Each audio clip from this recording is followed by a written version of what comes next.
Yo, what's up, guys?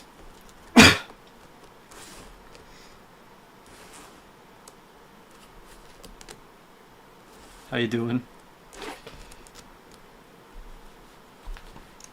Same thing today, ranked.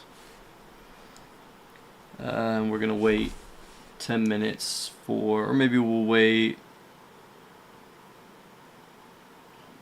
We'll see when people start coming in, but maybe we'll wait between 10 and 15, maybe 12 minutes. There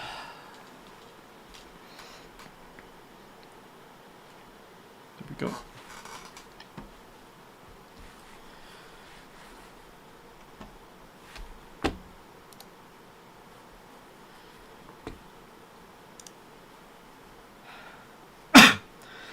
Alright guys, if you're tuning in, like on YouTube or something, and you're new here, I'm playing League of Legends, and I'm playing 2 characters at once. I'm supporting myself. What's up, Xenotrix? But yeah, I'm supporting myself. I'm playing DRAVEN and THRESH at the same time. It's never really been done before. It was done once as like a gimmick for like content on YouTube, but the guy stopped after a couple weeks. But I've been practicing this for 5 months leading up to this to actually take this seriously and play the competitive ladder, playing 2 characters. I'm doing good. I'm doing good. Calm today. How are you doing, Xenotrix? Better not lose today. I think we can. I think we can win if we play well, no matter the situation. We can figure it out. Hey, it's the Wab. What's up, Mark? Welcome. You guys are quick. You're chilling. That's good. Let's see. We're 2 minutes in. Let's give it 10 more minutes. We'll wait 10 minutes before starting. How you doing, Mark? How you doing today?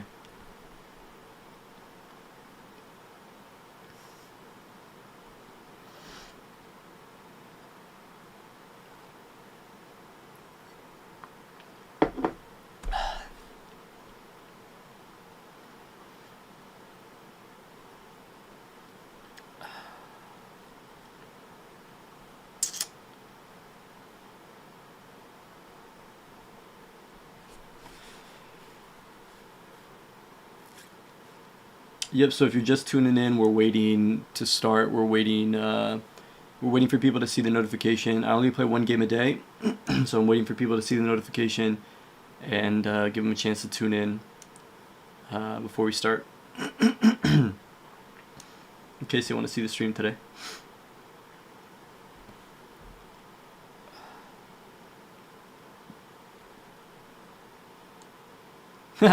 Meanwhile, do you guys want to hear some music? Some of my music. I know some streamers that do daily games before they start. What do you mean, like yeah, you want to hear? Okay, we'll play. Maybe that'll be like the thing. We'll play a little bit of music. Oh, like a Wordle or a Lottle. We'll see. We'll see.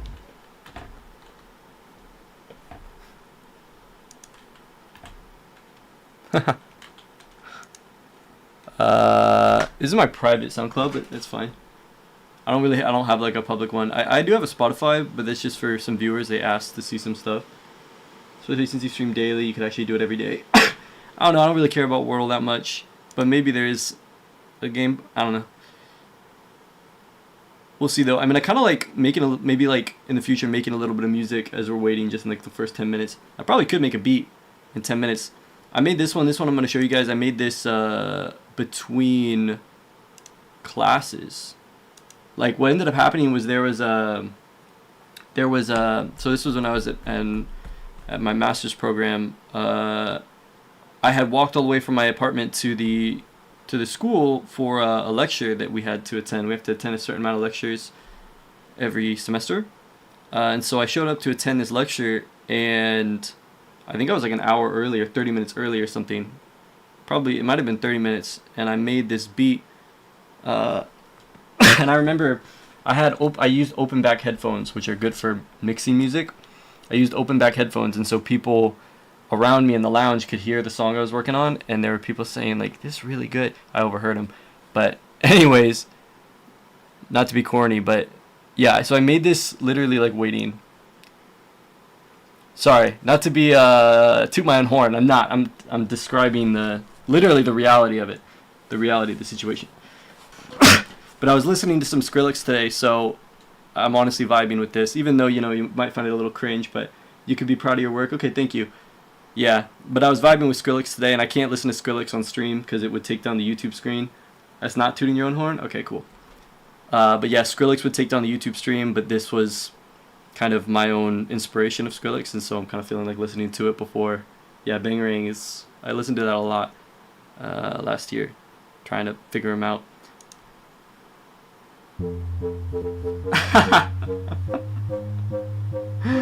Oh, just wait, guys.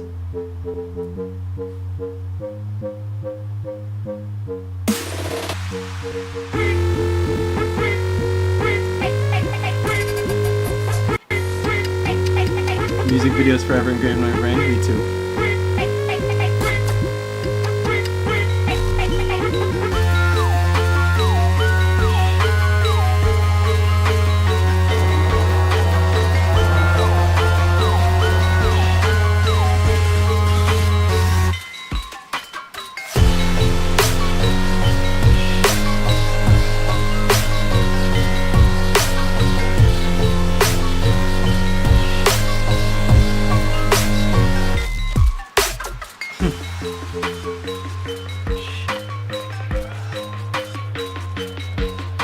How'd you like it?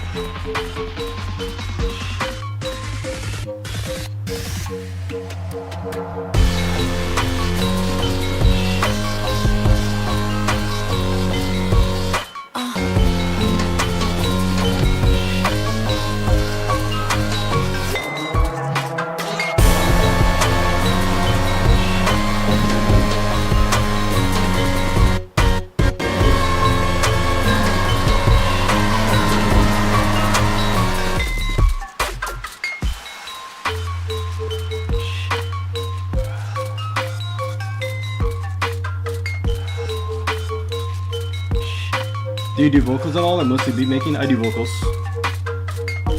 Yeah, there is a pot, yeah. Yeah, I do vocals. I actually have a demo of vocals on this. I'll show you the vocals on this one, guys. Yeah, I have a demo with vocals on this one, both rapping and singing. I used to do singing mostly. I mean, I do both, but this at school last year I was trying to do rapping, blah blah blah. This was a year and a half ago now. It's probably gonna be cringy, guys. It's probably gonna be cringy because, guys, you have to learn, right? You have to learn and you have to improve, and this shit, it's gonna make me fucking die if I show you guys. But I'm gonna show you guys. I was gonna name the track just question mark, except you can't write question mark in Google Drive, so I had to spell it out. But literally, and you know, actually, I might still finish this because I think that this song has a lot of potential. It's just the oh, they changed the UI. This song has a lot of potential, but my vocals are fucking trash. So I need to be more convincing in my delivery of the vocals. Okay, and I don't know if I need to rewrite parts. I don't know, but I need to be more convincing and less cringy. And then the mixing needs to be better on the vocals. The recording needs to be better on the vocals. So really, it's the vocals. But in terms of the composition, and I think that this could actually be cool. I'll give you the Spotify in just a sec here. Let me just show this. But this one, actually, I am kind of still in love with this one. So maybe I will release it. Maybe I will release a project I was working on. It just needs to be refined in certain areas, like the vocals here. But we'll listen to it. Like I said, I think the idea is pretty cool. But you may cringe at the vocals, okay? You may cringe. Oh, I see. You fix the links in your bio. Yeah, I don't have the Spotify though. This is fucking... I'm gonna die of cringe, but also I think it's fucking cool. Needs to be mixed, better recorded. Just to get tired around to know how. I'm gonna skip this pressure when I find out. They just run my throat getting tired out. I'm thinking that I'm knowing what to do now. And then I'm fun to blow my brains out. I can make anything I like now.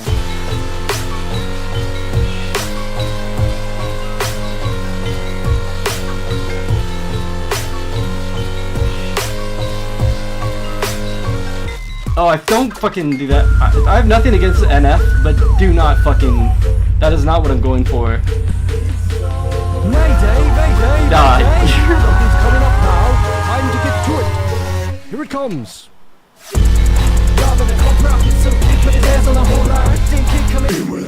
Fuck that. Needs to be better. Demo. This all needs to be better. Yeah, it is. This needs to be all better, guys.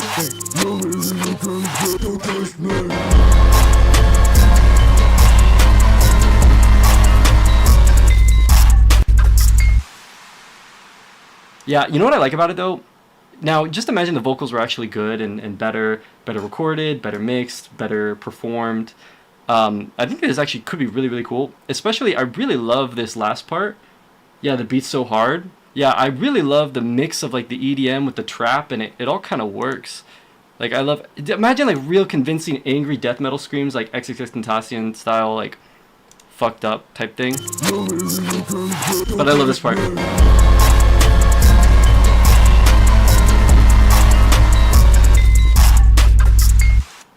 Yeah.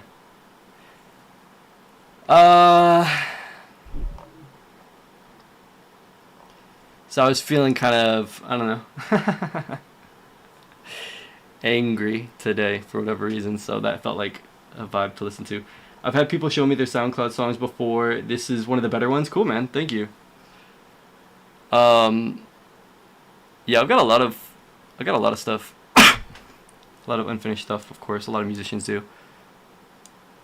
I'll just show you the Spotify so you can find it if you want to. It's got some different stuff here. Looks like it's about time. I don't know, there's not many people in chat, but maybe we'll start soon, or maybe we'll wait.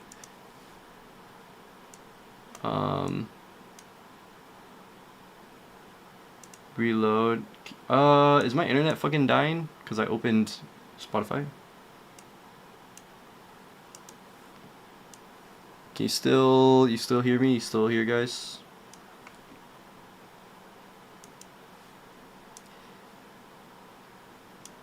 It's still good? Okay. Like I said, I kind of put all this stuff on here for, cam is lagging a little, yeah. I put this stuff on here, to some viewers before were asking, they wanted to, listen to some of the demos I showed them. So here it is. Like I said, a lot of this is like unfinished and just demos and stuff, but some sound pretty good. Here you go. If you want to listen. This one's really, really good, but this one's fucking personal. I have no doubt this is probably my best one. But like I said, it's personal and sad, very sad. So I don't know. I could probably show it after the game if you guys want to hear it. But I don't know. Did people tune in and then leave after I showed the music, or are people just not tuning in? I don't have a viewer count, so I don't like to look at the viewer, the amount of views I have live. What's up, Slicky? How do I type that? Oh, I just Googled Nordic O. Nordic O. What's up, Slicky? While we're waiting for people, we're just listening to some music that I made.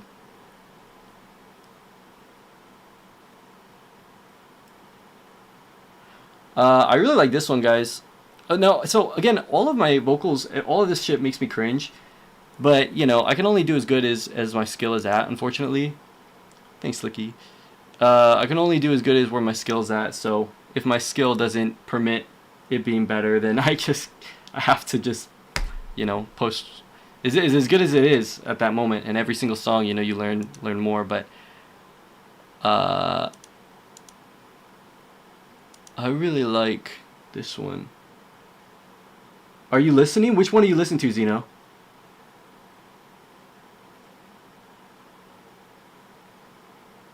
Shrink? Ooh, should I play that on stream, guys? Guys, that one's really sad. That one's really sad. But should I play it on stream? Yeah, play it. All right, guys. This one's Shrink. This one's Shrink. I had a feeling about this one a long time ago when I made it. Again, it's still like, it's to the best of my ability, so it's not polished, it's not perfect, but it's really fucking sad, guys. I don't wanna denounce. I want so bad. Oh, shut up.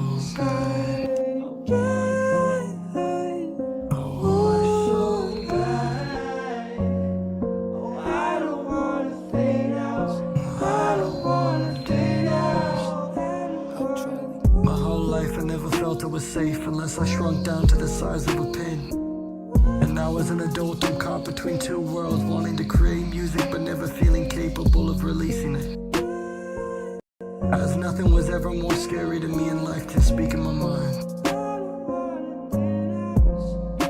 But every time I swear, I feel the creeping feeling over me, like someone's judging me or like a punishment is coming. I used to think that this feeling was guilt and that I reasoned that I must be who I am. But then it occurred to me that shame and guilt are not the same feeling. Where did I get this sense that the whole world hates me? That I'm not deserving of anything? That I'm constantly faking, and if only people got to know me, they would hate me?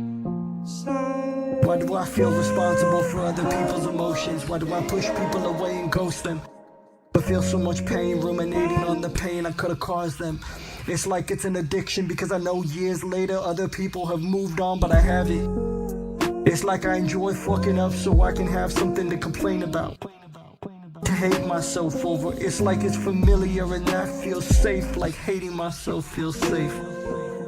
Lately I've been understanding my relationship with substances more. Now that I'm out of the home, I can't stand the feeling of being comfortable, so I take substances which make me anxious.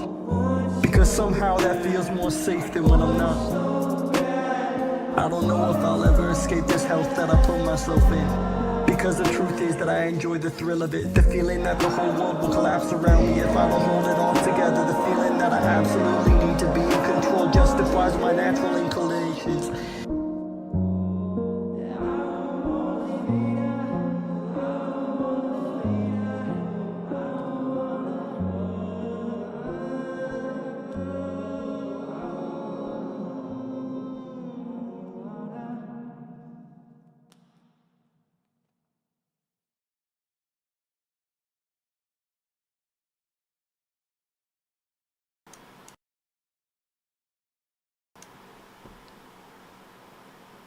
Just sit with that feeling for a second. Thanks, Zeno. Thanks, XDX. Good morning. Good morning, Ilio Tupo. You need to add the 7TV or BTTV emotes. Of course, I just wasn't reading chat because like the vocals are so important for this song, so I didn't want to talk over it. But what do you do if you get filled and no swappers? Dodge? Yeah, I just dodge. But in the future, I'll play different roles. So what's up? I think we've been waiting for like 18 minutes. Should we get started? Yeah.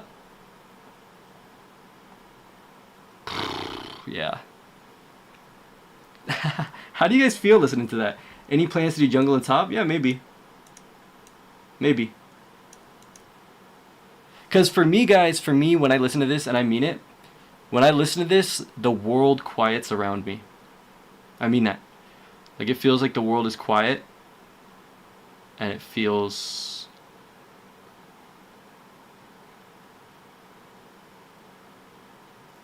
Do you guys feel that too? Woo! You like it, Mark? Good song, not gonna lie. Thank you. Thank you very much. Yeah, I'm excited to continue to work on stuff because... Damn, did I, like... Guys, like, this... So, there's some story behind this one. I did all the vocals on this in one take. I'm not kidding. I did all the vocals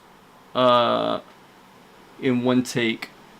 So I was trying really hard to make songs that felt authentic, and so I was writing in my notes, and I would write poetry. I would just write my thoughts and try and have them rhyme, and just like just write, and I would write sometimes 2 of these in a day, 3 of these. Like there was actually more to this. There's probably 50% more, but it just didn't fit in the song. But you know, a lot of the times when I was writing the lyrics for songs, like it would feel like I was performing and I wasn't like being fully I don't know. It felt like I was trying to write a song, not trying to tell the truth. And anyways, when I wrote this morning, when I wrote this, I paused for a second. I was like, that's the realest thing like I ever wrote. And then I wasn't going to do anything with it, but then that night I was feeling like really sad. And so I pulled up the beat, and then I recorded the vocals, the lead like rap part in one take, and then I recorded the rest of the backgrounds in my room until like 7 a.m. And it was a school day, so I had school the next day. I just went to class. But yeah, I'm looking forward to making more of this stuff again. I've taken a step back, but hoping it can take a big part of my life again and can integrate it back with what I'm doing now with the stream. Should we get started, guys?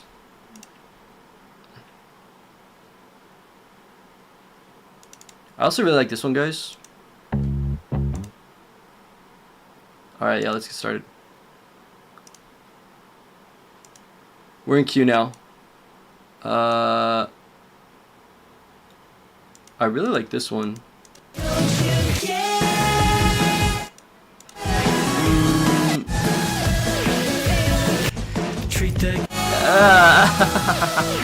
Why not just play a song in the background? I mean, I could. Maybe I should upload more so I could. Maybe I should upload more so I can have a playlist of my own stuff. Treat the kids and we treat each other. Tension builds up, winter break. I made all this, by the way. I made this beat and everything. Something like making music when not playing would be fire. Yeah, hell yeah. That's coming then. That's coming.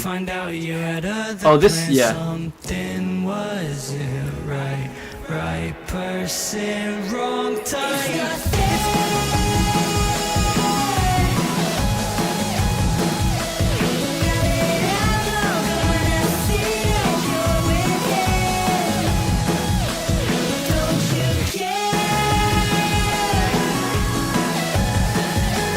I use Ableton.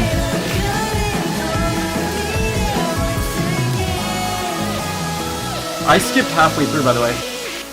And it's a shame, guys, in processing the vocals in this version, my vocals in this bridge are off time. They sound a lot better in the earlier original versions. Oh, guys. Okay, I'm in. Yeah, these vocals are off time, but I could fix them. There comes a point where I stop liking to work on songs. Who are we banning, guys? Who are we banning? Xerath. No, it can't.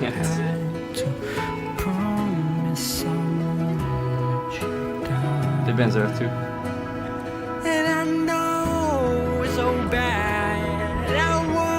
I made all this whole beat, everything.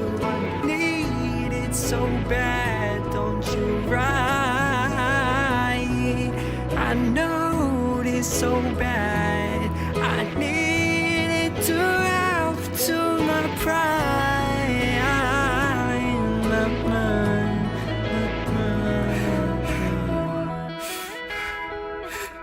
It's not fair.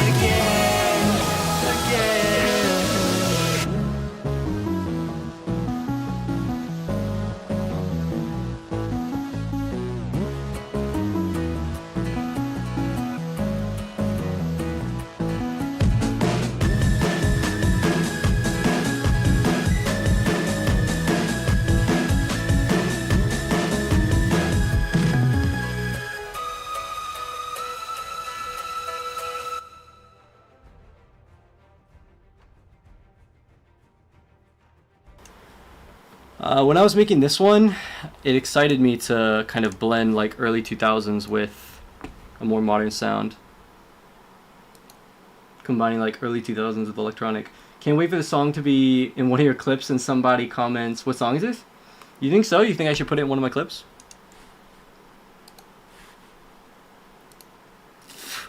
I guess I might as well.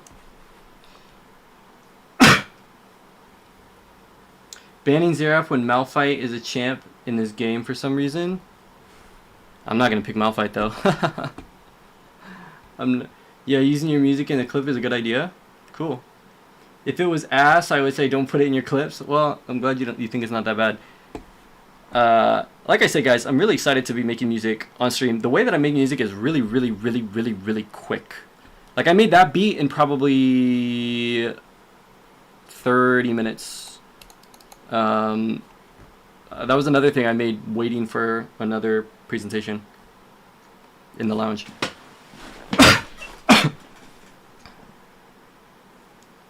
Malphite mid is evil. Oh, let me close this because this is probably lagging my computer.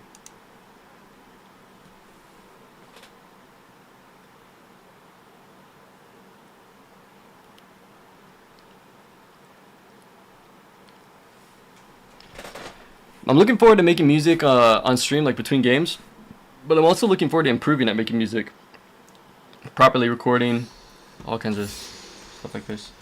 This one guy built full armor and his undodgeable Q is doing $400 damage.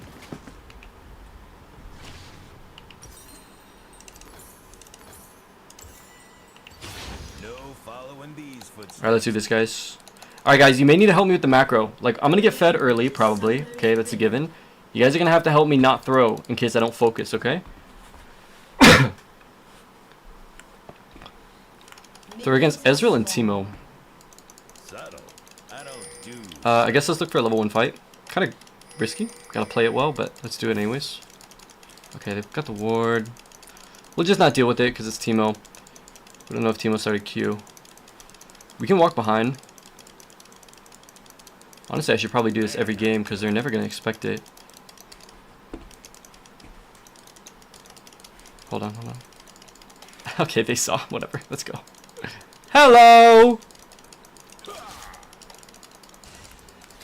Oh, okay. Fuck. Drop an axe. Yeah, I fucked up a little bit, but we'll take it. That's good. So playing Draven properly now, not just like I mean, playing around Draven's aggression.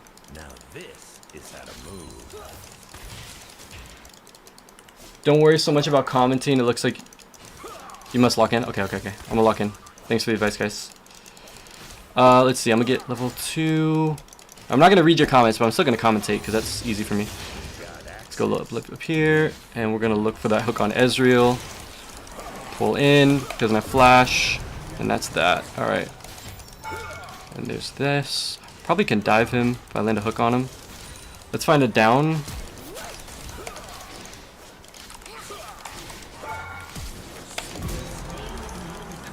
Draven mechanics. Let's get out of here. Alright. Now I reach out. No look hooks never get old. Did I not look there, guys? Did I not look? I don't even know. We're going hubris. This time we're not going to sell our BF sword. We're not going to buy a BF sword and sell it to get hubris. I think that actually was part of the throw last game.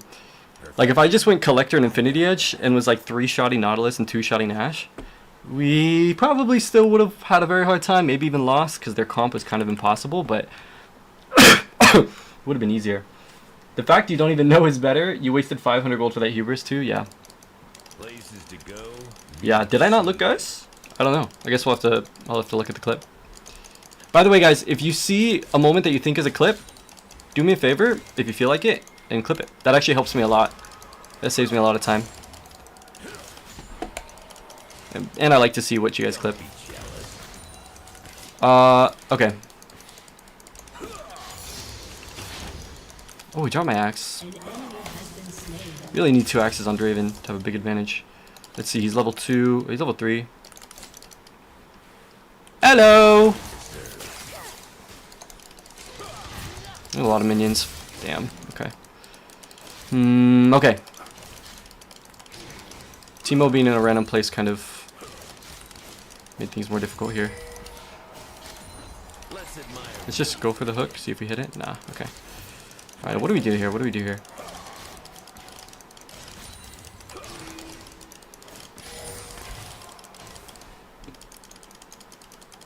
Yeah, that was a good play by Teemo. No following these footsteps. I mean, we got a freeze, but he's also Ezreal. So it's not like we can really stop him from last hitting. Although I should be walking up for sure. I'm just less... oh, let me get level 4 first. I'm just not confident in the DRAVEN and THRESH. That I'm not confident I can use them to their full capacity. But if I use them to their full capacity, 100% we should be going in here. I just thought... Alright, that's fine. Wait, Ezreal doesn't have flash, so I can flash on him with THRESH and Flay. But Teemo, I can't do that because Teemo can just blind and it would just nullify the play. So I have to make sure that I'm playing with a little bit more of an advantage. I fucked up, guys. I fucked up. Oh no, guys. I have to block with THRESH. I have to block. I'm the fucking blind. Are we gonna fucking lose, guys? Oh, that's so annoying. Bro, what the fuck do I do? I not open with hook. These champions are freaking me the fuck out.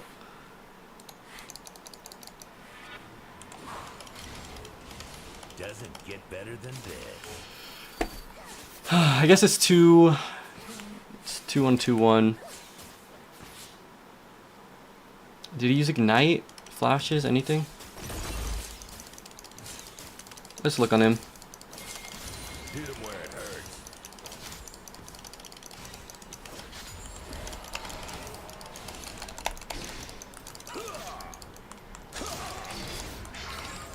Yeah, get shit on. Oh, make it stop! Make it stop!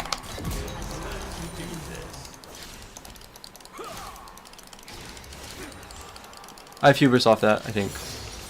No, I don't. I'm close though.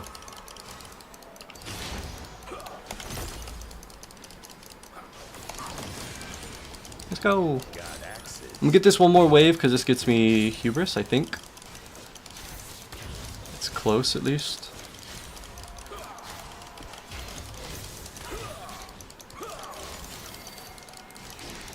Yeah, it's gonna be real close. Let's see, man, it's too much gold I have to wait for. I have to wait for like 80. So I think we'll stay for one more wave.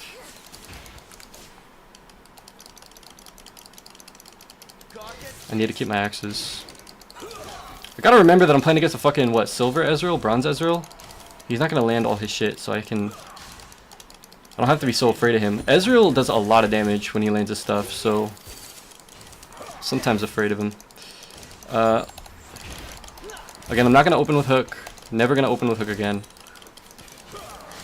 Never say never, but... we're gonna walk in here and we're just gonna flay, because... Teemo's not in there. What? Okay, we're gonna recall. Got hubris. In future you can add a clip command which makes it really easy for viewers. Sure.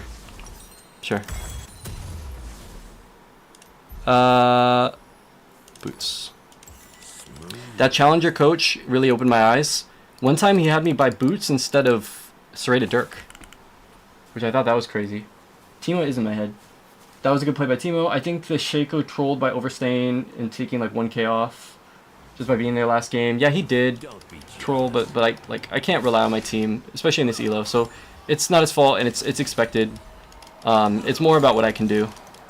But there's also going to be games that are just like really, really hard or impossible because of draft. Like they could have picked so many different champions that would have made our comp not get rolled, but we had no front line. Ezu's barrier, W support. What did he do? What did Teemo, or what did THRESH do? I should have sweeper, and I should just sweep for the Teemo. Okay. Yeah, well, like, he's just been AFK this whole time. There he is. What's up, dude? What's up, little dude? I don't know, Ezreal have E?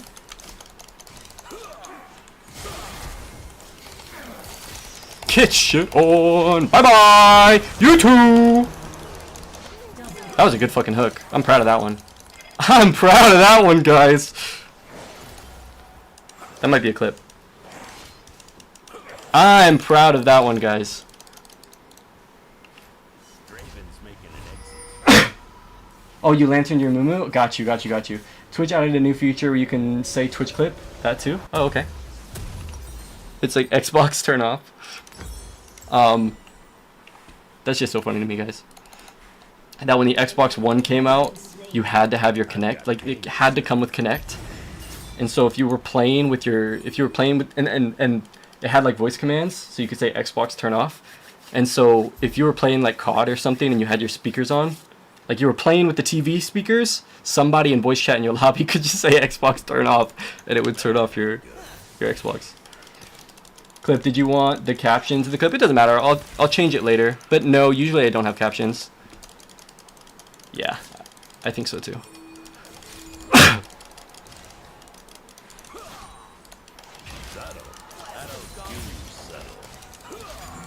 Oi, oi, oi. PC turn off.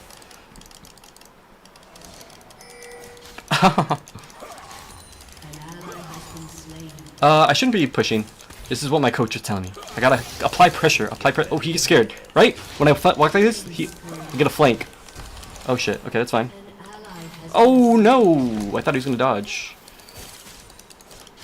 That's okay. Got his flash. Got his flash. I could have landed the flay. I could have ulted, to be honest. But it's okay. Let's walk up. Nice little hook. Good stuff. Nice, smooth feeling mechanics on DRAVEN. This guy flashing on cooldown. No following these footsteps. Alright, recall. And we're getting collector. Saving your sums doesn't give them value.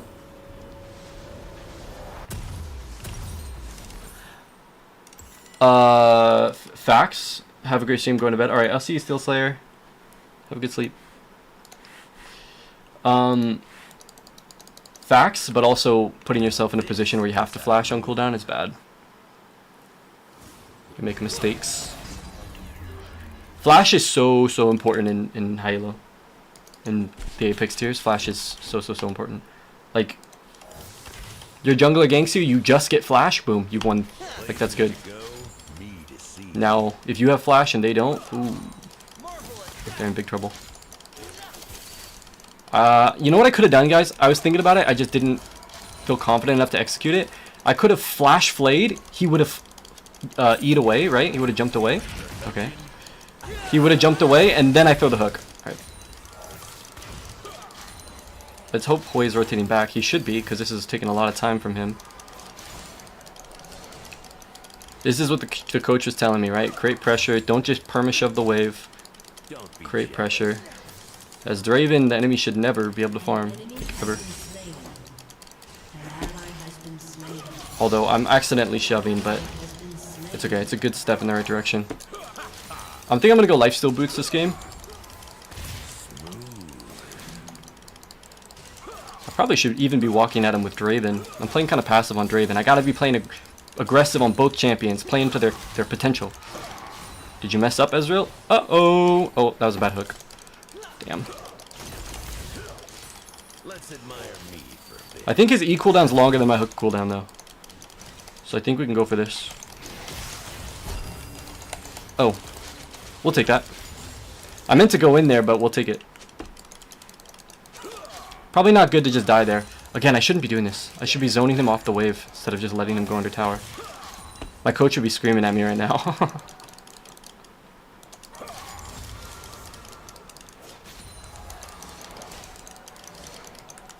I don't know where Teemo is. This is valid.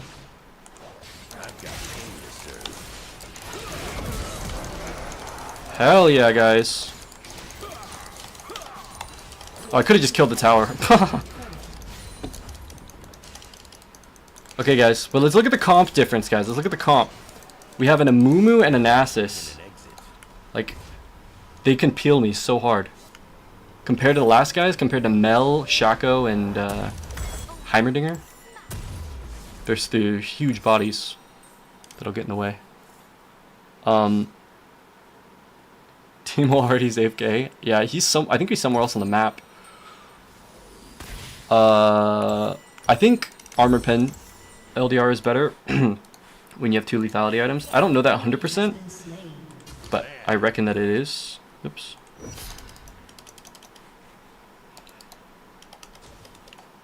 Are they actually playing 2 champs at the same time? Yeah, I am.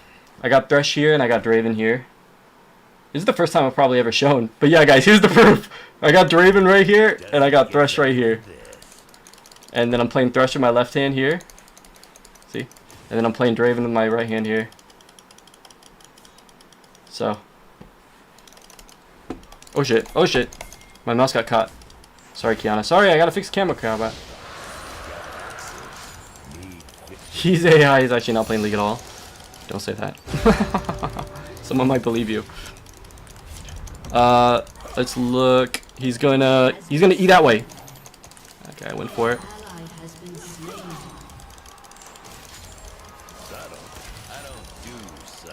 Opponents are still AI, to be fair.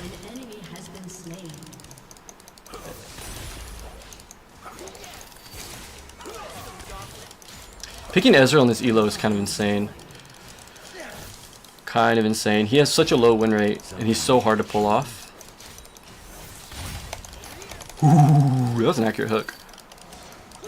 Now he doesn't have E. Okay, so I'm gonna play Draven properly. Oh fuck!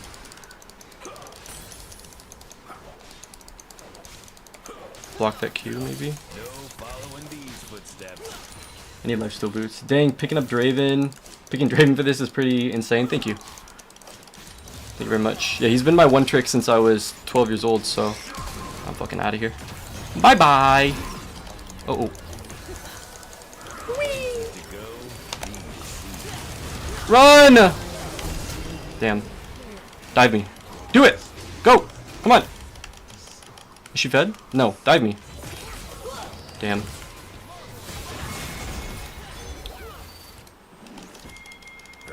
I didn't have flash on Thresh.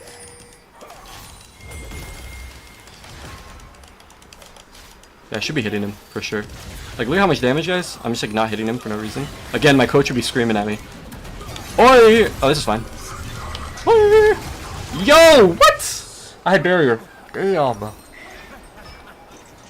me get these boots. Do you look at one screen the entire time or 2? Mostly just Ravens. I look at Threshes sometimes when I want to hook. I don't know. You guys can see when I look down. Like right now, I'm buying items. When I look down, I'm looking at Thresh. But when I'm looking up, I'm looking at Draven. So sometimes I'll like look at Thresh when I want to move on the map or something. Or when I want to ward in a precise spot. Or when I... when I want to land like a hook. So sometimes I hook without looking. Sometimes I look at where my mouse is.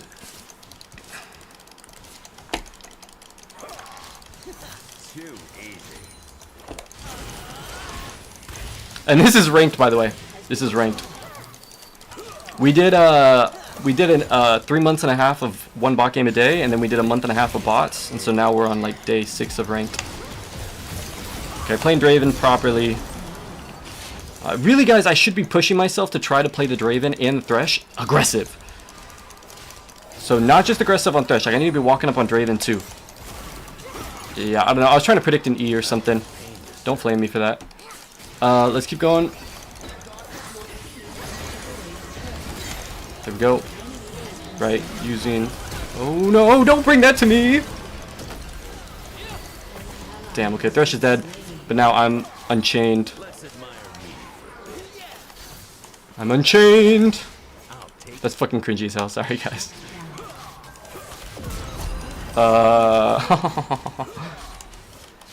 My reaction time was very fast there. That was crazy. Yo! I think I kill her. I'd have to eat her, dash. Jungler at least needs to attempt drakes. We got some. We got 2. Thanks for reminding me, though. I need to actually help with the drakes to not throw. There's 1 more death on Thresh. Oh, I don't even have... Guys, I don't even have Sweeper on Thresh yet. Here we go. It's not cringe when you get the kills to follow it up. Well, I saying that like I was a like in theater. Like I added like vibrato when I said that. Yo, what's good, Flake? How you doing? Welcome to the stream. Welcome to the game. We're fucking him up, but will we throw? That's the question. Guys, double fist bumps. Better than this. Just play some rank games. Nice. How'd it go? Hello. Hook. Damn. So Drake is up, guys. I'm gonna send Thresh to ward while I shove. This is where DRAVEN shines. Oh, okay. This is fine. He's stepping on shrooms. Same difference.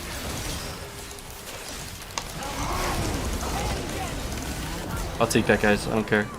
Thresh is a sacrifice. My mechanics are twice as good now anyway, so...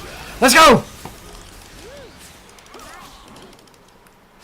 Hello! Oh no, he's fed, isn't he? No, he just does that much damage. Don't get me started, guys. On mages, don't get me started. We're gonna lose drag! Why?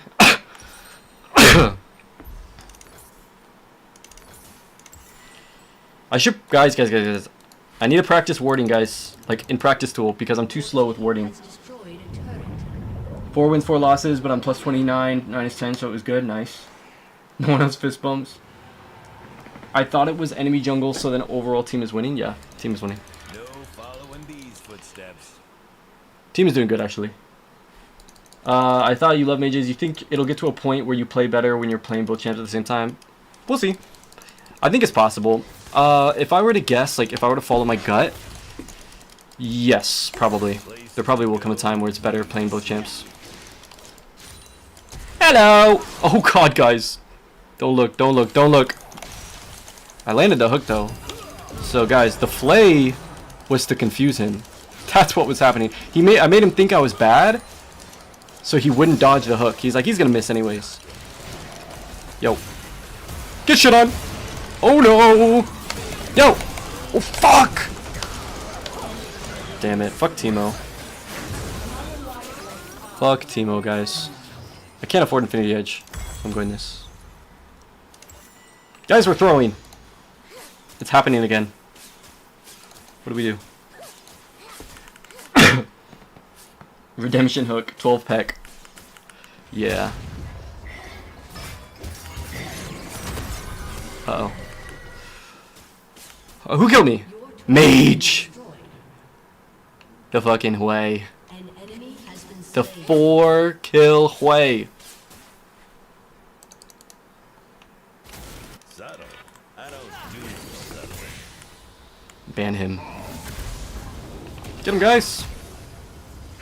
We got him, right? Yeah, we got him. Guys, let's get Baron, right? Yeah, Baron. Come on. Don't be jealous. Ooh, get him, guys! Get him! High kill. Split push? I don't know, man. That's what I want to do. I want to split push, but that's how I threw last game, so I'm worried. Guys, though, if I play like Lulu, split pushing is gonna be so strong. If I play like Lulu, Janna, oh my god, with DRAVEN, and I build a little bit of lifesteal, like we could 2v3, 2v4. It's gonna be so much fun. Look at these hits, guys, 800 each. This item, I swear, is almost as strong as what the fuck? I meant to press E, guys. Man, come here, Teemo. Fucking rat. Come here, you fucking rat. By the way, Thresh is just walking into nowhere. He's just chasing the Diana for no reason. I was just clicking on him because I was focused on DRAVEN. Thresh just fucking intimidated the Diana. She's like, why is he running? She started running from him, guys. She's like, there must be team behind him. He's trying to hook me. Oh, hello. Thresh is chasing her again, guys. Yeet. Ooh, imagine. True. W zoning is right. But yeah, guys, I swear, I should probably find out in practice tool. Hex Optics on DRAVEN is like a lot of damage. Like almost as much as Infinity Edge, it feels like. Because the 10% bonus damage applies to your Q, but your Q damage doesn't crit. 1300 is nasty, yeah. Without Infinity Edge too. Imagine, wait for Infinity Edge. Alright, we're going here. Thresh may sacrifice. Ooh, never mind. Never mind. Alright, here we go. Spam an attack move and hooky now! Guys, that timing. Fuck the mage! Fuck the mage! Yo, make it stop! Yo! This is illegal, by the way!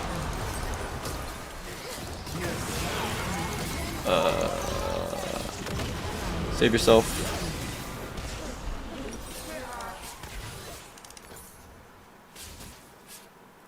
Infinite slow. On what? On the Nasus or on the Threshold? Too many deaths, guys. How are you not famous? I don't know, man. I don't know. You tell me. Your team has destroyed. Wait, what? Like 1 people watching? Since you're the only one who plays 2 accounts? I don't know. I think it'll happen eventually, though. I think I'll just keep going, and more people will discover, and more people will post about it. And you're way too pretty. Thank you. Thank you very much. Infinity Edge 200. I'm stealing his camps. They're mine. Let's do this. By the way, which elo are these accounts? They're both bronze 4. We're 5 games in. We're five games in. We just finished our placements. We're bronze 4. 1 day fridge. No, I don't. I think it'll pretty much happen. I don't think we have to like. Okay, guys. Fuck these guys. Fuck these guys. No! Help! Help! Oh God. Get shit on. Oh, get shit on. By the way, dodged everything. Thresh died. That's okay though. Come here, guys.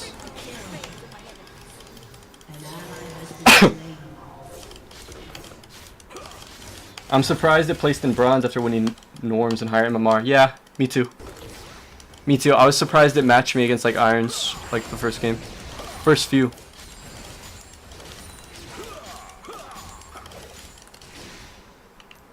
Yeah, Thresh got left behind there.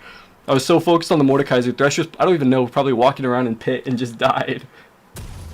Yeah, Mordekaiser stuck in there with the...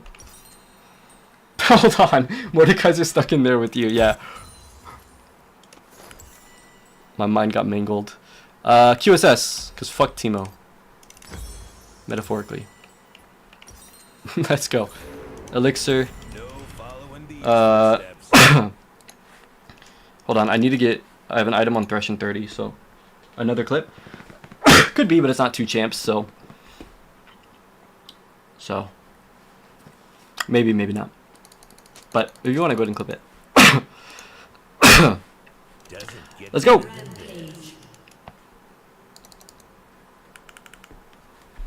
An enemy has been slain.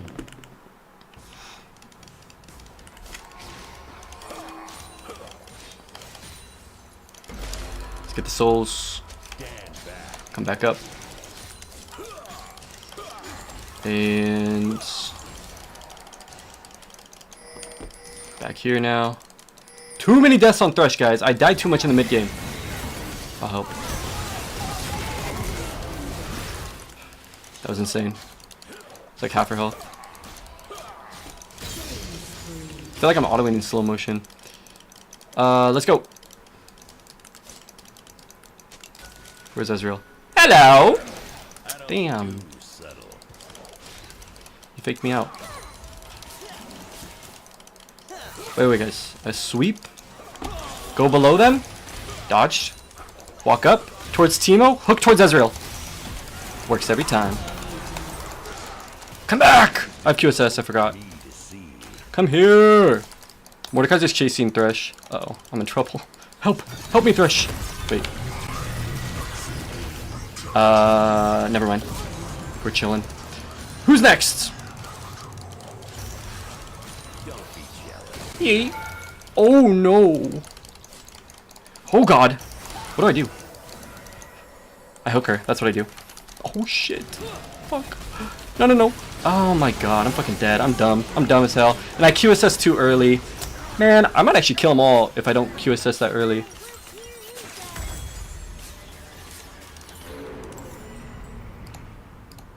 My bad, guys. I was limit testing in a ranked game. Probably not good.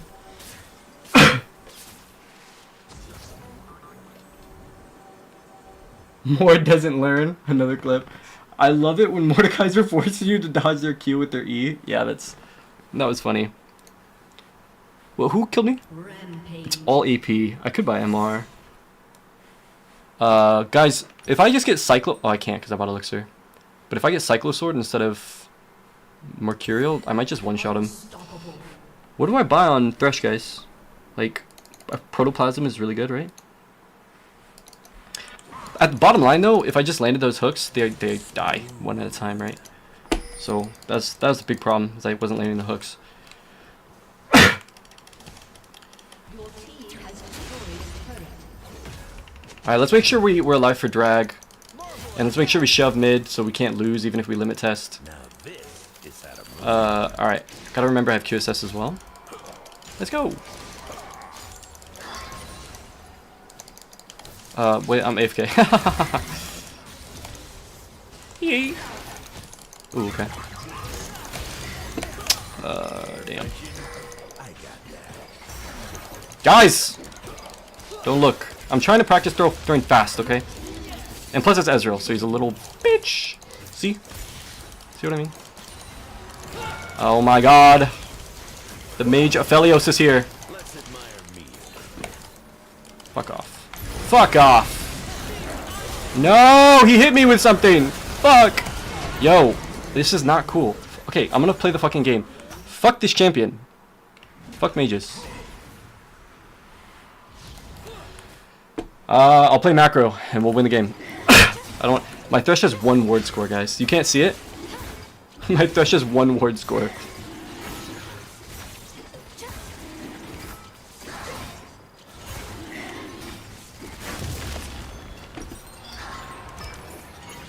W support is right. He's focusing on getting his Draven fed. That's what's most important. Guys, we're gonna lose. Yo! Help me! Help me! Oh, we got a team. I'm gonna ult that. I'm gonna ult that shit. I'm gonna kill Diana. I kill Diana.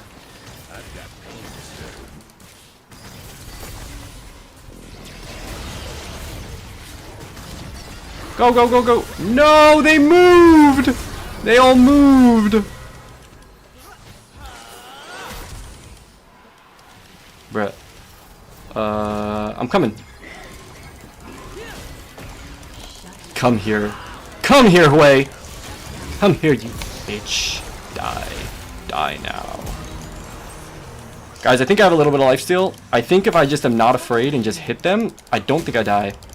With my QSS as well. Alright, let's just go. Let's just kill them all. We might be able to just do that and end the game.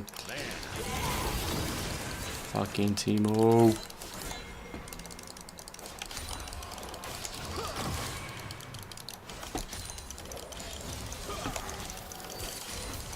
Go Thresh. Here we go. No following these footsteps. I want to kill some of them before the rest of them come alive. Surprise! Fuck you! Poor Teemo. Get better than this. Can you still QSS Mortal? You can't. You can't. Guys, is that a clip? Can I get the board there?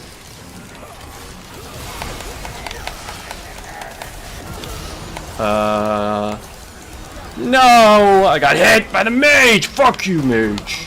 Fuck you. Fuck you!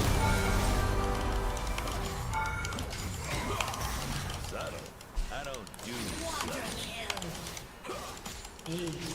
I don't have QSS now, but it's okay. Your team has destroyed a Come here. turret. Come here, Teemo. Nice! We did it! Your team has Stop ending. Stop it. Stop it! They need this LP. Desperately. Nah, that can't be a clip, Zeno, because it took too long. It'd be too long of a clip of waiting around. Lifesteal is goated for such aggressive playstyle. Yeah, I'm pretty sure it's like my coach would be screaming at me, "Go in, go in," because I think because I'm kind of overwhelmed by the 2 champions, I pull back a lot of fights that I could just be like going in and winning. I know it's a win when he does it on you, but just in theory. Yeah, you cannot QSS Mortal anymore. You used to be able to. Alright, that was actually fun. That was a really fun game. Really fun, like... Yeah, that was really fun. Oh, I wanted Thresh! Fuck! He never deserves it.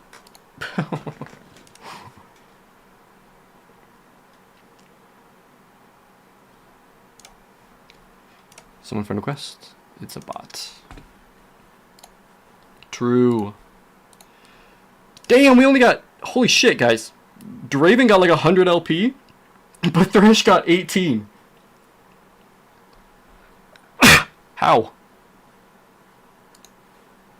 No. This cannot be allowed, guys.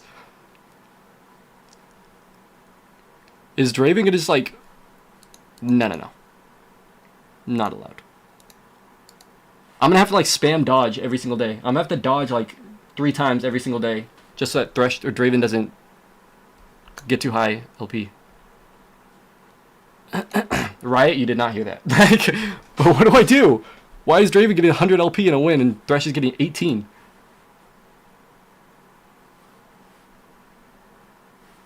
There's like a yellow icon over THRESH's bronze. What does that mean?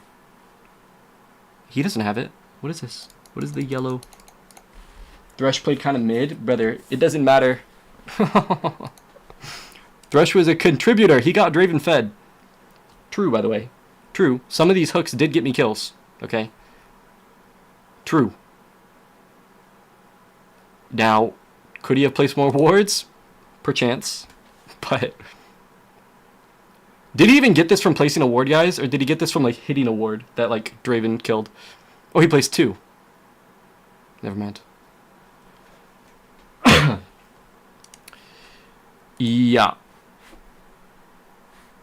Well, we'll see. We'll see what happens. Actually, we have a long time before this becomes a problem. Like, we can still duo even if DRAVEN's in silver and THRESH is bronze or gold, silver. We can still do that, like, all the way up to Masters, so...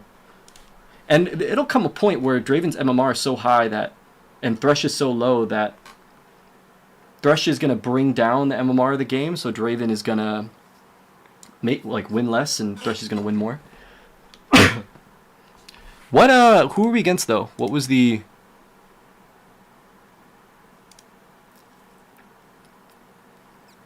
Like, what was the LP? What was the rank? Silver 4.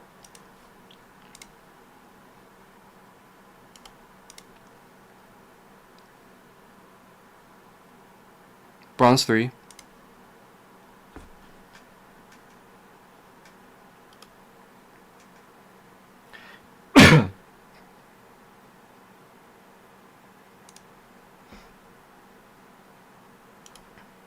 The mage. Silver 4, right, is auto-detected that you're boosting yourself. Yeah, my left hand has some work to do, but that's okay. Bronze 3, so no irons, guys. We're officially out of iron MMR. Bronze 1. All bronze and silvers. Says bronze 2 average? Hell yeah, guys. Bronze 2 average. We were just in iron like 2 days ago. Yeah, I've been listening to Supersonic remixes, Skrillex remixes. They're so good. I literally... Wait, you don't write anything down after conversation? I literally play the same playlist. I start it right here, and I play it in solo queue, because it makes me, like, really aggressive. And that's what my coach was screaming at me about. My coach was screaming... What is that on the screen in the camera? My coach was screaming at me to play more aggressive, so... Got back to the GOAT win? Yes, we did win, brother. We had some funny moments, too. 30 kills. 30 kills. THRESH placed a total of 2 wards, but he was focused on getting DRAVEN fed and saving his life, so I forgive him. No ad block? Yeah, no ad block. Is there an ad block for YouTube? Man, ethically, I'm like kind of against that, but Is what it is. It's kind of annoying. But guys, I'll play like 1 second of this, and YouTube won't take it down, I hope. It's a remix anyways. I'll play like 1 second. Is that okay? Listen, guys. I listen to this. This makes me play super aggressive in game. In my rank games. Ready?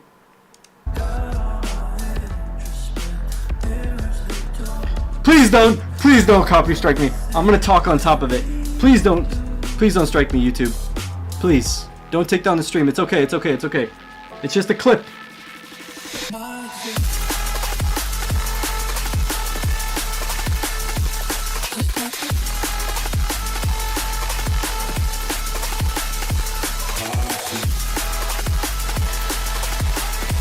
Yeah. And then like this.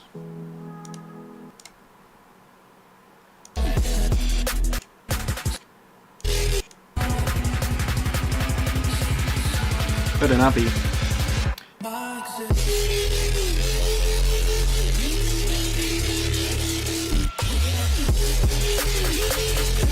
So yeah, I have like a whole bunch of these.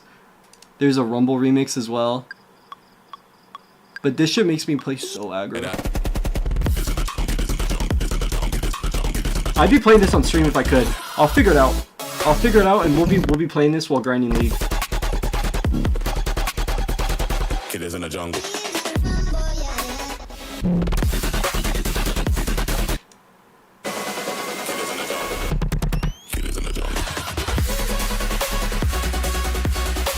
Well, maybe it's, I mean, I'm like, you guys know it, I'm like super emotional, so probably, like, when I listen to music, whatever the music I'm listening to, I mirror the mood, and I become the mood. Do you listen to Illenium? I used to. I used to be really into John Bellion, like, he used to be, he's what got me into music, to be honest, like, I was like probably at a low point in my life. I was really into 21 Pilots at the time, which I still think 21 Pilots is really respectable. But I came across the making of videos, which we can actually watch. We won't get claimed for that, guys. But yeah, I came across the making of videos, and which we'll just play one of those because that won't get it claimed. And it like totally inspired me to get into music. Here, they're making a guillotine. We'll watch a little bit of this. But John Bellion has a song with Illenium called Good Things Fall Apart, where he's the vocalist on Good Things Fall Apart. Of course you know that song. Of course, it's huge. But yeah, was totally my inspiration. Like, probably still an influence, but I realized that I won't ruin it. I won't spoil it. But he was my influence. He like huge inspiration for a long time. He was kind of like disco-y, really rich, like 70s livey drum. Oh, okay. Yeah. But yeah, the music, literally in high school, guys, I had to play the same playlist in order to curate my mood. Because when I listen to music, my mood becomes the mood of the music. Because you're in between, I want to be in between the pockets to get it really. Yeah, W song. Yeah, Right. Good Things Fall Apart. But yeah, my mood becomes the music. So listening to these playlists like this, like, really affects me and helps in solo queue. And I have to restart it because, like, the mix has later songs that aren't as good for that. But these early ones make me want to play aggressive. The studio's so sick. I've actually been in studios like this, multiple. Shit's been labeled like 70s disco drums. That's what my profile is, you guys. guys. Last night? Yeah, I got it. Okay, cool. I may have, honestly, this one looks like. The Mini Mavic should No, this isn't the one. This one's in New York for sure. I haven't been in this one. Damn, fuck. One day.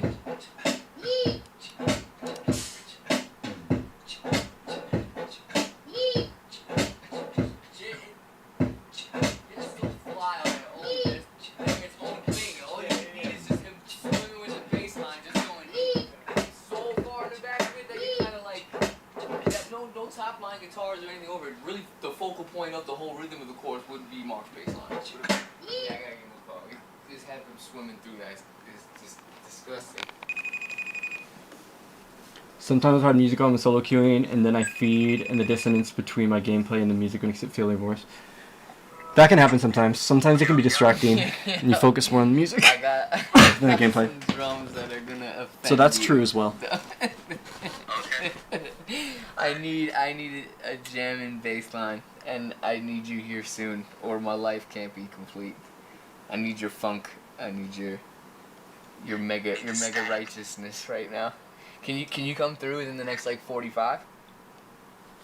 Yeah, I got you. This is how people really, maybe that's not how people really talk, but you really do just FaceTime somebody that you know and ask them if they can show up today. And that's how you get a lot of musicians in the studio. Like, it's really just about knowing people. I mean, it's not just about knowing people, but one of the aspects of it is literally just like, oh my god, I really love this guy. He's a good friend. He plays good music. And they're really excited to be involved in music, just like you are. And so you call each other, and when you're working on something, and they're like, dude, I'm coming right now. And then they record whatever they need to record. Collaboration to like keep me moving. Yeah. You know what I'm saying? The first 3 albums, I'm all alone. You know, and every time I might be standing over the record being like, oh, it has to be this way, it has to be that way. But sometimes... I know what a lot of these are. It's an EQ. Like, you know what? Looks like an 1176 compressor. Down here is probably an LA2A. It's obscured though. This looks like a CL1B. CL1B compressor. These are 1176 down here. That one, what was that one? DBX 180s. These are good on drums. You need that classic.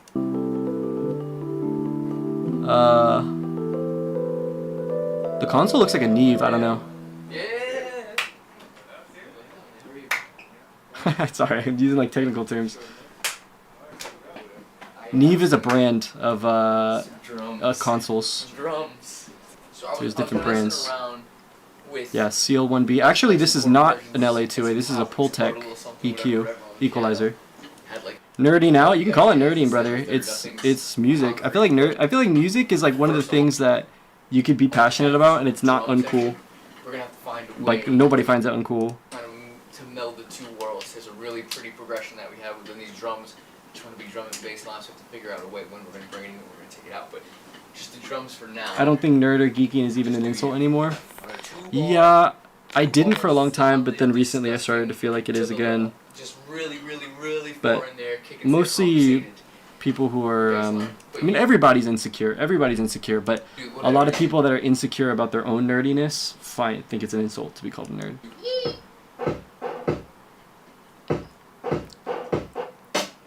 Nothing wrong with that though. Everybody's insecure with something all the time. I think it's just an innate part of being a human being.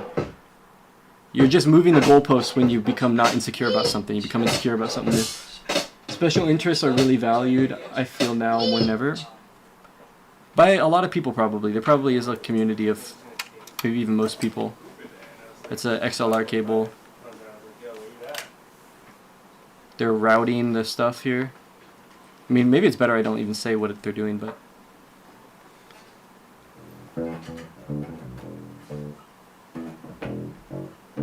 Really, really excited, guys. You know, maybe one day even I'll be taking you guys into studios. And, like... I got a lot of connections in LA. I may have some connections in New York, to be honest now. I have connections in Boston. Oh, it's better with my commentary? Okay, good. But, guys, I might bring you in the studio, like... Okay, I mean... What I mean is like with the stream, but honestly, maybe even bringing viewers into the studios. If you guys are interested and you guys do music and stuff. So I'd be doing like League, you know, some IRL. Like one thing I want to do is I want to go out and I want to buy Skylanders like at like retro shops. Keep playing. Skylanders is like a big part of my childhood. The groove is so dope that I almost wouldn't even want to distract. This is a reverb, like a physical reverb. Oh my god, that's the reverb he uses. Now I know. That's like a, what, a lexicon reverb? Holy shit.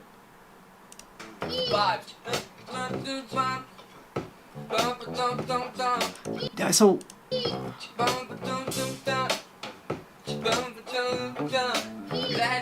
We were writing it, when I was writing it yesterday, I'm getting to a punchline, and if the punchline can get to it before the hook actually drops, music is a cute nerdiness. I'm pulling out info about song sampling, like, oh yeah, Drake sampled Ellie Goulding, yeah. Sampling's so good. Guys. Oh god, I can't alienate people yet. But hot take, okay? You guys can argue with me, that's fine. Like, you guys can argue with me, that's fine. In my opinion, I see AI a little bit like sampling. Some people do not respect sampling. Sampling is a very quick way to make a great song. Literally, sometimes, guys, sometimes all a Kanye West beat is just a sample and then drums. And sometimes it's not even drums. Sometimes it's just the sample because the sample has drums in it. And the way he's chopping it, he's using the sample, timing it right, and it already has groove. So sampling is a great way, exactly. Finding the right sample is a talent, it's a skill. And I feel like AI, like, there's some AI that just feels soulless. I don't listen to music that's fully AI. But AI, I think, takes the talent away. It doesn't. It's the same thing as finding the right sample. So there's a CEO, the CEO of Rockstar had a great way of explaining AI. He said that AI is based on data sets, and so AI is always backwards looking, and AI is never forwards looking. And all the biggest games in the world, right, like GTA 6 doesn't become popular because it's a clone of GTA 4. You know? GTA 6 becomes, or GTA 5 becomes popular because it's doing something creative and new, and it says that AI is always going to lack creativity. And what he said is that the tools are already out there for you to make a GTA 4 clone. So now it's just easier for somebody to make a GTA 4 clone. You know? Like, the tools are already out there for you to spend hours and hours and hours and learning and grinding away, and then you figure out how to code, and then you find all these assets, you figure out how to make the assets, and then you can make a GTA 4 clone. But now with AI, you can just make it quicker. So it's democratized that. I feel the same way, like, with music a little bit. Like, you can get ideas from an AI, you know, and you can... Now, I don't really use AI. I've played around with it, but I don't know. It doesn't fit into my workflow, but I can see how you can use AI to maybe get ideas or get samples even to use. And what really matters is the soul at the end of the day. What really matters is, and maybe, you know, part of it is that people haven't heard good AI songs, but there's some AI songs that are actually genuinely, you hear it and you're like, oh shit, I don't like AI, but I actually want to add this to my playlist, even though I don't like AI. Like, damn. And when you hear that, you realize that, like, oh, huh. Like, I'm listening to this, I like this song, but I know it's AI. And that actually doesn't take away from the fact that I like the song. Like, I can differentiate the two. I can differentiate that, oh, this was made by AI and I like the song at the same time. But I don't know, at the same time, I felt the emotional, like, ooh, I don't like AI, ew, ew, ew. Like, I felt that too. It's just kind of, I'm seeing it over time, seeing it differently. But, yeah. Not that I'm necessarily an advocate for AI. Like, I'm not saying that, but, like, there's also another thing, guys. There's going to be a generation of kids. You know, kids don't know morals. Kids don't know what's right, what's wrong. Like, kids just do what's cool and what's fun.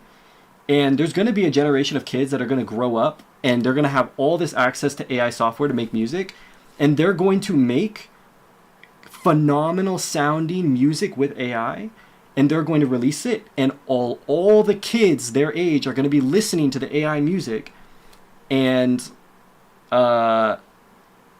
because they don't know the difference of, like, oh, it's made by AI, who cares? Like, and then us old heads are gonna, if we stand on principle too much, they're just gonna outpace us. Like the SoundCloud generation, you know, they just popped up and took over. You don't have to advocate AI to be able to see its uses, yeah. Music is a cute nerdiness. I'm pulling out info about a song sampling, blah, blah, blah. Oh yeah, Drake sampled Ellie Goulding. Ellie Goulding is sick, by the way.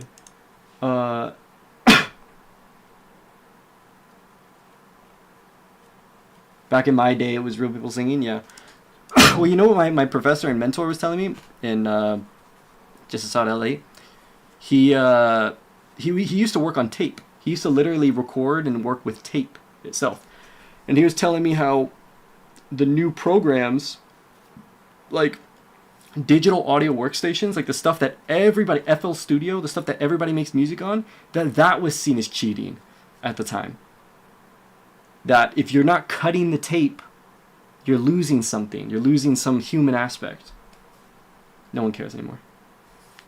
Hey, awesome videos. What rank are the accounts? They are bronze 4. The Thresh account is bronze 4 29 LP, and the DRAVEN account is bronze 3 27 LP. We are 6 games in. All about perspective, I guess, yeah. But it's controversial, so I don't want to talk about it anymore. It's a bit early for me to be talking about controversial things. See this problematic man? An absolute problem of a human being that is Mark Williams? Can you give me just like loop it? You know, but in a way, guys. Thank you, Bagley. In a way, guys. This, I don't know. People may not like this, guys. But if I'm being honest about the way that I feel, like it pops into my head a little bit that the argument against AI, I think a lot of times is an emotional one. There's sometimes logic behind it, like about artists losing their work and stuff. But a lot of times it's an emotional thing, like, ew, AI, like, ew, you use AI, like, gross, like, ew. But what people don't realize is that's kind of a selfish perspective. And that might trigger people, and that might make people feel like defensive. But hear me out, like, there are people who just haven't, there are people who haven't had the same opportunities, or there's people who haven't spent 10 years learning a skill, you know, or don't have the network to get a whole bunch of instrumentals, or don't have the money to pay to have an orchestra, you know, or the plugins to be able to buy the programs. Like, guys, music programs, just the digital stuff, costs hundreds of dollars each. In order to really have a lot of good stuff, it's thousands of dollars. So this is an opportunity for music to be democratized, and for anybody who wants to get into music to be able to. I know it feels weird, but just food for thought, because that popped into my head. Just food for thought. I mean, I don't think anybody wants to be selfish, right? So putting that perspective out there so people can contemplate, like, actually that, oh, okay, yeah, it feels weird emotionally, but true. Should people who don't have the opportunities, who don't have the money, like, should those people just not be allowed to make music when there's the potential for them to with this tool? For what? Because it emotionally feels weird? Because it feels icky? I don't know. Is that valid? How long have you been practicing playing 2 champions at once? So I played 1 game of bots every single day for 3.5 months. And then I played 1.5 months of playing normals against real people. And then we are on day 6 of playing ranked. I'll play this again. Yeah. But anyways, yeah, this guy John Bellion is just so passionate and inspiring, and he's so good at what he does. Princess Kitty Pie, you're on NA, right? Yeah, I am on NA. I think the AI music stuff mostly takes the human aspect out of it and creativity. That's intuitive. It makes the art less art, I guess. That is intuitive. But when you use AI, you realize maybe it's not the case, because the thing is when you're making music with AI, first of all, you've heard bad AI music, right? And it's bad. It doesn't have to just be bad AI music. Let's just call it bad music. Like, it's bad music, okay? In order to actually make good music with AI, you're probably not using only AI, first of all. Like, maybe one element might be AI. Like, randomly generated. Maybe some, you know? But in order to be able to connect the dots and to be able to bring elements together to make a song actually good using AI, that requires the talent. That requires the creativity. That is what makes a great producer, and that is a skill that not everybody has. That very, very, very, very few people have the ability to bring elements together and to turn something into a final product that you actually really like. And AI alone is not enough to make a good song. You have to have that talent and that skill in order to create the final product. You know, here's an example, guys. What a producer is, Quincy Jones. Quincy Jones was the producer for Michael Jackson's Thriller. He was the producer for Michael Jackson. My mentor, Benny, worked with Quincy Jones on occasion. And he said what made Quincy Jones great was that Quincy Jones did not know anything about music, and he played no instruments. But what Quincy Jones did was he got all the best string players that he knew, he got them in a room, and he pressed record. He said, you guys do what you think, what you like, have fun. And then he left. And then he came back and he listened to all the recordings and he said, ooh, add that one, I like that one, I don't like that one. No, not this. None of these work. Let's try something else. Bring in some trombone players, right? Oh, wait, there's this really cool Jamaican, like, percussion guy. Let's bring him in, record him.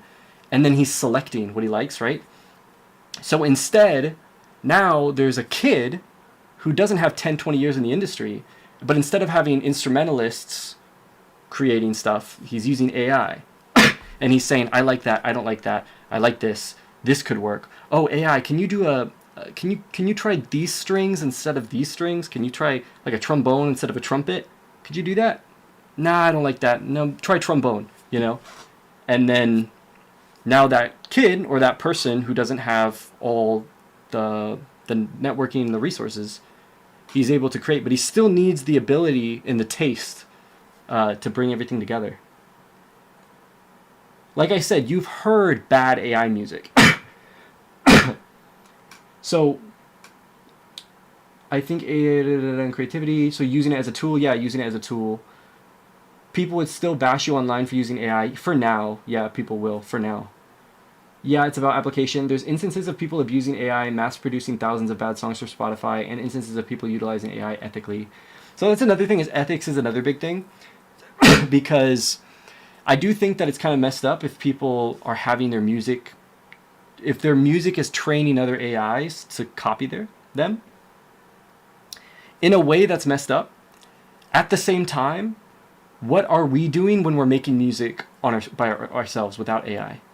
What we're doing is we are listening to someone else, and that's going into the data set in our minds, and then based off of everybody we've listened to, we are now creating something out of what we've heard before. So AI is just a really efficient way of doing that.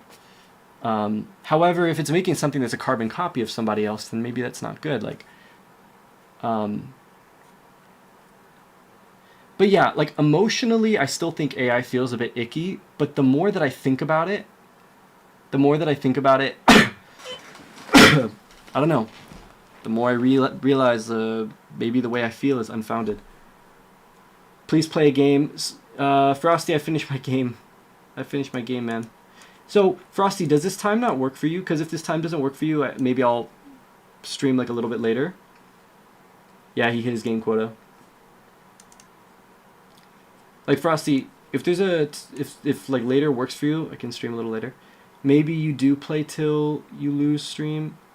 Bro, how are you a league streamer and under the league category if you only play one game a stream? That's just what I'm doing for now, man. And I'm doing it because it's best for improvement. It's best for improvement. How will you build up your LoL viewership if you only do one a game? I mean, that's a good point, but also consider that maybe that's not my first priority right now. The way that I see it is that, first of all, the way that I see it is that my enjoyment of streaming, the way that I feel about streaming, learning how to stream, and also like not burning out. I mean, do I have to leave the law category when I'm just talking? Do I have to do that? Because if I do that, I'll do that. So listen, Frosty. Okay, guys, you can tell me, guys, if I need to only play League and you guys don't want me talking. If you guys don't want me talking, then I'll think about that and I'll add that into my thing. But Frosty, there are some people that enjoy hanging out, and the thing is that I enjoy hanging out, and so I have to enjoy streaming as well, you know? 3 or 4 games a stream would make a lot more sense than just one game, and then everybody that's here to see you play has no more content to see after just 30 minutes. Listen, I'm not saying that I'm going to do only one game forever. I'm just saying that I've thought about it and that one game just makes sense right now.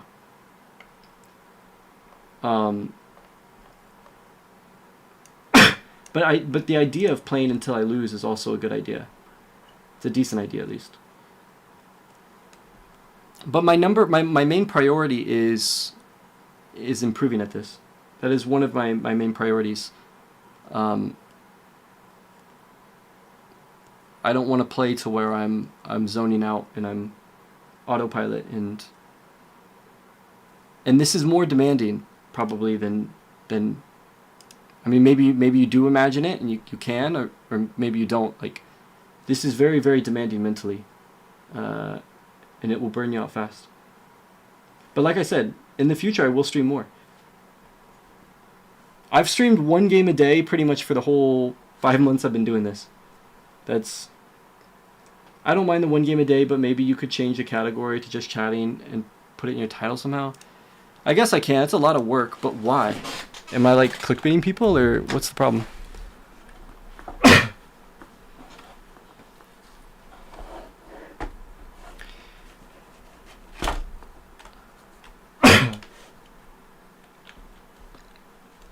I'm clickbaiting, really, eh?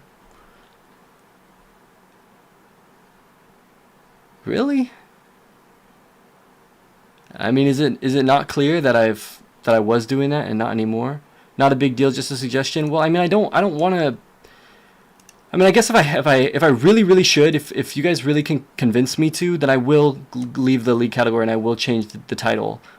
I mean, yeah, it's just, this is the theme of the stream. It is the theme of the stream. It's just over.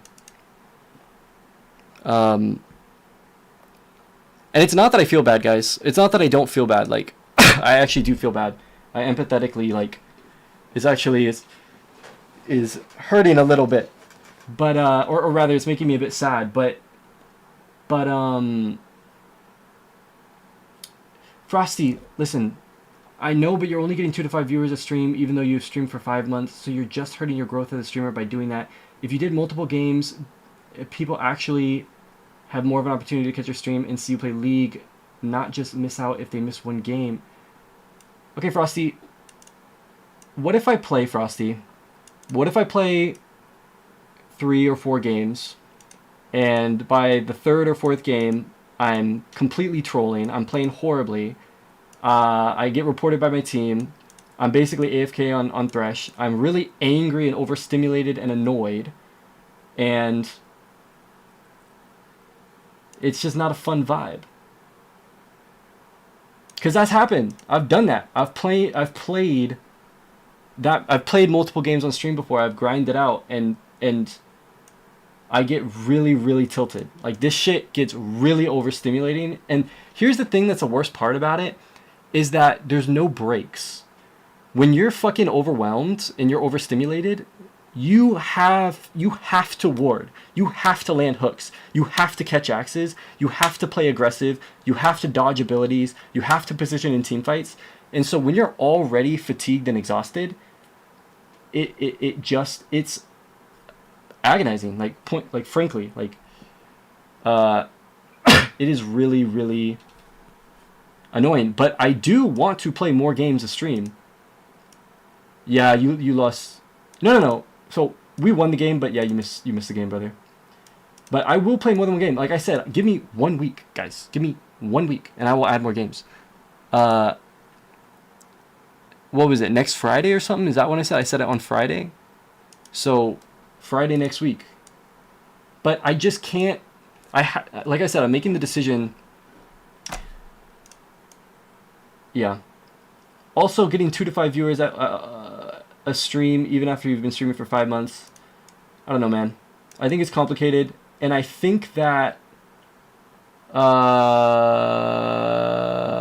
okay, thanks for the fucking, what the fuck, guys. Thanks for the raid, guys, but guys, I'm not playing anymore, guys. I'm not playing. Yeah, but anyways, I think it's normal to have 2 to 5 viewers for 5 months, you know? Like XQC, like big streamers, they stream for like years with less than 20 viewers, you know? So I think things are actually going well. Imaya, don't burn out at all. Like, I appreciate that. Rip. Yeah, rip. Yeah, guys. I appreciate it though. The game was great. The game was great today. I got 30 kills. Thresh placed the total. Guys, get this.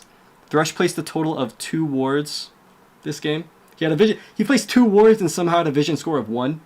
So, but he got Draven a lot of kills. So it went good.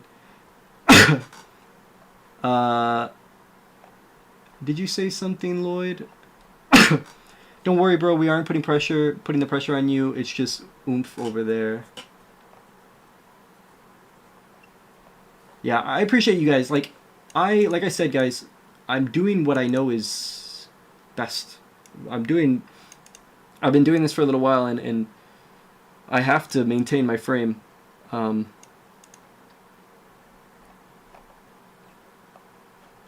I have to maintain my frame. Because I know what will happen, guys. I know what will happen. This Thresh needs to step up his game.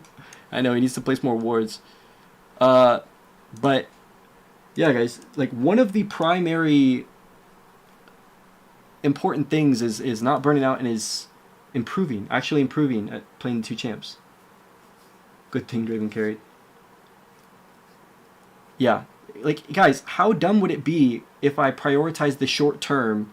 Like, short term, I'm trying to catch more people, but I'm more irritable. I don't enjoy the stream as much. I'm kind of, like, quiet, and I just kind of fucking hate talking to chat because I'm overstimulated.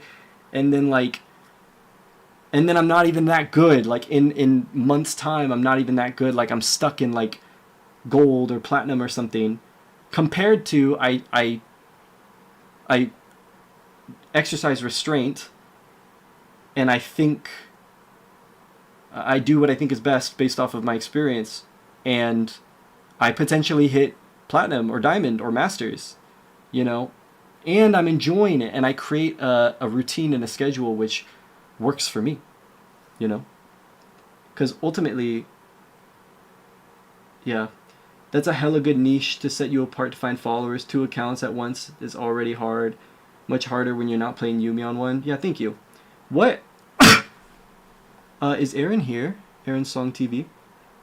What did he say before? What did he say before raiding? Yo, thanks for the follow, Dinokin. Thanks for the follow.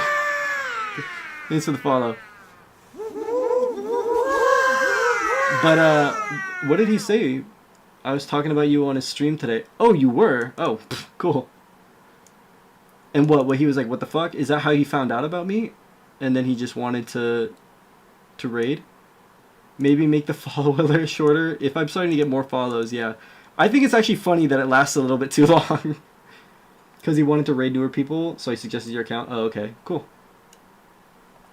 Does he play League?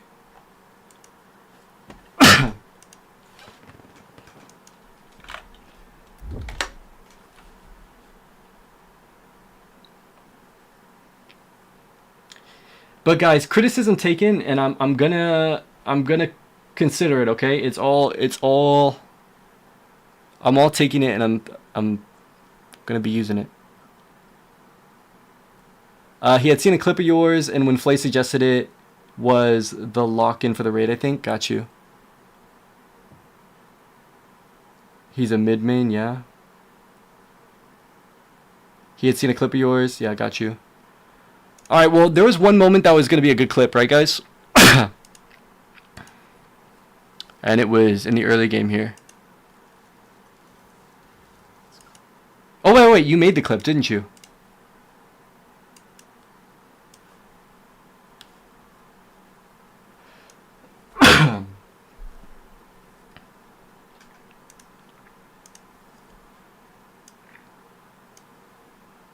It's a really fun game today, guys. Really fun game, really fun stream. I feel like I really, like, for whatever reason, came out of my shell today. And I mean, I haven't seen that part of my personality in since I was younger, you know, in a long time. Guys, do you remember? You remember when I said when Tebow popped out and he said surprise, and I said surprise, fuck you, and then I QSS'd his Q and then one shot him. He does 5x challenger mid main. Currently do a 0 to challenger. Nice, hell yeah. Damn, guys, challenger's impressive, guys. I want to find that Tebow moment.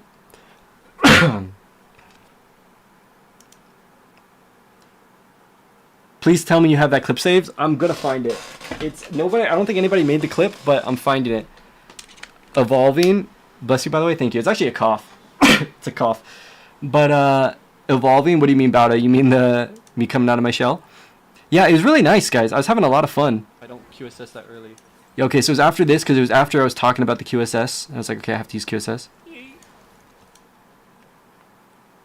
Coughs deserve blessings too. Well, thank you. This is not cool.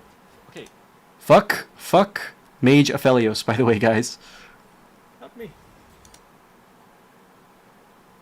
Die now. I think it was over here. No! I got hit by the mage! Fuck you, mage. Fuck. I think it was right here, right? Oh no, it wasn't. It was before. Guys, I think I have a little... Do you click to cast everything? No, I use I use the buttons on the side of my mouse here. That's my right hand, and then this one's my left hand. Another clip.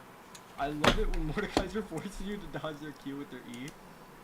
I have QSS as well. Yeah, now guys. Guys, where was it? Okay, so we'll find it because my QSS has to be on cooldown. We might be able to just do that and end the game. QSS is on cooldown here. Just one ward score. Fuck.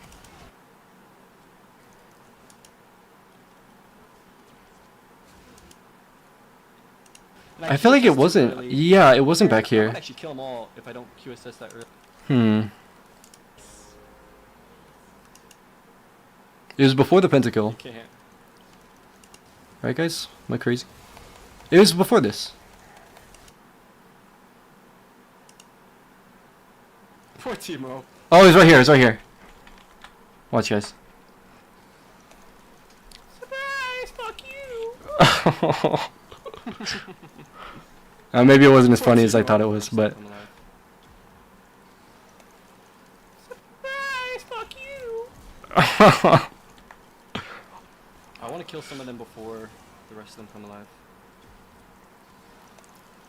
Surprise! Fuck you! IQSS is Q. Poor Timo. Let's clip that. What should I name it, guys?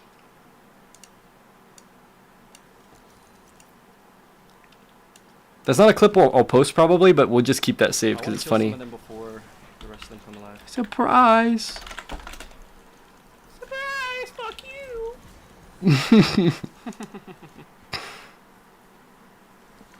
I want to kill some of them before the rest of them come alive. Surprise! Fuck you! Okay. Let's find the other clip now. Here it is. Damn. It faked me out. Wait, was it here? No, it was earlier. A sweep. Go below them. Dodge. Walk up towards Timo. Hook towards Ezreal. Works every time. Go one shot. Bronze 4. We're 5 games in. We're five games in. We just finished our placements. We're bronze 4. One day, Fridge. Nah, I think it'll pretty much happen. I don't think we have to like. Okay, guys. Fuck these guys. Fuck these guys. No! Help! Help! Oh God. Get shit on. Oh, get shit on, by the way. Dodged everything. Thresh died. That's okay though. Come here, guys. Yeah, what happened to Thresh? Wait, what happened to Thresh, guys? Because I was just focused on DRAVEN. Like, as soon as I got ulted, Thresh was just dead, just doomed. I think it'll pretty much happen. Look at the Thresh. It's so small, though, for you guys. Like, okay, guys, fuck these guys. Fuck these guys. No, help. I get ulted, Thresh is walking out of the pit into the enemies. Walks into 2 people, dies. Let's see. I'm looking for one in particular. This one. Ooh. Get shit on. That one right there. Get shit on. Bye bye. You too. Kind of cringe, but cool.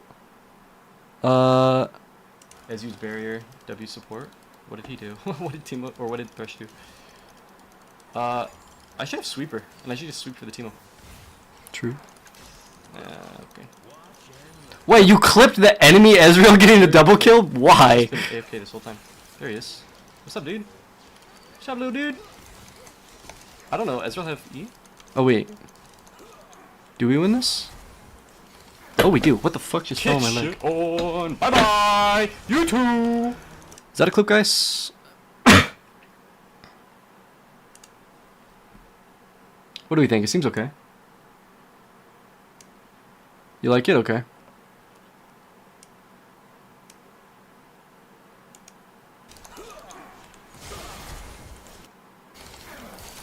Get shit on. Bye bye. You too. W stream, W game. That was a good fucking hook. I'm proud of that one. I'm proud of that one, guys.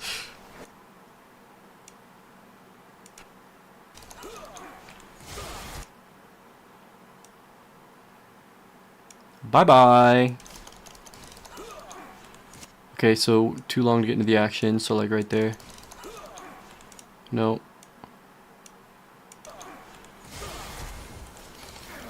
Ooh. Get shit on. Bye bye. You too.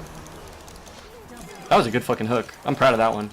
I'm proud of that one, guys. Get shit on. Bye bye. You too. Hey, John. That's how you pronounce your name, right, John? I think that's good, right? Right, guys? And I think it's day, is it day like 88 of posting every day?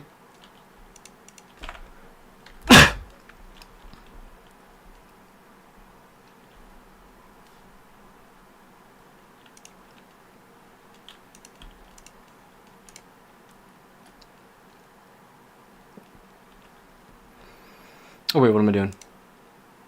Go over here.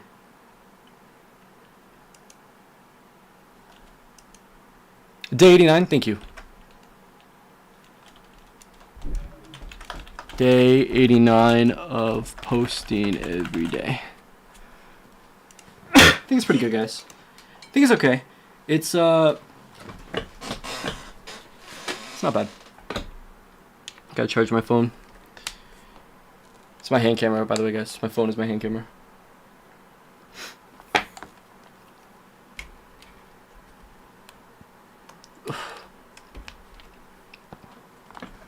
Alright.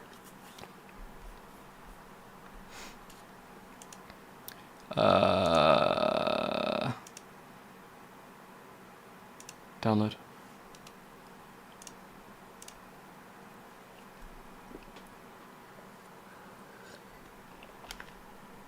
Would it be possible to make a setup video for those wanting to replicate it?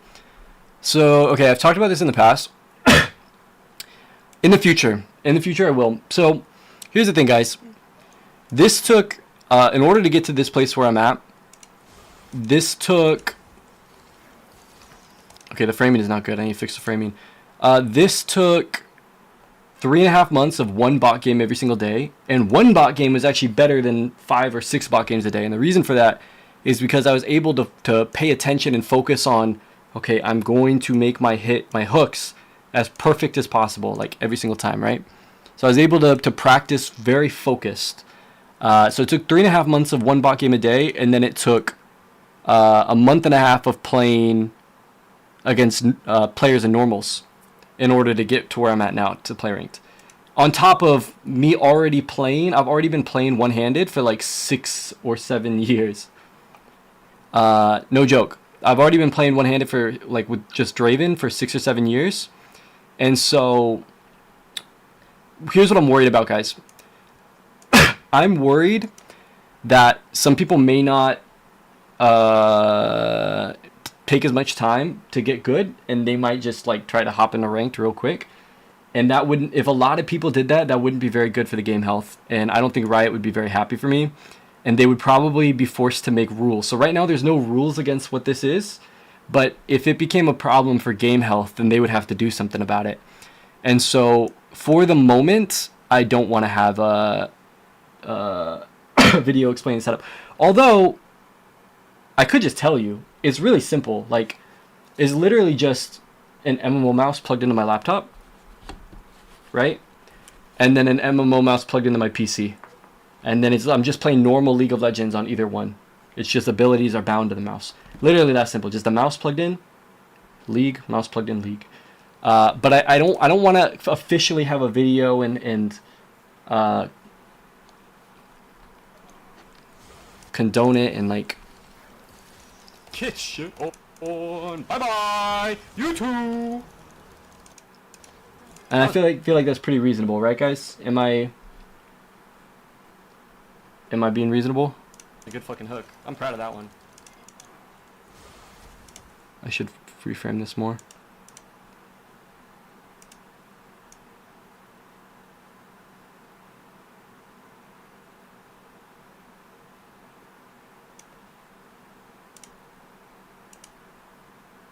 Is Thresh screen constantly locked on the Draven champ? Thresh screen is locked on a Draven. Or sorry, Thresh screen is locked on a Thresh.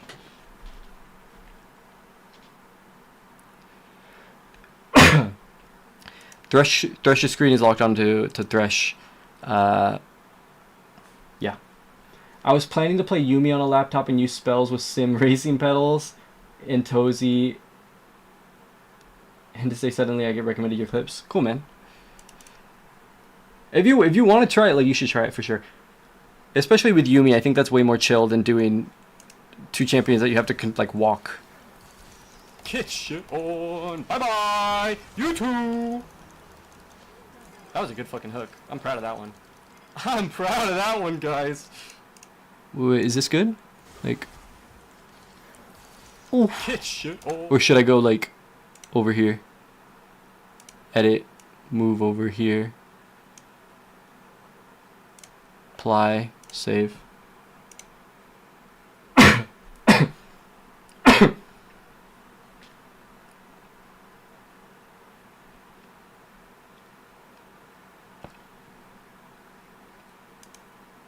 Okay.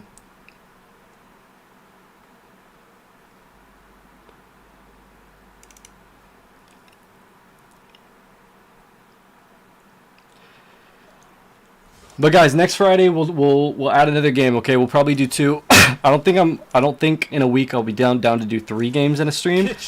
But next Friday, starting Friday, I'll do 2 games in a stream, and then I'll add more over time, like I said. That was a good. Get shit on. Bye bye, you too. I gotta show more of Draven. Just think that looks pretty ugly and unprofessional. But I feel like you have to show Draven when he's throwing the ult. Like, if you're telling me Thresh screen is centered on Thresh, that would mean you're constantly looking at both screens and playing 2 instances for real. I'm afraid I'm not on your level of Freak Boss. I'm not looking at 2. I don't look at the Thresh screen much. At least you guys can tell me when you look and you watch me play. I'm less and less looking at Thresh. I only look at Thresh when like I have to ward in precise places, or I'm like roaming. But most of the time I'm just keeping track. Not the same thing, but watching your stream reminded me of tandem mode when Riot did on stage 10 by 10, one person controlling mouse and another controlling keyboard. That's interesting. I've never heard of that. They did that for League?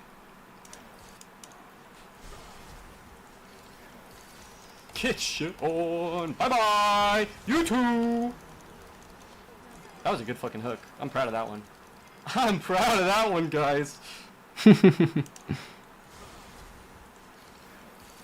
Get shit on. Damn.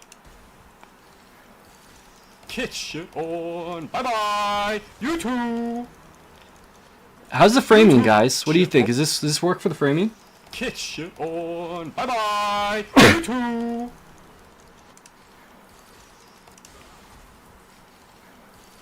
Feels a little wonky to me. Bye-bye. You too. That was a good fight. Get shit on. Bye-bye. You too. That was a good fucking hook. I'm proud of that one. I'm proud of that one, guys.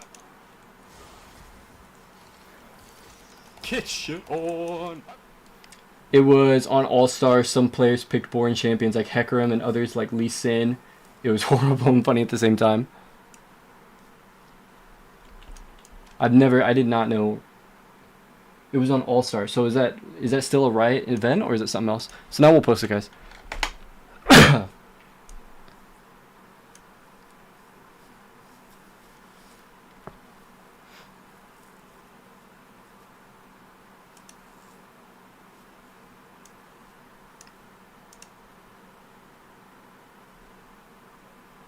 I don't know, there's much to do on this one. I think it's because your camera is over the DRAVEN. I don't know, there's much to do on this one. What do you... Oh, you mean there's not much we can do to fix it? But what do you think, though? Is it... I mean, I could try one change. I have one idea. I have one idea. Adjusting the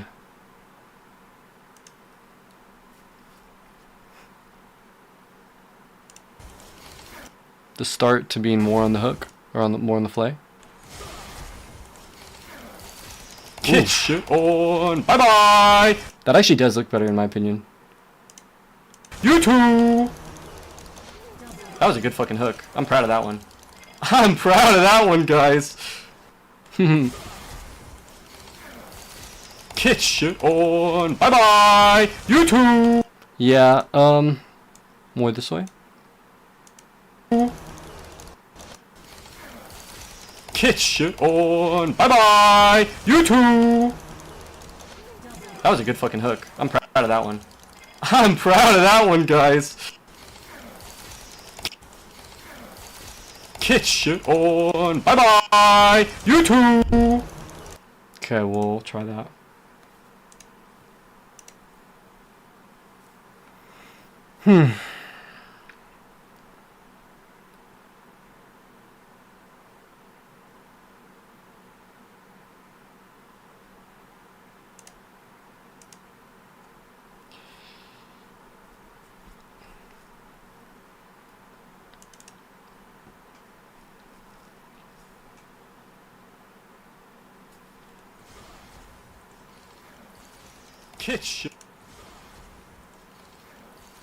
Get shit on. Bye bye. You too. That was a good fucking hook. I'm proud of that one. I'm proud of that one, guys. Get shit on. Okay. Let's try this.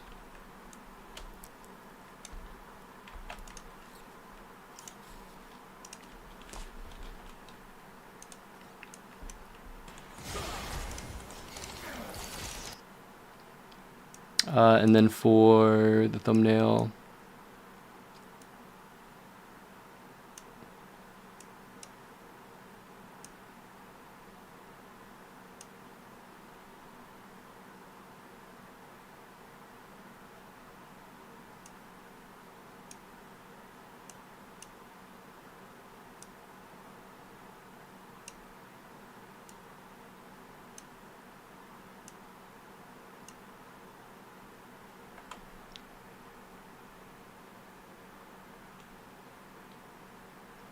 sure.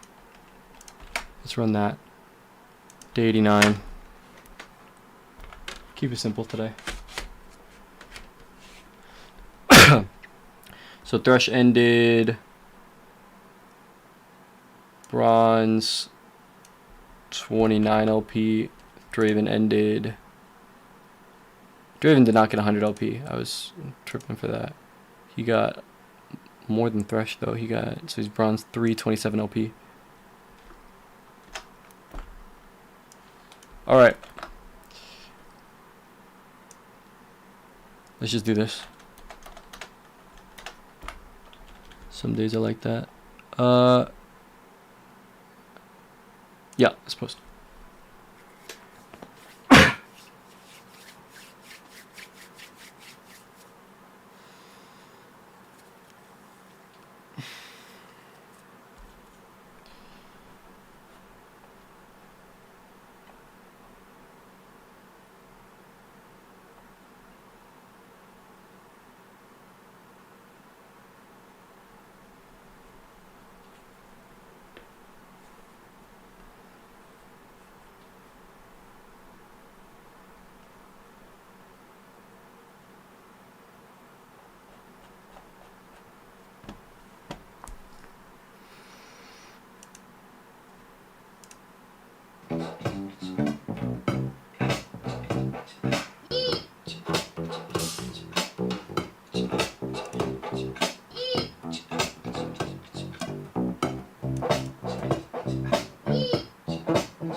That sound that you guys made the joint off the game plan. Yeah. That envelope, that same release, that same feel, but just Okay. low and high octaves make Right. it full and sparsely, All right. sort of on the one, and then the rest just juxtaposing the bass line. Fun. These guys, by the way, this guy You and can choose your spots though.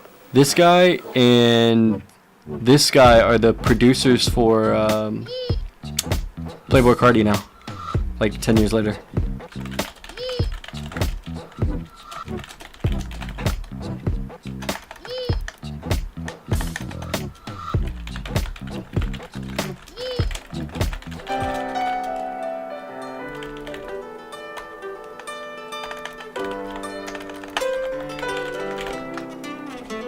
I need to reserve the prettiness you came up with on the guitar.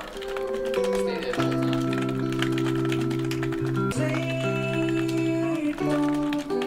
Yeah, that's melody.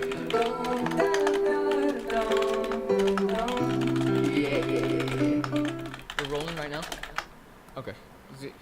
Because that first melody is crazy against the... Let's see. Sleep on me. Feel there's something in my heart, just breathe. That's sleep on me. Feel the rhythm in my chest, just breathe. That's the pattern. That's gotta be the pattern. I will stay. So there's something rhymes with stay. Then go into that pre. Because you tell me I'll take to my something. There's bones What's up, in my Sammy? something. There's bones in my closet. There's bones in my closet. Bones in my grave. Bones in the table. Let them down, let they. There's bones in my closet. Dun dun dun dun da da dun. Yeah, that's such a nice melody.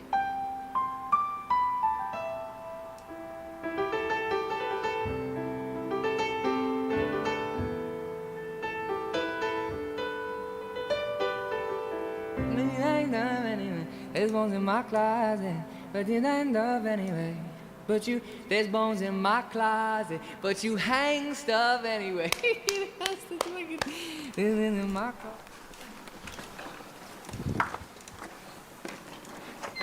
What are the chances that we could get 2 violinists and a cellist within maybe like half hour, 45 minutes? So cool. I can try. And this man is playing for Billy Joel and killing shows and doing things. But I can get Anything is possible. Anything is possible. I've just been calling like copious amounts. Are you of open to players, other pairings in string Draven players, Thresh? Yeah, for piano sure. players, like, For sure. In the future, I'll be playing all kinds of stuff. Like Braum,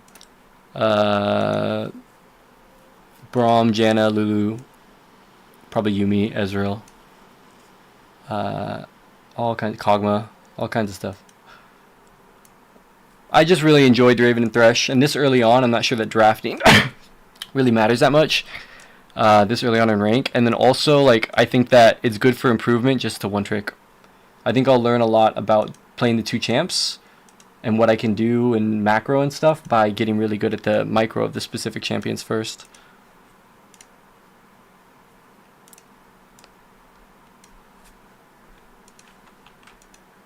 Oh shit.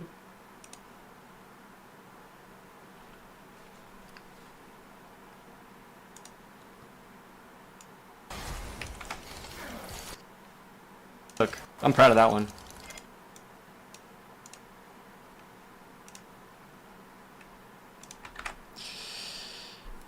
Alright. Oh, I need the... Facebook has different tags. What I have in mind is Ashe support with some attack speed. ADC gliding with two hands must be nuts. Yeah. I actually have a clip of gliding on DRAVEN. Here, let me show you. I was gliding on DRAVEN here.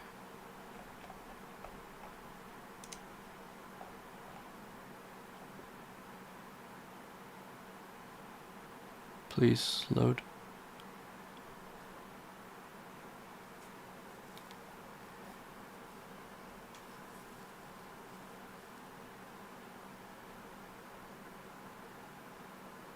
Right here. This is gonna be here. Miles is here. If I can kill her really quick before everyone respawns, it's huge. Which that does it. Because, you know, it's a blessing to be in a position to be able to jam with people.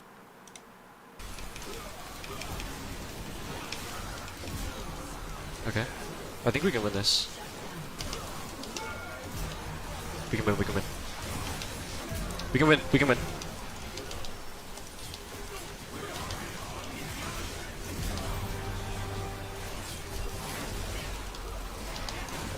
Holy shit. This is gonna be here, Miles is here. If I can...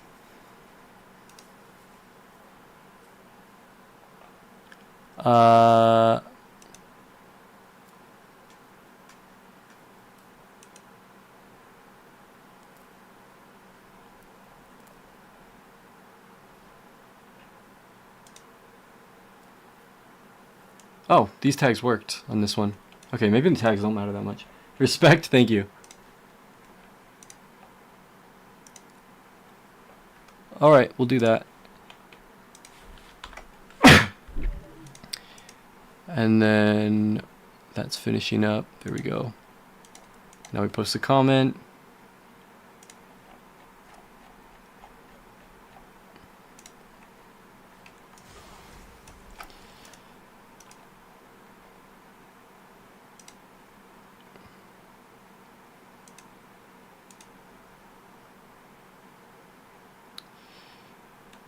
You know, guys, I do think about missing opportunities and wanting to catch them and wondering if I should be streaming more and playing more, but I do think it's best if I start small and I keep things sustainable and I gradually improve over time. I just, you know, I just do. And I trust my own judgment, but I do feel bad, to be honest. It does come to the back of my mind, like, and to the front of my mind all the time, that what should I be doing different? Should I be doing more? But I just feel like I have to start slow and build, you know? For those of you who are still here from earlier, the earlier conversation. Someone came in and was trying to really convince me to play more than a few champs, or more than one game a day, and I don't know if it hurt my feelings. I don't think it hurt my feelings, but it did make me feel a bit sad.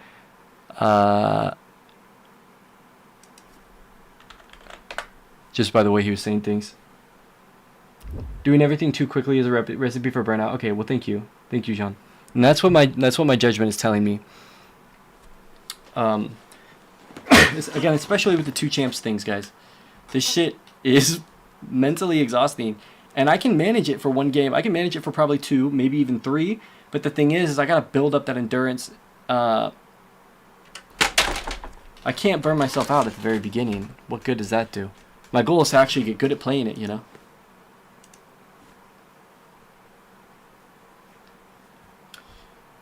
With that said, we've done all the uploading and everything.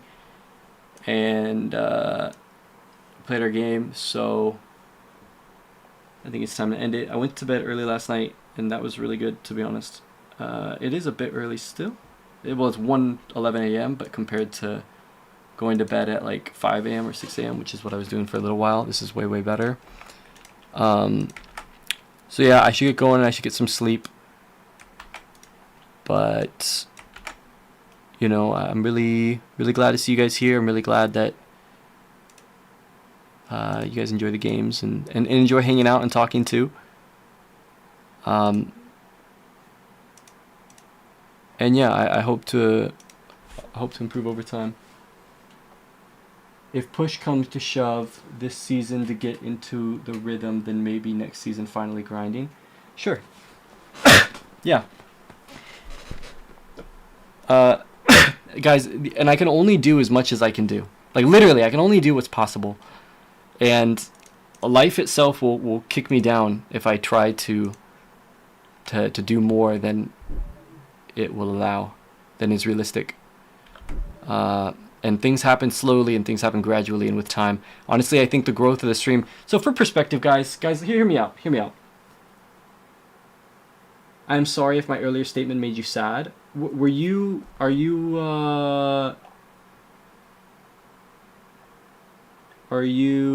hold on, I gotta scroll up a lot. Are you Frosty on Twitch? Sean?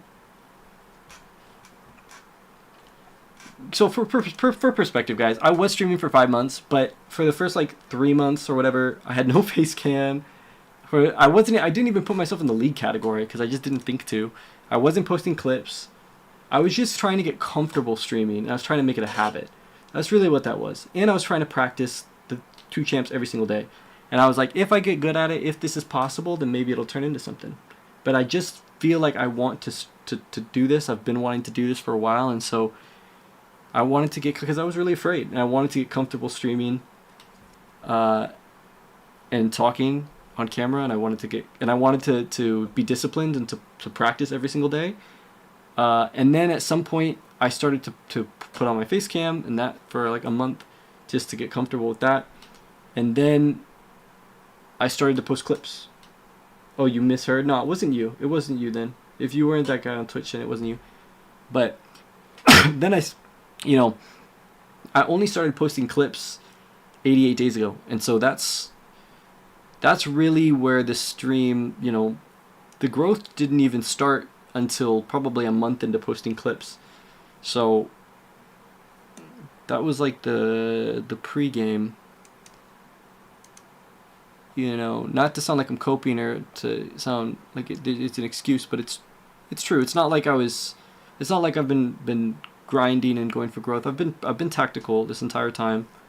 And for anyways, for what it's worth, I think that the growth that I've been having has been good for how long I've been doing it. I think it's very typical for even big streamers to only stream to 0 people or less than 20 people for years. I think that's true for XQC. I think he streamed for like no one for like a year or 2. And so I think that the growth that I've been having, I think that the nature of the game is that it's gradual. Just like everything in life is gradual. You want to get good at making music. You think you're going to get good at making music in a month or 2 if you try. Then 10 years later, you realize you're still not that good. But you're okay, and you know how to like collaborate and stuff, and that's important. You realize that's important. So just like everything in life is gradual. And I feel like even given that it's been gradual, it's been moving, there's been blessings, and it's been moving pretty fast. Like I don't know how many viewers I have right now. I haven't been looking. Again, I don't look at my viewer count because it just makes me get in my head, but but let's see. Risk of disappointment, but it's okay.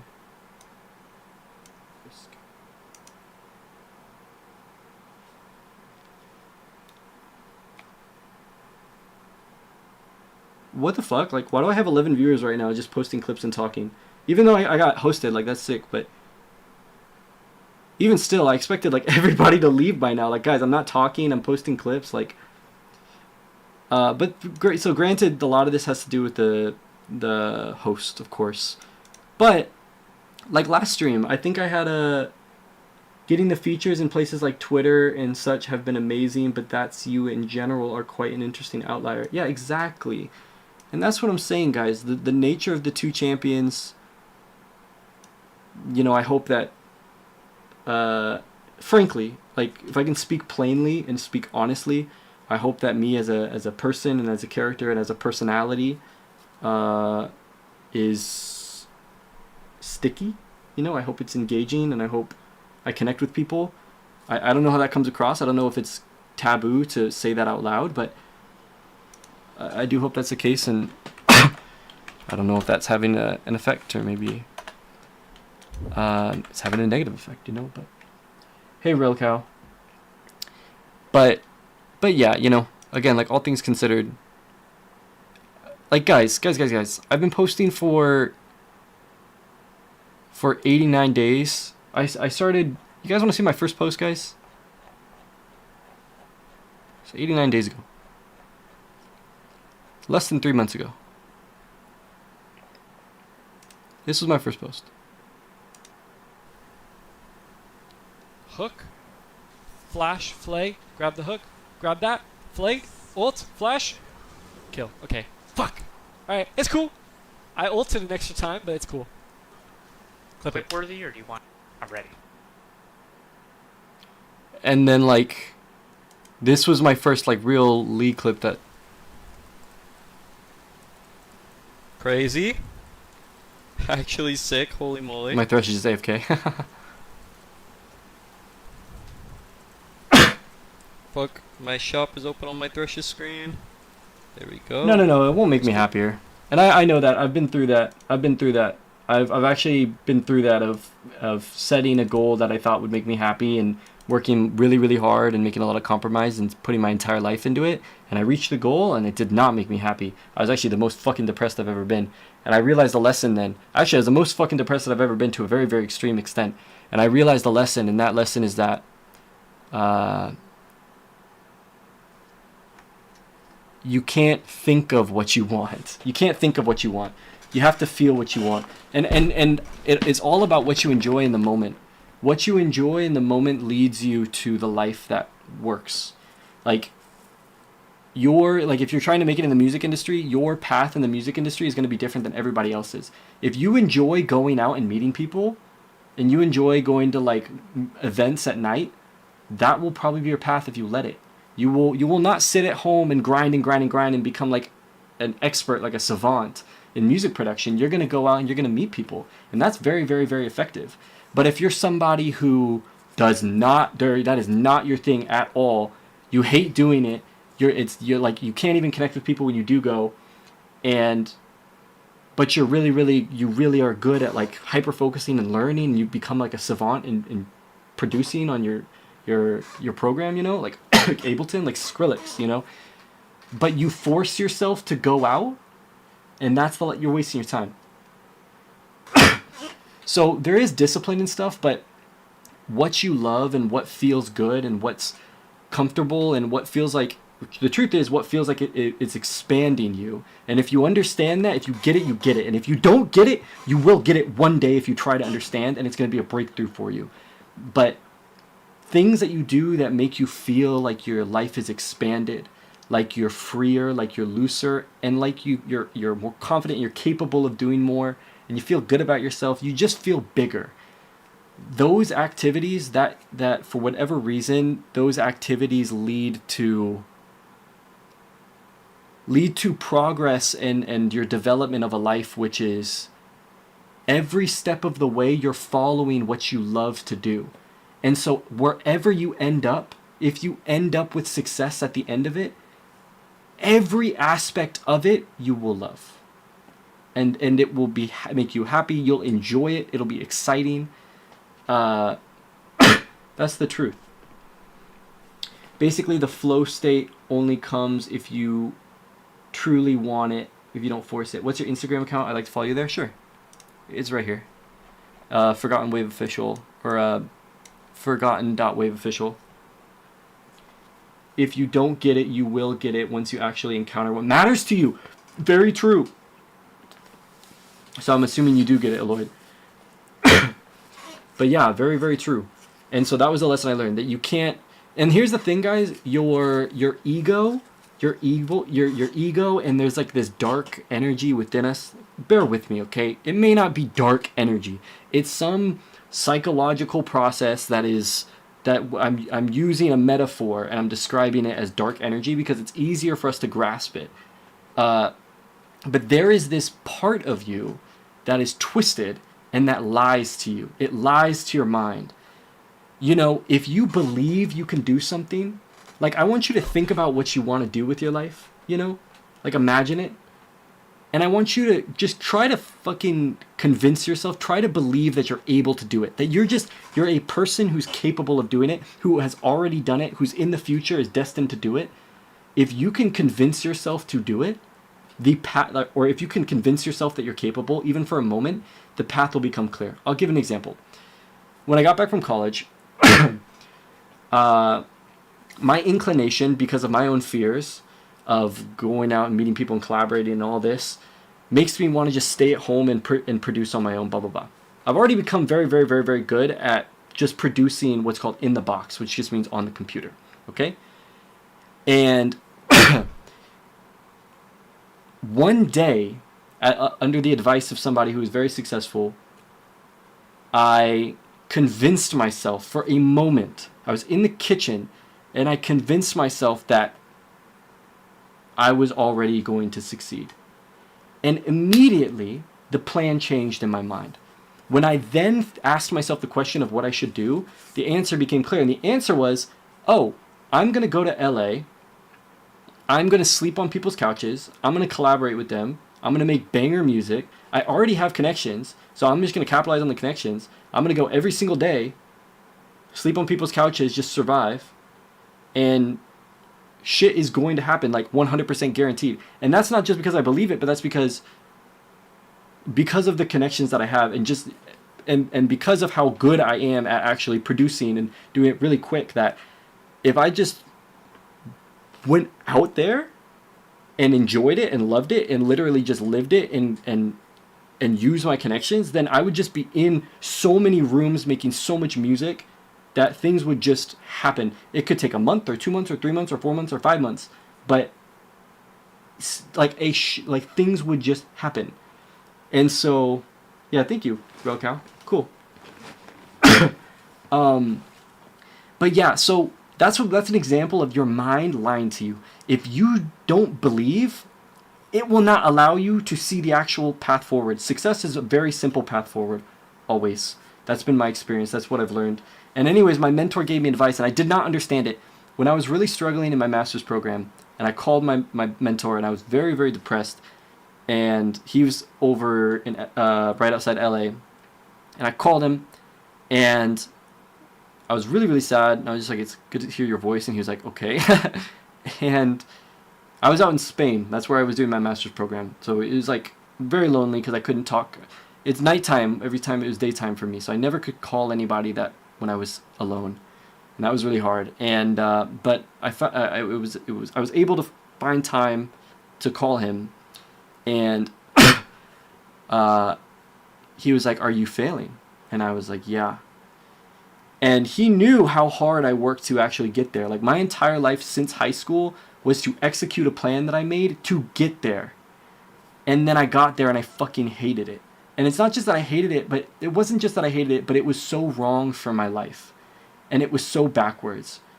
And it was what I thought I wanted, but it in retrospect, there was just a better way. I learned a lot of life lessons, so I wouldn't be doing what I'm doing now with the mindset that I have now if I hadn't gone through that. But I told him, he was like, "Are you failing?" And as a reflex, I tried to defend myself, defend my ego, and I said, "Yeah, I got to think about what my next steps are. I got to make a new plan." And he said, "Riley," he said, don't think. Just do what you love." And I said, okay. But I didn't understand. I didn't understand. He has a lot more experience than I do. He's been in surrounded in this industry forever. And he just said, do what you love. And as time has gone on, I've understood what that has meant. I've understood what that has meant. I've understood what that meant. I'm having a stroke. Sorry. Maybe I shouldn't joke about that. Sorry. But, yeah, guys. I don't know how I started talking about this. I don't know what that was. But yeah, and so I think what I was talking about is, given that was 88 days ago, guys, and just what?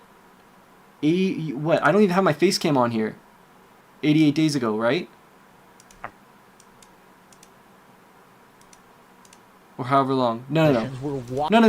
What this was? All right. This was 7 weeks before this. So this was 88 days ago. Makes us vulnerable. But I don't even have my face cam because 88 days ago I was terrified of having my face on anything about you but your on screen because of my tics. Because I do weird stuff with my face, right? When I get excited or when I get nervous, it triggers the tics. And so I was terrified that I was going to be judged for it. My tics. So I was terrified of having a face cam. That was just 88 days ago. And in that time, now I'm having however many viewers I have, and the average is going up, and the content on Instagram. And so what I'm saying is that in 3 to 5 months, like, a lot has changed. And so the guy was saying that he was kind of downplaying the progress that's been made. But first of all, again, I think that this takes a long time with streaming and stuff. I think that just takes a long time, and that's normal. Like, that's just how the world works. But given that I'm within the bounds of what's possible, I think things have been going really, really well.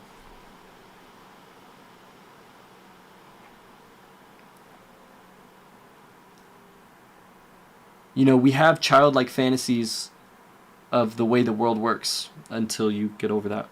Oh, anyways, wait. To go back to what I was saying, yeah. Your mind lies to you. Your ego. Ego is the enemy is the phrase that's been around since ancient Greece, yep. So you can't trust your thoughts. You can't trust your thoughts. You have to follow what it is that feels right, that you enjoy, that fills you up, that leaves you not exhausted. You have to replenish yourself, and you follow your gut, which is your subconscious, and yeah, you always question your mind. So sorry, that was a long thing, but hopefully. Oh, sorry. You asked a question, John. Let's say a month from now you blow up. Let's say your stream has 500 viewers. Will that change anything for you? Will it make you happy? Say you get 1,000 viewers. Is that iteration of you any different than the current you? No. Not really. I mean, yeah, not really. It needs to happen gradually because you guys probably tell, I feel a lot of pressure, and I process that pressure and I get used to it, and then I adapt. And so if I had suddenly 500 viewers, like even just getting hosted, I kind of got quiet, And so I need to get used to things gradually, but it's not about having 500 viewers one day. It's going to be about living a life which is sustainable for me, which I enjoy, and which also happens to be entertaining, and it earns the attention of 500 viewers. But if I push myself to burnout, I'm complaining all the time, I'm irritated, I'm being snappy with chat, and nobody wants to watch, what's it matter if I'm streaming extra hours?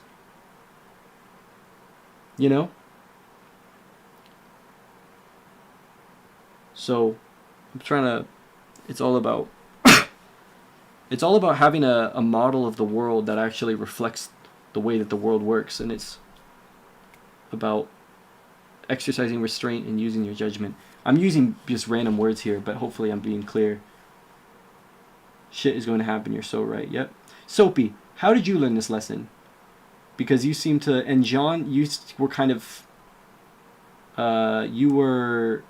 Jean, you like got it. Just by the question, I could tell you understood. Will it make you happier? Just by the nature of the question, I could tell you understand this principle. So, how did you guys learn this lesson?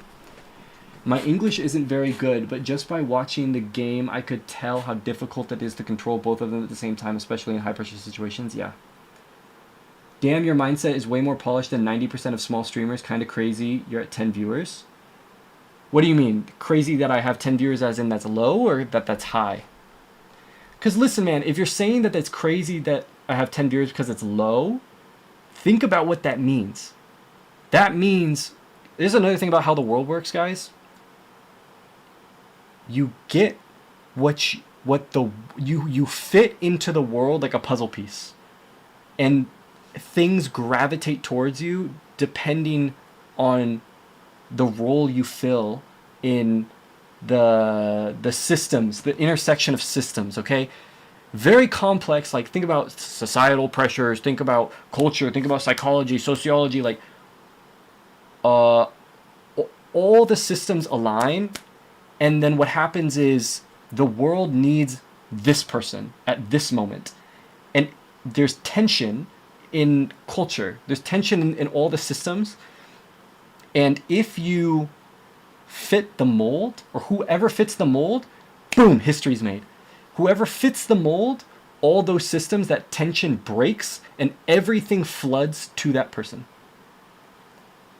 And so if you're saying, damn, it's kind of crazy I'm at 10 viewers because that's low, think about what that means. That means I'm already filling a role, and it's just a matter for the systems to realize it.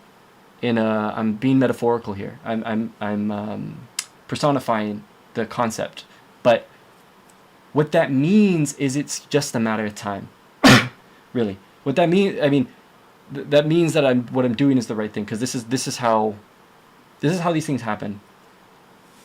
I believe that, you know, there's a part of me that questions everything, but of the part of me that believes in anything, I believe this pretty much 100%. Not pretty much 100%. I believe this 100%, but there's always a part of me that stays open-minded and questions everything. So that's where things blowing up overnight happens. You know? Why, for whatever reason, did well, I'm not going to get into it, but we'll just see with time. We'll see with time, guys. Why did, you can simplify it, you can understand it in simple terms, but it's more complicated than this. Why did someone retweet my clip on the esports Twitter? Right? Because what I'm doing captures the curiosity of League of Legends players and ex-League of Legends players, right? I'm the whatever it is that the playing two champs thing and the execution of it just happens to strike people's curiosity. There's a demand for it, and that's the only reason they posted that. If there wasn't a demand for it, they wouldn't have. And so it's just an example of being the right person. That's what it is. The right person at the right time. It's releasing the tension. So yeah, guys, it's about being the person that fits that role. What do people need? What do people need? And it's not like I'm selling something. I think of it, again, I don't know if it's taboo to talk about this, but I plan on being a leader in the future. I don't mean like president, that's not what I'm saying, but I mean as an individual, I hope that people can listen to me, especially as the platform is growing. I hope that I can guide people, and I hope that I can help people see this and see things like this. And I think that that's a role that I fill for people. I think that some people are lost. I think that some people need to hear somebody who's confident and somebody who has good advice. And who has been through maybe what they've been through. So what you're saying is that you're filling a market gap that happens to be a blue ocean. Yeah. That's one way of viewing it, but that is one slice of the pie. It's all these systems, and our minds cannot fully grasp it. So we can only look at one system at a time or a few at a time. And what you're talking about is one system. In case you don't know what that means, it means people want something and you're the only one who does it. Yeah, I know what that means. I know what that means.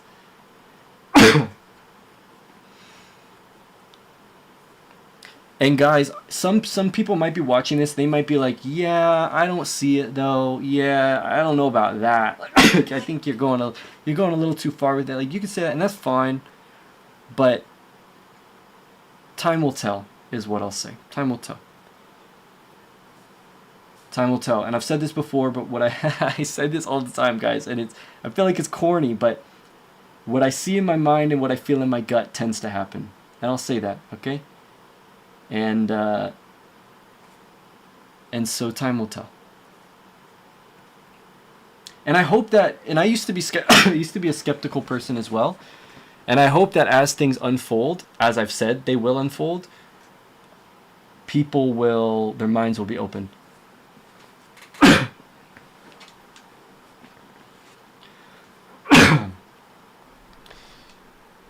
That's a little crazy, I know. Or maybe it might seem crazy, but some people may get it and some people may not. Law of attraction, yep, that's one of them. Law of attraction is true. It's very real. Once you figure out exactly how to execute that, because sometimes it can be difficult to figure that out for the first time, but once you figure out how to execute that and you tap into that, it's everything. It's one of them though, but it's one of the laws that are important, but it is huge.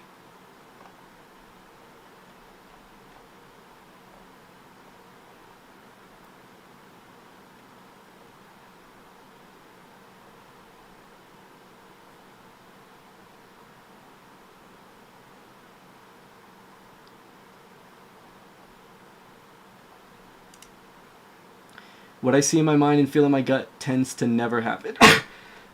So I kind of use it as a metric to expect something else. So let me...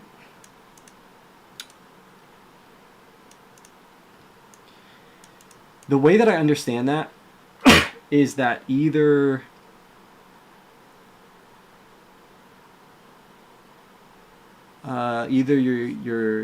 your mental model of the world is not accurate.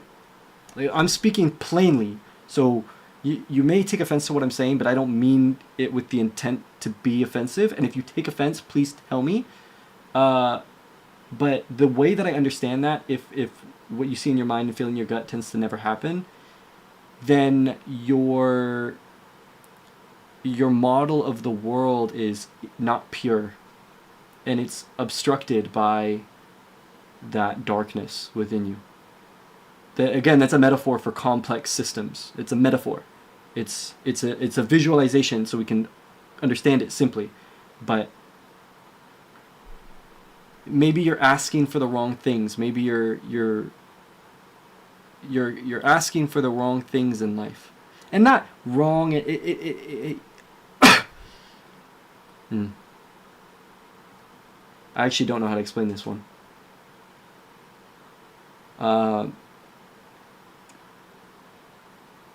There's something about being at peace with the way that the world is. And I think if the world doesn't do what you expect it to do, then you're expecting something that doesn't. You're expecting something that doesn't exist. Don't worry about being offensive. That word is banned. Just in philosophical discussions. Yeah. Huh. Some people don't get that, but if you dread being offensive, the dialogue will never be fruitful. I understand. That's why I preface what I'm saying with, I'm going to speak plainly, because some people take offense, and that's okay. Everybody's different. Everybody has different tolerances and everything, and that's okay. Try to communicate in a way that can reach people who have different personalities and different tolerances for different things, and everybody starts from a different place in terms of their perspective, and that biases them in different ways.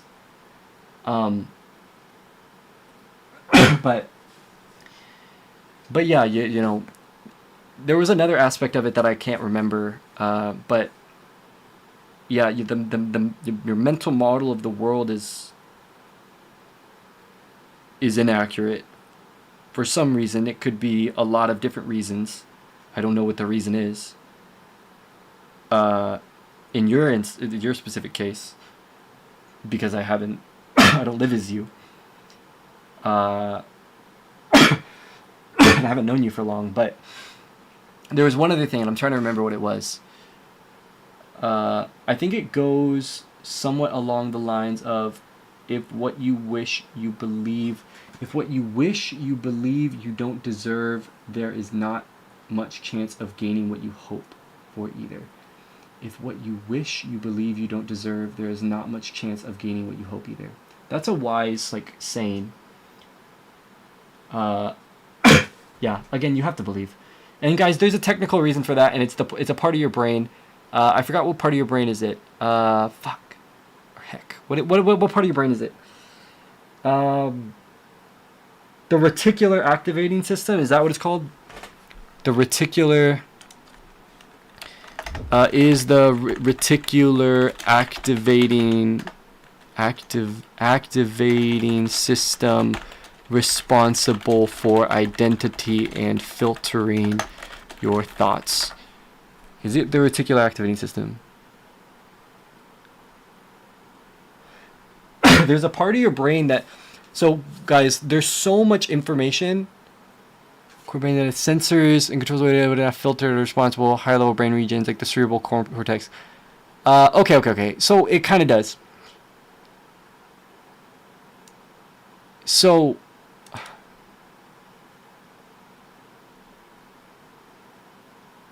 okay, guys, I may be confusing one part of your brain, but the principle stands. Maybe I'll look it up in just a second, but we'll say it's the reticular activating system, because it's possible. It filters out sensory data.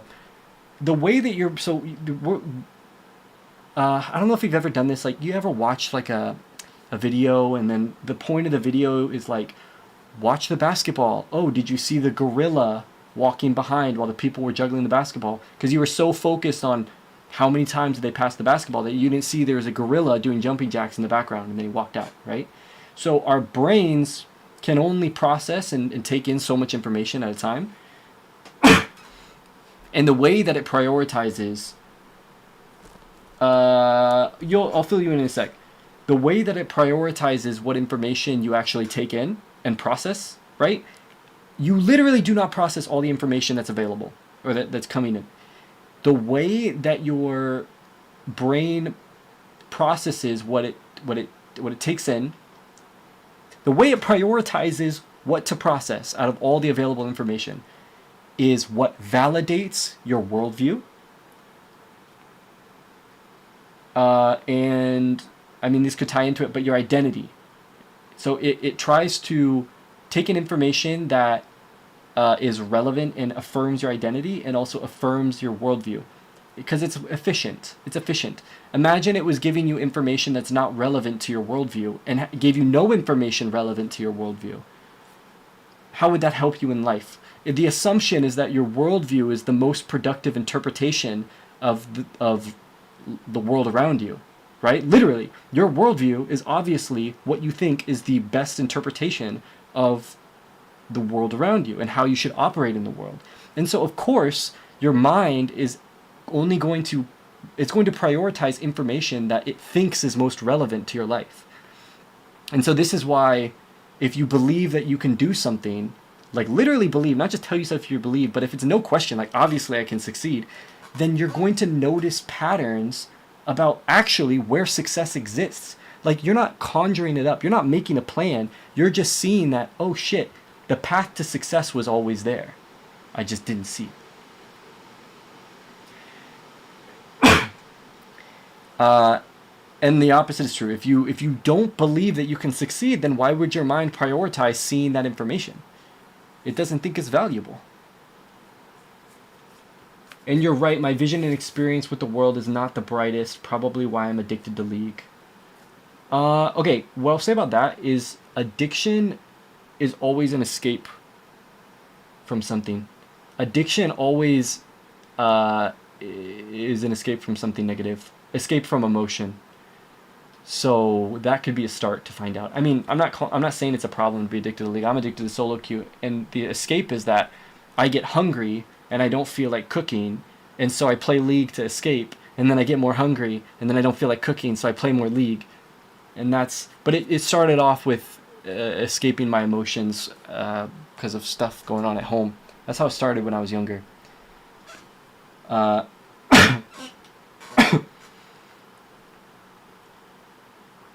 So what am I talking about? What are we talking about, guys? We're talking about we're talking about ego. We're talking about how the best way to.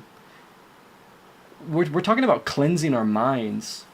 Truly, I mean, maybe that sounds cringy, but we're talking about cleansing our minds and seeing the world and escaping our egos and seeing the world as it is, so that we can live a life which we actually love and which is fulfilling to us. Not just fulfilling. That's a buzzword, but a life that we actually love, moment to moment, and find peace and find manifest love and manifest our dreams. You know, manifest the things that we genuinely want to do. Manifest being a simplification of complex systems. Manifest meaning literally operating in the world in the most efficient way, and then it just so happens that because we're operating in the most efficient way, because we're only thinking about, the only things we think about is what's possible in the first place, because our worldview is pure. Our worldview is pure, so the only thing that we actually see is the real possibility. And so when you're making a plan out of only the real possibility, of course the plan's going to succeed.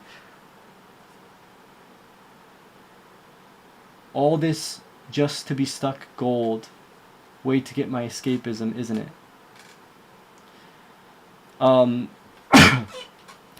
I don't know. I think for a lot of people, grinding ranked makes them feel better about themselves.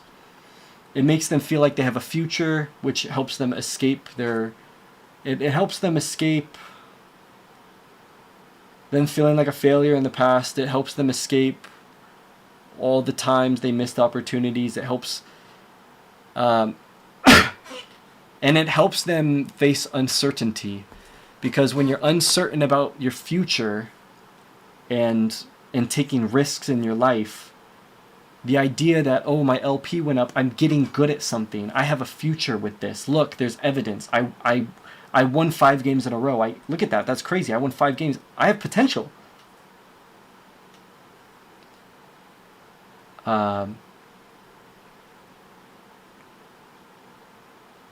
Makes you feel better. And then you don't face the fact that you feel uncertain about your future, the fact that you feel bad about yourself. You identify with your failure and the fact that you never step outside of your comfort zone. Sorry if I'm being too direct, but this is my read on a lot of people.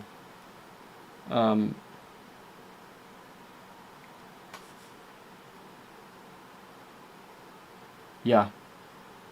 And feeling a sense of progress in life, it justifies in your mind. It allows your mind to shut down and calm down when you feel like you're having progress in life, because if you feel like you're having progress in life, then you're able to sacrifice everything else that you're avoiding. Your mind says, yeah, that's not important because, dude, you're doing what's important. You're fucking progressing. Like, sure, you're making compromises, but compromise is a part of life. You know, so it tricks your mind. Tricks your mind. And the escape isn't to quit. The escape is to start doing actual things that you actually want to do but you're afraid to do. And you do the little things first. You do the really, really easy things that make you feel really good about yourself. And then you realize you're capable of more, and then the addiction has less of a hold on you.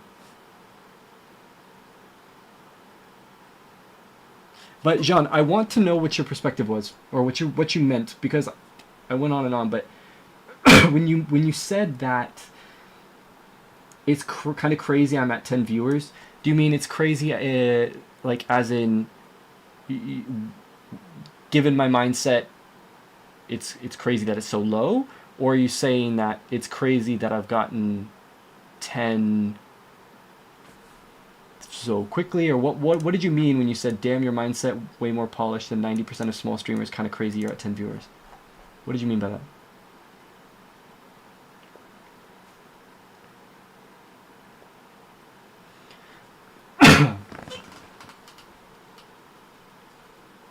Yeah, the reticular activating system, guys.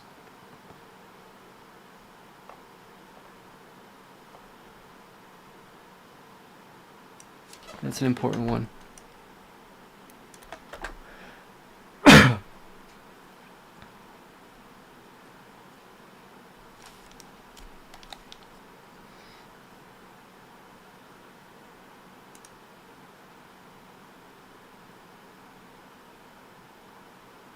I actually haven't looked to look at where the reticular activating system is. I tend to for other things, but it seems like the reticular activating system is actually more like a system rather than just a single part of your brain. That means that your mindset is 90% of small streamers, so you should naturally have more viewership than those 90%. You're doing things more right. Yeah. Well, that's good to hear. People keep saying stuff like that, and keep saying it. You keep saying it, that stuff might happen. But that, I mean, again, just listen to what you're saying.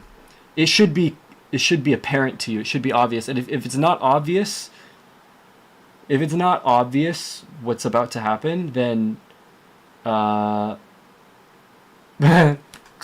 then your worldview, in my opinion, your worldview is impure in this aspect, that there's an area that you can learn here. And now that I'm saying it, I realize doing things more right doesn't exist. It depends what you mean. You're describing something that exists. You're saying more right as in, I think what you're saying is exactly what I was saying. It fills a void and being the right person at the right time.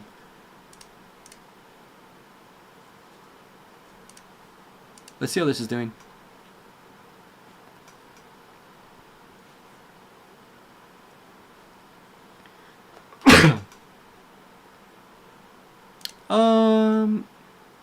Not great.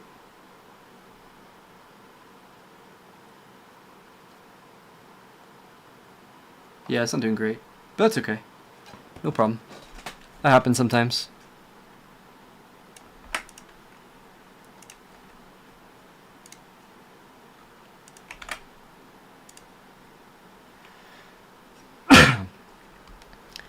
I do gotta be careful though, because like what I said, like if you don't realize what's about to happen, that feels a little bit egotistical. It may not be actually, but I have to be careful because I do believe that in a way you can offend destiny. Again, I'm personifying like complex systems so they're easier to understand. But sometimes it feels like if you're not careful, you can offend destiny and it takes away what you're on track to do. People get almost arbitrarily get pseudo success at doing at random without ever doing it the right way, and other people struggle ever if they do things by the book. By the book is dumb. By the book is wrong. That doesn't exist. I know what you understand by doing things by the book. Paradox is doing things by the book would be generic and robotic and having flaws, making one more unique. So you're onto something, but you're off. In unique cells, you're onto something, but you're off. You're missing the simple principle that informs everything, and that's that the people that get random success without even trying, those people are the right person at the right time. They're filling the void in the world. They're filling the void in culture. They're filling the void in the systems. They're exactly what everybody wants in that moment, but they don't realize they want. They're releasing the tension in the world. They're releasing the tension in multiple systems. The systems are the inner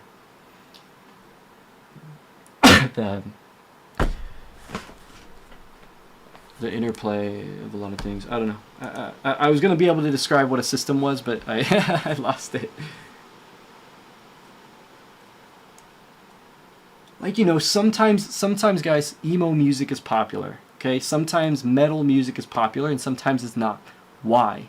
Because sometimes rock music and emo music resonates with people, and sometimes it doesn't resonate with people. When we're going through an anxious, stressful time as a society and a culture, and there isn't emo music, which touches on these emotions, that tension builds up within people. And then the artist, which creates the new, great sounding, fresh sounding music, which resonates with people that are sad and anxious and unsure, boom, that music blows up. Right? Or like in 2024 or whatever, the new Skrillex album, which sounds all nonchalant. I'm not shitting on it, by the way. It was great. I listened to it when it came out a lot. But that song sounds nonchalant. The Tate McRae Greedy came out at the same time. That sounds nonchalant. At that time, people wanted to feel nonchalant. So that's why that music was popular. And that's why the artists made it in the first place. Because they made it because it felt good to them. That's what they wanted. They were relieving tension within themselves. And as people who participate in society and culture, we ourselves are a reflection of the way that other people in society and culture are feeling. Maybe not everybody, but probably a lot of people. We're way more similar in the way that we feel than we're not. That's it averages out. And so that's, it's as simple as that.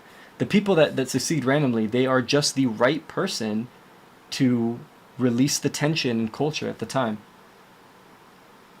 And so if you're not automatically that person, if you don't, that's what luck is, guys. That's what luck is. You just happen to be that person. I kind of don't like luck. I kind of don't like that term because you can understand the systems that produce luck. But that luck is they happen to be the right person at the right time.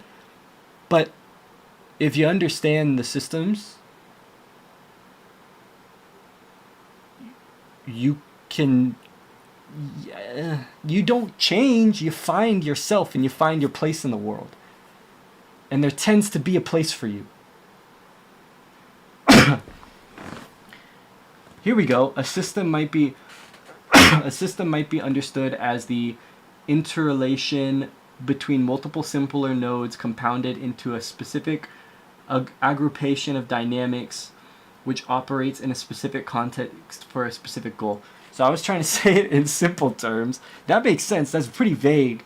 But what I mean is, like, I think I explained it actually pretty well. Like a system of culture, or one of the systems is that, there's wars going on in the world and we're involved in the war, and like the cost of living is going up, and man, I fucking am working 2 jobs and I still can't afford rent, and like that's happening across the entire culture.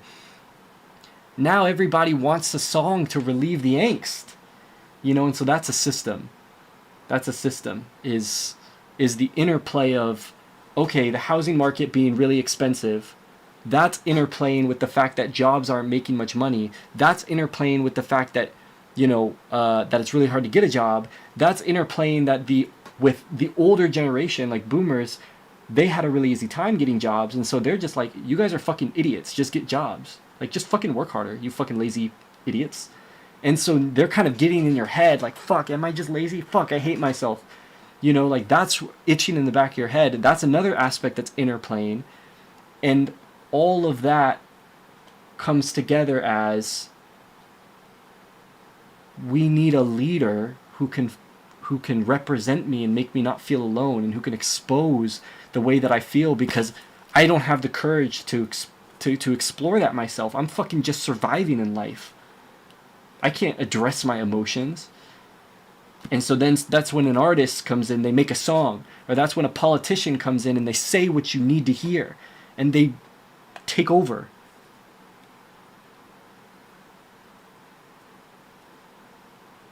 Am I making sense? I feel like I'm being clear, and I feel like light bulbs might be going off now.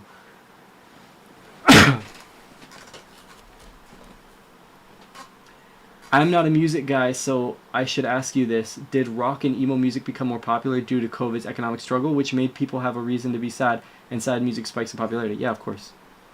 Of course, that's that's why MGK's album blew up. Of course. That's why Olivia Rodrigo blew up at the time. But also, think just a little bit further back. The last time there was emo music in Evanescence was the 2008 financial crisis. So guys, wait, hold on, wait. Evanescence was 2003.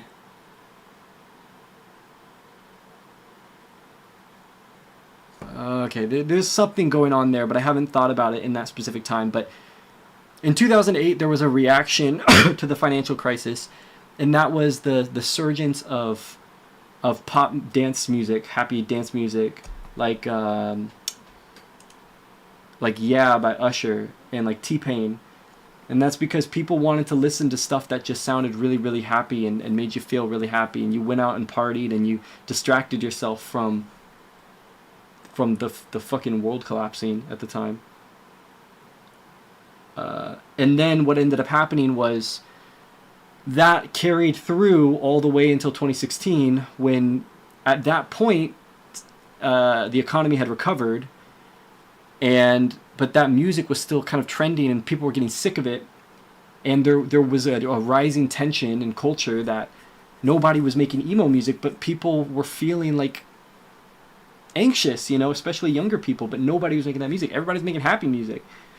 Think about like Clarity by Zed and and all the music that came out from 2008 to 2000, like Timbaland, all the music that came out from 2008 to 2015, and then what happened?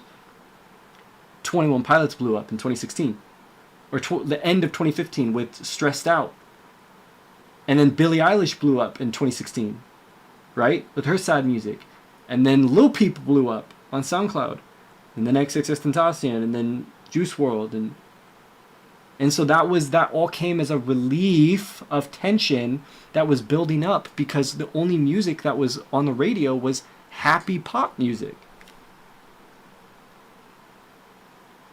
Dude, you totally get it, Eloyd. You totally get it. The problem is that there are too many systems at all levels of reality. It's vague because the vagueness lets the definition come forward in the encounter of all systems. Yeah, you're right. It's the definition of it needs to be vague, but in order to understand it, I think you need to give an example and be specific, and that's why I'm trying to give examples. But it's true, we cannot understand, obviously. I'm being really nerdy over here, whatever, but I'm kind of making myself cringe, but also that's an illusion, and that's that darkness I'm talking about. The cringe is an illusion. Cringe is your ego defending yourself from criticism. That's all cringe is. Literally, that's all cringe is your identity is avoiding being challenged. And so it makes you feel cringe, so you don't do something that it thinks will get criticized. That's it. It's an illusion. But, yeah, obviously, we cannot understand all the systems at once, but I don't know.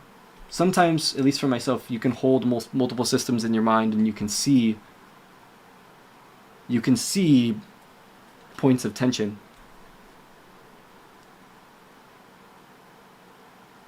I've always loved that. It's crazy, actually. Guys, this is really crazy, okay? I've been predicting, like, what music was going to be successful. Like, I was into Timbaland before Tate McRae released a thing, but I remember, like, in 2024, I was saying that progressive house and, like, uplifting EDM, like that recession pop, like I was talking about, like T-Pain, or not T-Pain, but like, and like the really happy music.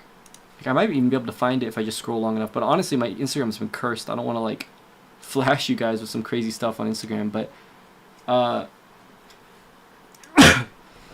but I knew it was coming back. And dubstep, I even said dubstep was coming back like 2 years before it did. Now Skrillex released a dubstep album. Everybody's making dubstep. But the crazy prediction, you heard that emo like XXXTentacion inspired song that I posted on Spotify.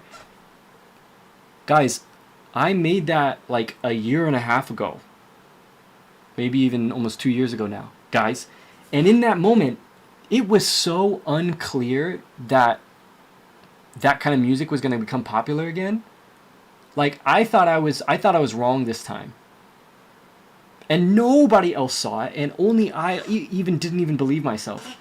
But I felt like, fuck, this music sounds really fresh right now. It feels really good. Like this, damn, like I really need to listen to this. And then I'm like, is this going to become popular? No way. No. Everybody thinks XXXTentacion is cringe. Like, no. It's not going to get, no. But I made the song, but guess what? Like a year and a half later, 2 years later, people are starting to release music that's reminiscent of that time. I'll show you a perfect example of a song blowing up of somebody using like hardly any effort. No criticism to her. It's a fantastic song. But what's it called? Everglades, guys. It's one verse. The entire song is one verse. Tell me it's not reminiscent of 2016.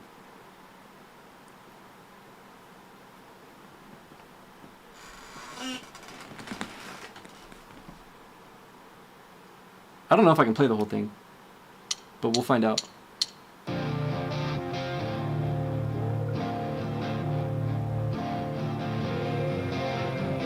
Small artist, this shit just blew up.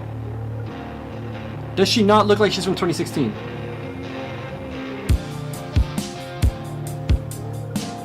Hopefully the YouTube doesn't shut down. She's a small artist, so maybe not. I'll turn it down, maybe that'll help. Hey, I hope you doing good. I know you don't care for me, but sometimes I just wish you would. You the only one I see. Yeah, I still want you back.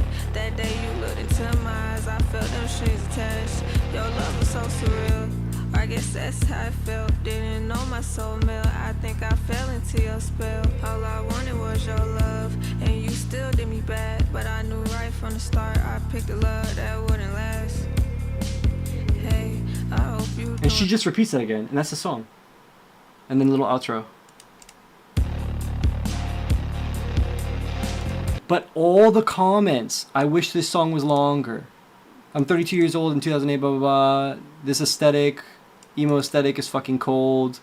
I knew her from the start, so it wouldn't last, real as fuck. The nutshell background sampling. That's why you guys recognize it so good. I think you awoke the 90s babies. Yada, yada, yada, yada.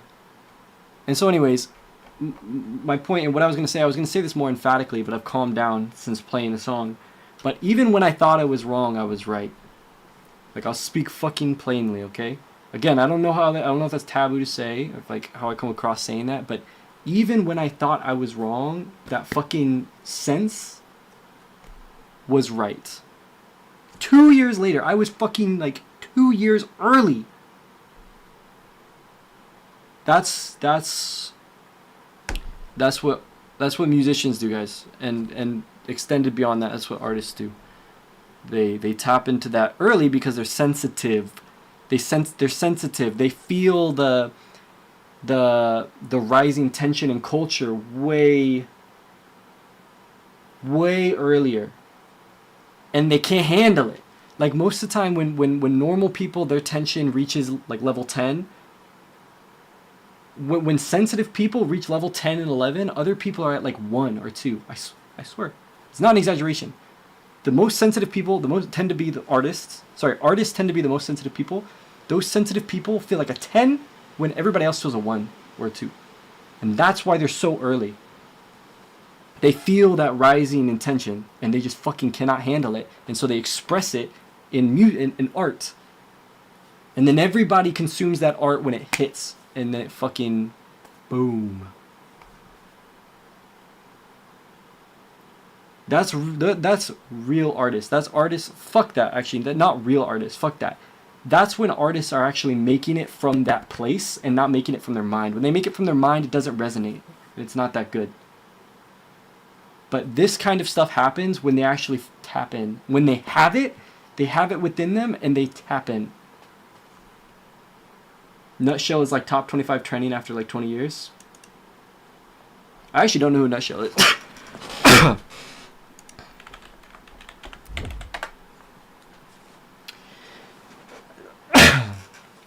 Alice in Chains.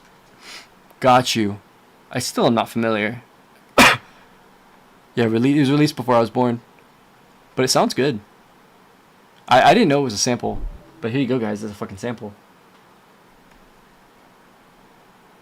Some people don't like samples. Some people do.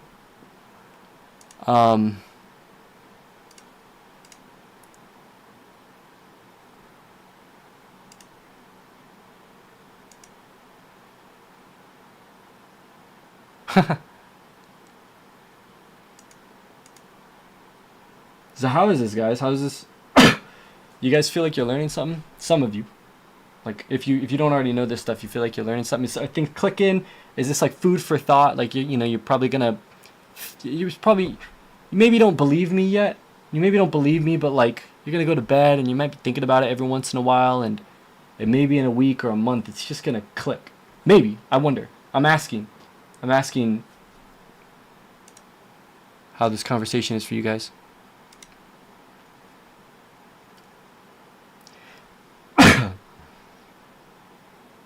Yeah, like I said, this is doing okay. Unless the only thing that could make this like actually be doing really... No, it's probably not doing good because of the time, but if people are replaying it a lot, then it could be doing... The amount of likes could be good.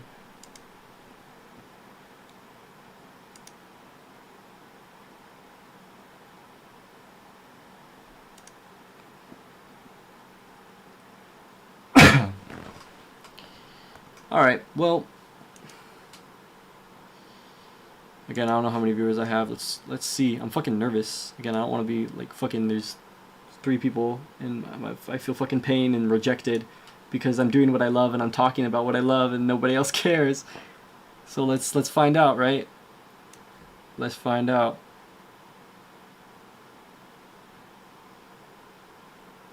My computer's so slow, it's creating suspense for no reason. Fucking 9 viewers, guys? Seriously? 9 viewers have stuck around when I'm just talking? This is more viewers than I normally have. Guys.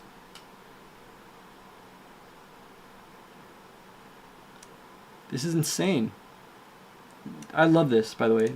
This is, like I said, with the stream, I mean, I'm not gonna, like I said, I'm not gonna be stubborn and like talk if that's not what people want. Like if people are just gonna leave, like, but I'm trying, I'm putting out a little ping. I'm putting out these little pings and seeing how the world reflects it back at me. And so like what I've received is that, oh, okay, some people actually do enjoy the conversations, and the fact that I want to tell people about this. My boobs, I can't even read that full name. My boobs are huge. Squeeze. Oh, whoa, I don't know if I can click on that fucking... My boobs are huge, squeeze them. Thank you for the follow. 10 people, guys. But anyways, it's like a... I'm sending out a ping. And reality is pinging back at me with information about... So what this is telling me that some people like these conversations. Some people resonate with what I'm saying. And that's important because this... like I said, I want to lead... Again, that feels... I don't know why that feels fucking cringy. It feels like there's something resisting within me, and that's going to disappear eventually. But I do want to lead, guys. I do want to lead, and I do want to help people, and I do want to... Not just help people. It's not about that. I want to push through culture. I want to break through culture, and I want to inform people of these things. And I want there to... Frankly, I'll speak plainly. I want there to be an awakening in culture. I want people to understand things differently. That's crazy. And again, like I said, I don't want to be getting too much into my ego and offend destiny. Again, that's a metaphor. really what that could be is I'm feeding my ego, and my view of the world is distorting in order to validate my ego, and that's making me see the world in a less clear place, less clear way. But I've seen you on my Instagram a good amount. It's cool to catch you live, dude. Cool, man. Thank you. Thank you, Slothy Trees. But yeah, guys, finding oh shit, now it's dropping. That's okay, that's normal though. But yeah, guys, we'll figure it out, and it's all gonna happen over time, and it's all about a lifestyle. You know, some people may have left because they thought, oh, that is egotistical, oh, I don't like that. But I am speaking plainly, and the thing is it's gonna sound egotistical until it happens, and then it's gonna sound prophetic.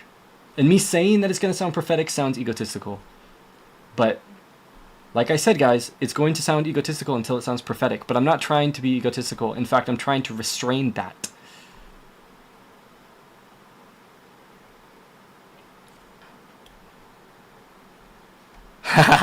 This is cool, guys. I feel like I'm manifesting in real time. Like, I feel like literally I see the possibilities opening up now.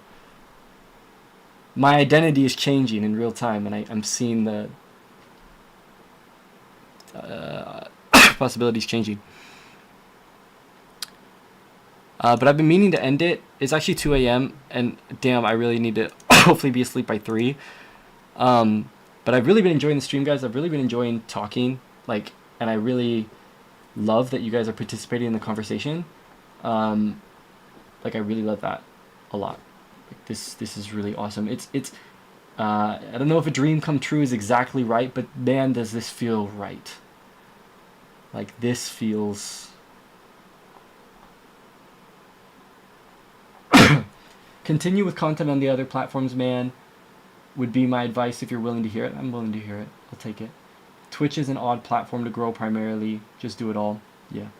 I'm doing stuff. I'll start posting and streaming on X as well, which I think will be big. I'm gonna start streaming on Facebook and TikTok as well as soon as they approve my my applications. I have to apply on TikTok at least, and this I have to have a certain amount of followers. But yeah, and then once I reach a certain amount of viewers on Twitch, people won't have to scroll very far to see the stream, and then they'll see 2 champs at once, and then they'll recognize my face because they've been seeing my clips for so long, and they'll be like, oh shit, this guy's live. I've seen this guy. Oh shit, he's playing 2 champs? Whoa! And they click on it, and then and I think that people will flood in, and then the more viewers that there is, it'll go further up, but then this is gonna coincide. Yeah, 2 champs at the same time is crazy to see. Yeah, Twitter too. This is going to coincide with me having a. You just called it Twitter. You could call Twitter X unsubbed. I hope not, but I call it whatever. Twitter or X. It's X, guys. It's X and it's Twitter. It's both. No matter your emotions. Sorry, I fucking hate that. I'm not invalidating your emotions, but I have to see the world clearly. And this is part of that. Part of that is just... Yeah. There's a part of your mind that's trying to make you feel emotional about it. But, why? Why, and how is that changing your worldview? I hope you're kidding, by the way, but some people I know aren't kidding when they say stuff like that. But anyways, like I was saying, the rise in viewership, I see that coinciding with as I start to stream more and my routine becomes more entrenched and I'm streaming like more hours and like multiple games a day. And then shit's just going to take off. And then, guys, by the way, guys, then eventually I'll get an editor, and then they'll be posting better quality videos, and then I'll be collaborating maybe with other people and stuff like this. And oh, you were kidding? Okay. Nah, man, but some people are like that. Some people are like that, and it scares me. It scares me because I have a fear of pushing people away, making a mistake and pushing people away. So people like that terrify me. That's probably part of why I preface everything I say as to not offend this certain archetype of person.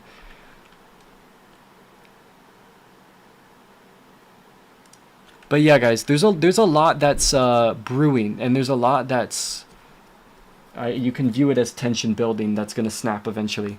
There's a lot of these different I guess we have our own system and our own ecosystem here, where there's a lot of things that are brewing on Instagram, on YouTube, on Twitter, on TikTok, on Facebook, and there's this other tension that's brewing of, when is this shit gonna hit mainstream?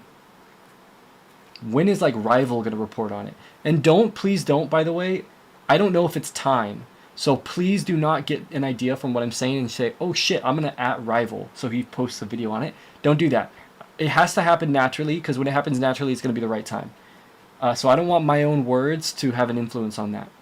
But, you know, the moment, like, what's going to happen once Rival reports on it, and then once, you know, maybe first I'm going to reach the Apex tiers, I'm going to start playing with streamers. And the streamer's going to be like, oh, it's this fucking guy. Ugh, I hate playing with this guy. Or they'd be like, oh, it's this fucking guy. He's insane. And then streamers start talking about it. So you think about it, guys, there's a lot of points of inflection in the trajectory of this in a lot of different systems, and it's all pushing there. And again, guys, this is part of why I'm taking it slow, because there's so much brewing that I don't need to capitalize on short-term gain at the expense of potential medium long-term gain. I'm building. I'm growing. I'm prepping things to explode. Frankly, again, not to offend Destiny, but I'm prepping things to explode. You guys are gonna think I'm a genius. Like, again, sorry. It sounds egotistical, but I swear, you guys, I don't know if you guys believe me right now. If you do, that's awesome. I hope to have that effect. But if you don't, when it happens and it's gonna pan out exactly as I say, that sounds crazy though. That sounds crazy. And again, I fear giving or making my ego bigger, but you guys are gonna think it's prophetic. You guys are gonna think that it's pretty magical, and I hope that you guys are gonna fucking trust my word more as that unfolds and becomes pretty insane. That's the effect that I want to have ultimately. I want people to trust my word, and I want to be able to have an influence on people. That's a big thing for me. And I want to, and an extension of that, I hate saying it because it's so fucking common, but not just help people, but have fucking influence. And have my vision manifest. I have bigger visions for the world as well. That's later though. But I actually won't get into that. That's another lesson, guys. You can't see too many steps ahead in the future because there's too many random elements. You can see a few steps into the future if you're really clever, but the more steps you try to predict into the future, the more impossible it becomes. It's like exponential, is my understanding. So I'm not gonna get into it too much, but I have a vague idea of an important future. Again, egotistical. I'm not trying to be that way, guys, but manifestation is putting in the work to capitalize on opportunity when it presents itself. Sure. I mean, that's...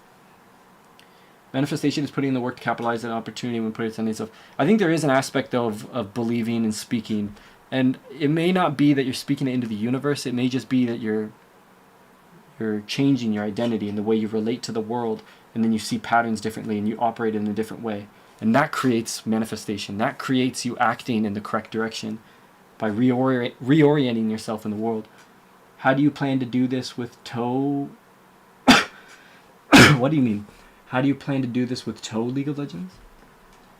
Like playing with my feet? What do you mean? Which one day I might, by the way. I might play like all 5 champions on a team. Maybe. But how do you plan to do this though? You mean like have an impact on the world? It's complex. I don't have a plan. It's not like that. I have a vision. But it's not a plan. A plan is a plan that far into the future is unwise. I have a vision though. Things are going to unfold how they unfold when it comes to the stream and when it comes to League. But what I want in my heart, and that's ultimately the direction of all of this, guys. Every decision that I make is coming from what I want what I feel and what feels right and exciting. That's my direction. And so ultimately my direction is wanting to have influence. And League may be a part of that because I seem to fit into garnering attention in today's attention economy and culture. I seem to slot into that. And so that may be an aspect of ultimate influence. I'm breaking barriers in my own mind because every time I say something like that, like I just said influence, like ultimate influence, that felt wrong. So I feel like I'm snapping a part of my identity and opening up possibilities by honestly freeing what it is that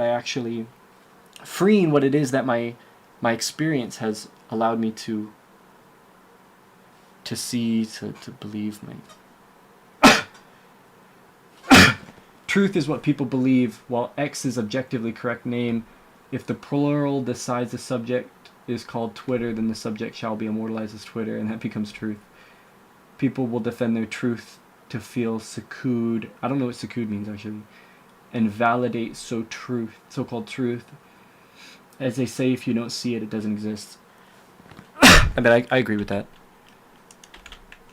I agree with that. The point I was trying to make is that it's not worth burning bridges over...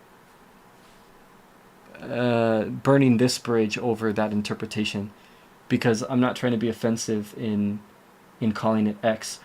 The reason that people get offended when people call it X is because of all the packaged political things as it relates to it, and they assume all your political positions and everything, and that offends them if you call it X. That's really what's going on. But secure, okay, to feel secure and validate. Yeah, exactly. So that's all I was trying to say. But I agree. It is what it is. All this stuff is arbitrary. You know, what I believe, we're getting too abstract now to where what I'm saying is not as concrete and like not as realist, not as reflective of reality as everything else I've been saying. But still, I was kidding about the unsubbing thing. Don't get paranoid. I got you, man. I believe you now. But what I believe is that, like in physics and in the world, the things are so complicated and our senses are fucking inaccurate. Like, there's things, like we observe. This is, guys, I'm gonna be fucking cringe because it may sound like I'm being pseudo-intellectual. I'm not trying to be pseudo-intellectual. But here's an example. We observe that dark energy exists, but we assume that dark energy exists because of what we observe, but we can't sense dark energy, we can't detect it, but dark energy is obviously there. But if we had the sense to detect dark energy, then we would sense dark energy. And so if there's things that are going on, if the world moves in a way which we do not understand, then there may be something influencing the systems, attacking them, and we can't perceive it. And it's as simple as that. Why do this quantum physics, guys, this is gonna sound fucking pseudo-intellectual, but this is what I believe. Why does quantum physics and Einstein's physics contradict each other? Why? It could just be because there's things going on that are influencing things that we can't perceive because we didn't evolve to perceive them. But that's hard for us to believe because that makes us feel scared as human beings, because we like to feel like we know things and have explanations and feel in control. But yeah, that's the way I see it. Are you truly ambidextrous, or is this that limited to using mice? I'm becoming more ambidextrous. Like, I do things with my left hand without thinking it now. But I wasn't ambidextrous before this at all. Not even a little bit. But yeah, now I do things with my left hand without thinking about it. But I don't want to get into physics, guys. I don't want to get into physics, because physics, I feel like physics in itself is pseudo-intellectual. It's true to an extent. It's useful. It's useful as it helps us in reality to predict things and everything. So it's useful. It's not that it's not useful, but people and this is coming from someone who isn't a physics major and isn't fully literate. So what I'm saying could be ignorant. But the way that I feel is that people use physics as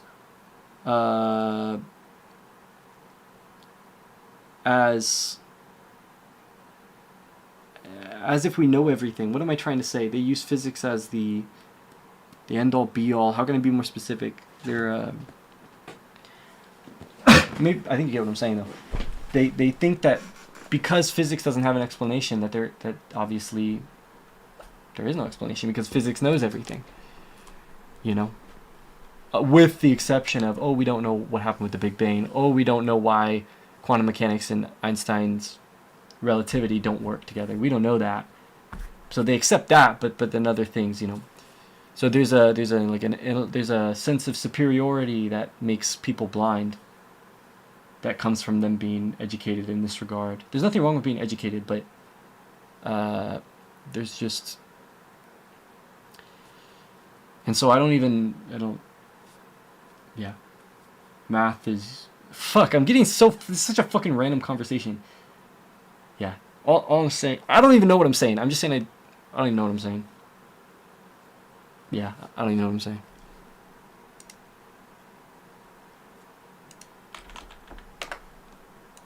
I feel like I'm getting in the weeds now.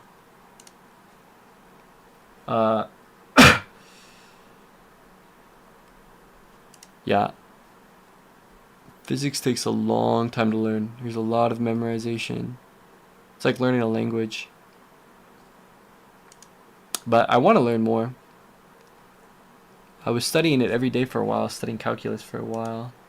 Calculus 2. But for months. But there's just so much, there's so many classes, there's so much you have to learn in order to be literate in that. Like class after class after class after class after class.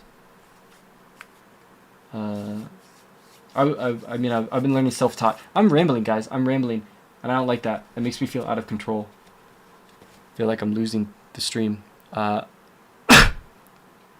good to say that out loud so you guys can reflect that to me and tell me if I'm wrong. But guys, I gotta end the stream because it's 2:33 a.m. I mean, usually I stay on if I'm having fun like this and I stream till 5 a.m. But that's really bad for me. Like as it is, I'm gonna wake up at 1 p.m. That's not good. I mean, I guess it's fine, but I really should go. I joined in the middle, so I got no input. What do you mean? You didn't see any league or something? Oh, never mind. I see what you're saying. Well, I mean, the fact that you're still here, sick. I mean, clearly I didn't lose you. I mean the talk, yeah. Cool. Yeah. It was very cool. Bro, not to offend, but your cadence is soothing or something because it got me sleepy. Hell yeah. That's another thing that I'm hoping to have. I just hope to have that effect on people. I think you guys get what I'm saying after everything that I've said. I want to have that effect on people. I want to be able to influence people. So I'm glad, and that's a big part of it is being persuasive, and part of it is the way that you talk. And so I'm glad. That's actually very, very cool to hear.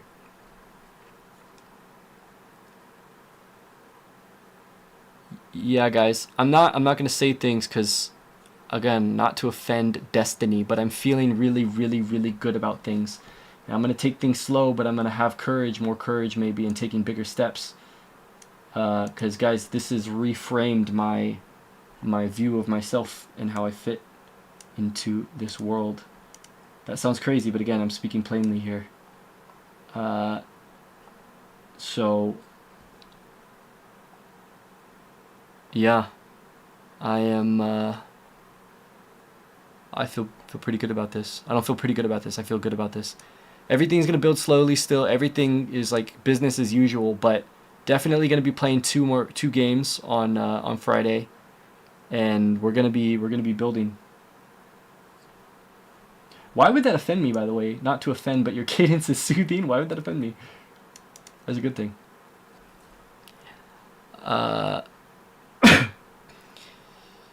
Yeah, everything is. I think that's another thing when you get too excited talking about things, you can feel like the actual growth is agonizingly slow because in real life things happen over time. So maybe that's one reason I try not to talk about these things and get too excited. But I feel like I recalibrated my again, my view of myself in the world today. So I can be a little, not a little more, I think I can be more courageous in the decisions that I'm making. Facebook's doing good, guys, out of nowhere. But let's keep talking, guys. I think Twitter, I think X or Twitter, I think Twitter will be a big step forward as well. But I haven't made a Twitter yet. I might make it tomorrow. We'll see. I kind of get sucked up in solo queue. I just love grinding it on my main.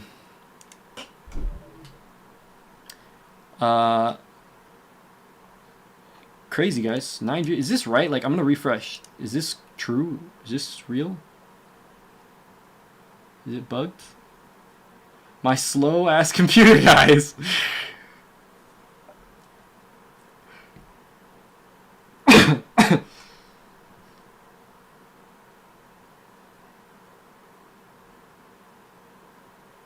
Yeah, there's 9 people here, guys. There's still 9 people here.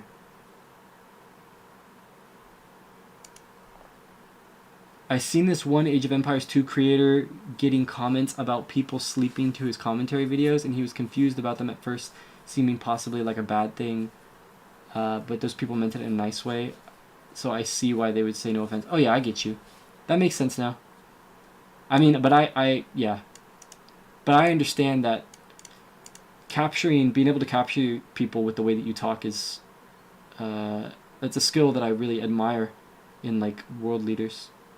Guys, again, that makes me cringe. That feels fucking... Wait! What did I say cringe was, guys? Cringe was your ego trying to stop you from saying something that you're going to get criticized for. So that's what I feel like. I feel like by me saying that, oh, I look up to people who are world leaders and stuff, like Abraham Lincoln. That makes me feel cringe. Like, I feel like I'm a fucking nerd. But I just finished watching the Abraham Lincoln documentary, and he's actually a fucking incredible person. And what a lot of these people have in common is, well, all of them have, is that they capture people with the way that they speak and their ideas. And so, yeah, to say that the way that I'm speaking is soothing is, it's in that category. Add link to Twitter when you make it in the about and such. Will do. So yeah, guys, I gotta go, guys. I gotta sleep. Guys, join the Discord. Like, I'm not pressuring you. I'm not trying to be cringe and like be like try to force you guys. But if you guys want to like be notified when I'm live, I mean the Twitch and I guess YouTube has notifications if you have notifications on. But if you use Discord and you want the notifications on Discord, join the Discord. You don't have to if you don't want to. But I encourage you to if you want to continue to talk or you want to get notified when the stream's live. What is what is 07? What is that? O/07. What is that? Does that mean bye? Oh, it's a wave. It's a wave. Oh, it's a salute. Okay. Cool. Is that like Twitch culture? Is that new? Did I miss that? Oh, I'm ticking. Fuck. Ugh. Kinda. Got you. Fuck.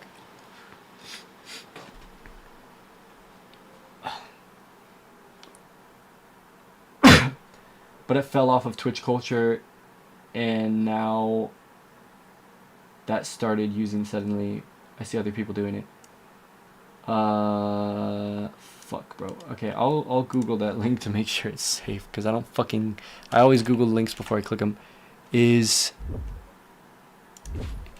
7tv.app/emotes safe?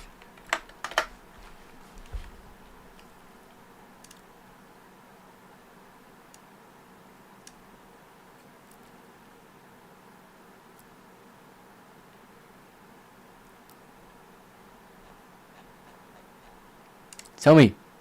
AI. This AI fucking lies. Is it an emote extension?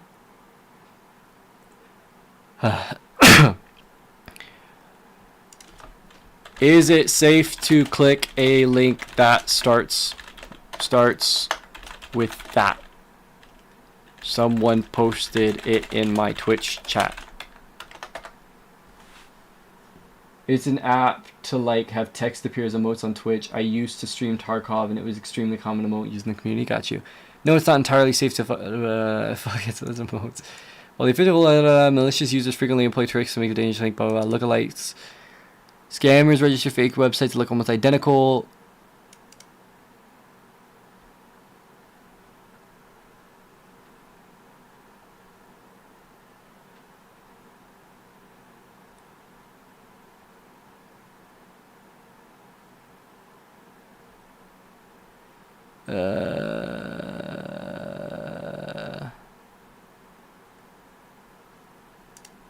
Let's go. Let's do it. Look up 07 on the site. Sure. I'm gonna do the link as a demonstration that I trust you, because I think that's important. But you understand why I don't trust, obviously, or why I take precautions. Oh, I see. Oh, I see. Yeah, I've seen this before. People are fucking weird. It's not just that, but you know, I see it from other people's perspective too. Some people are just psychos, and that's how it is, and they're born that way, and it's not their fault. Some people just lack empathy. Some people are self-interested, and that's just how they are. That doesn't mean there's something wrong with them. But our interests clash. That's all, and so I'm just protecting my interests.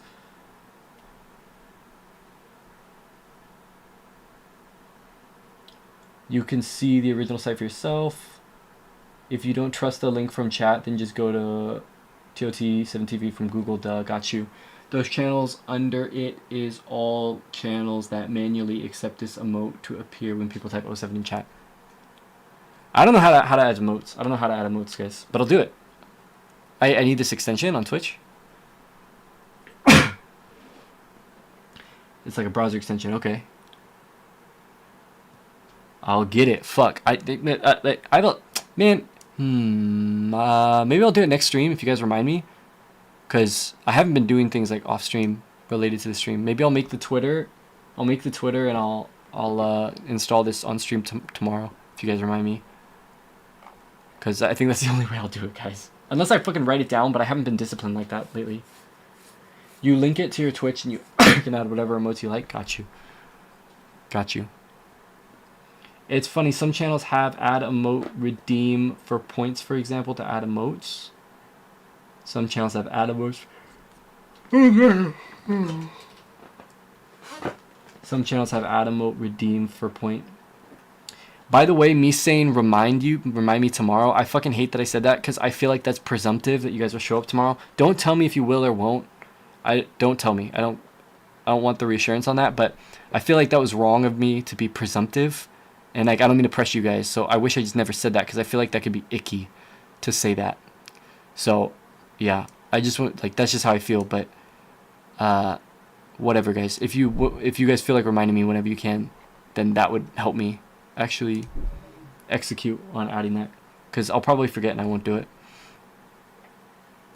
At least not soon. I'll do it at some point.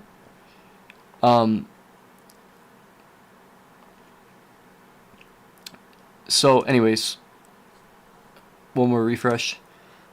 Let's see how it's doing.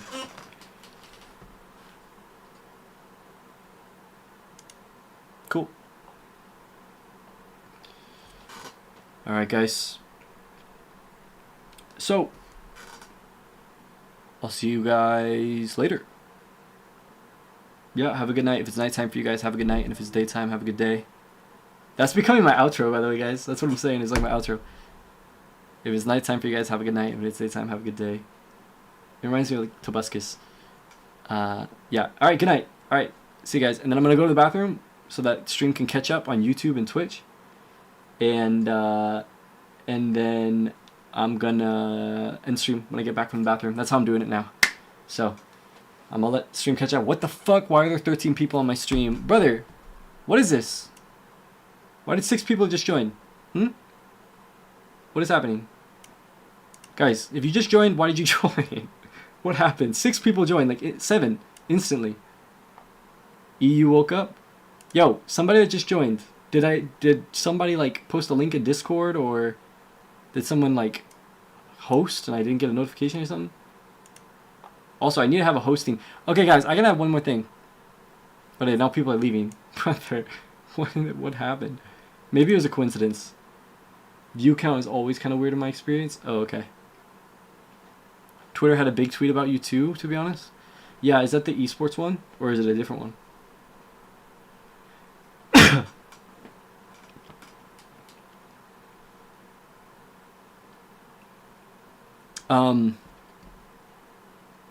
Guys. Let me grab something real quick. Here, it's on here. The camera's gonna get messed up for like 1 second. Because I'm getting a link. I'm getting a link here. 1 sec. Alright guys, I got 2 options for gifted sub alert. Oh god. I have 2 options for gifted sub alert and for getting hosted alert. Okay, you ready? These are just options, okay? They don't have to be these, but I'm sticking with the theme of AI animals. All right. Here's one.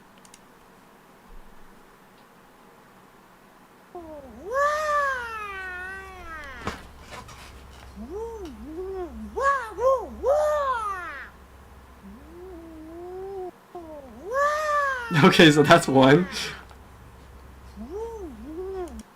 Here's the other one, guys. Here we go. Yeah, you guys can say neither, by the way. You can say neither. That is so fucking stupid.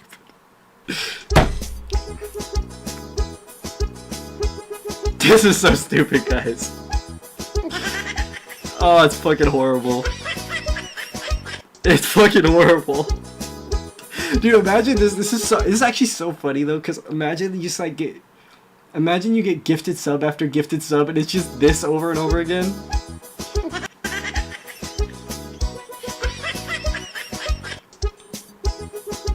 You don't fuck with AI though. Ugh. We just had a discussion about it earlier. We just had a discussion. All my alerts are AI. I don't know if you saw. Did you see my follow alert? You haven't seen my sub alert, but it's my follow alert. It's not that I like it, bro. It's just kind of cringe and funny in a way.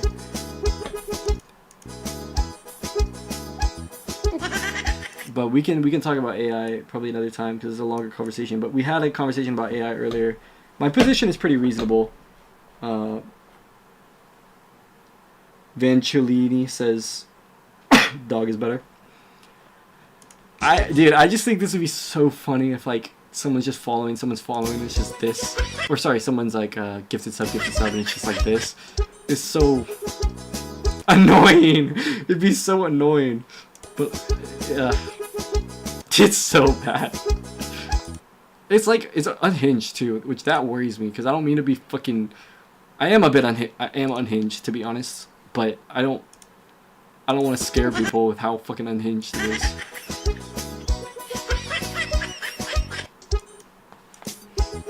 Yeah, maybe it'll be this, guys. Because I just think this is so funny, like the music and the dog. Just I'm imagining people subbing over and over, and it just being that. Like I may have to change it though if it becomes too much, but I think it's funny.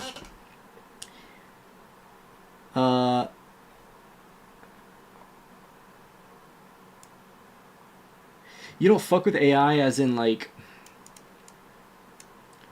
what? Like you don't like the way, you don't like AI because it steals people's art. You don't like AI because it's bad for the environment. Like be more specific. Tell me what you really care about, because I know it could be everything. I understand that, but be like really specific on what you actually care about, because I just want to understand. Because like something like this feels pretty harmless. Like it's not stealing people's art. It's like it's using a lot of electricity, true, but it's just like a little gag, you know? So I'm trying to understand what the harm is, other than it just being icky because it's AI.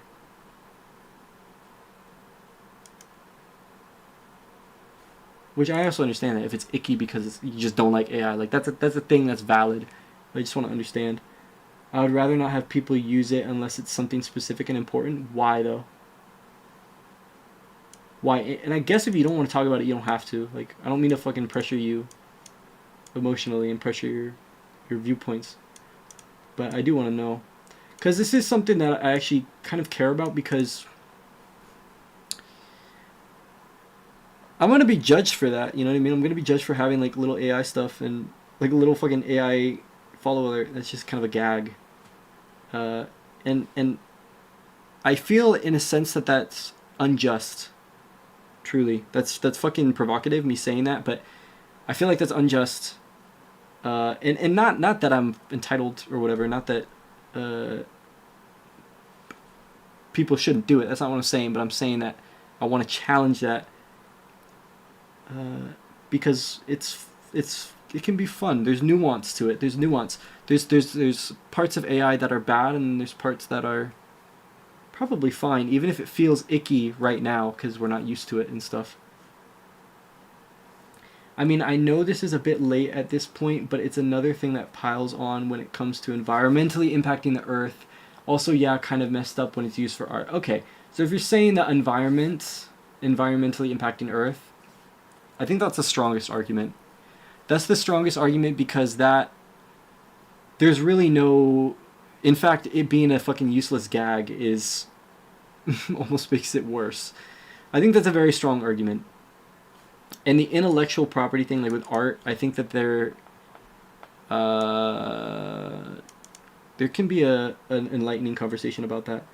I have an opinion on it, but it's actually beyond AI and more of a critique on current media in general, with AI being the extreme of the problem. Sure. That would be an interesting conversation that I actually probably love. Not probably, I would love to have. We had a really long conversation about AI earlier in the stream, but these are interesting perspectives. Yeah, again, like I said, I think the environmental argument is the strongest argument. In short, I don't think you're him at laughing at funny AI dog dancing. Okay, cool. Well, I'm glad. That's true. You know, the way that I see it is pragmatic. Maybe you might see this as pragmatic. The way that I see it is that AI can do a lot of good, and the world is progressing towards AI, and so we should solve problems around it and fix it and like make it more efficient or make energy more efficient. Like, for example, we don't use nuclear for why? For why don't we use nuclear power plants more? Like, it's almost like we just forgot to. Like, I understand that there's some reasons, but when you really look at everything, you look at the stats and everything, and it just seems like it's just not popular to use nuclear. But if nuclear becomes the solution to help with the environment and push AI and accelerate it, and it just improves everybody's lives, then that would be a solution of like, oh, okay, like, we don't just need to end AI, but rather AI plus nuclear. You know? Dude, like, a lot of funny AI pictures could have been done with a good Photoshop too, like we used to do. Nuclear power, great, I agree. Yeah, I mean, I get what you're saying, but also it could be done with good Photoshop, but then, like, a lot of people don't know Photoshop, and so there's just, like, a lot of, like, grown men, just dads, that are just, like, using a fun little app that they saw an advertisement for and creating a funny little AI video and posting it on Facebook. You know? And they're getting joy out of that. They're getting real joy. And I think that there's value to that, though, again, the environmental impact is real, but that just is a problem that we solve. We solve. That's kind of I feel like a little bit of a provocative take, but that is what I believe. I think that a strong leader would vanguard that and would make that happen. I'm not saying that I'm that person, by the way. That's not what I'm saying, but I'm saying that we need a strong leader who will attack these problems and find good long-term solutions. The more we use AI, the better it gets at looking more legitimate, which can be problematic. Yeah, that's also a problem. For sure.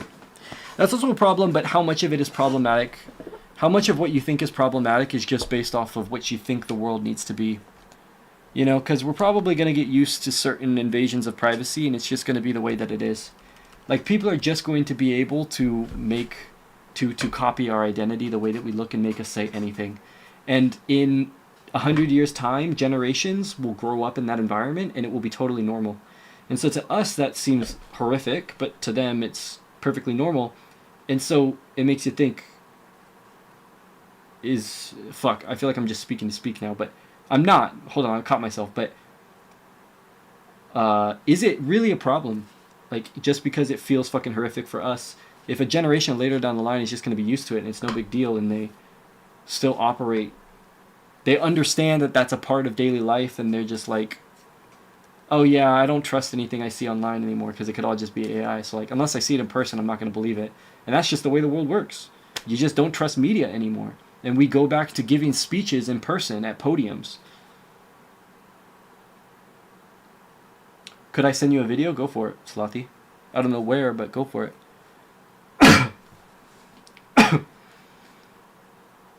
I mean, seriously, there's nothing wrong with that, with us giving speeches on podiums again, like in the 1800s. And that's, I mean, that sounds like a very, like, that almost sounds like a blessing in life for us to finally escape being permanently online. Am I wrong? The idea that we're going to be pushed towards that seems like, makes me excited for the future.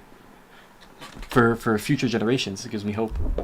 As fucking stupid as it sounds, I'm not fucking LARPing. I'm trying to be genuine, you know, I'm trying to be genuine, but I don't know.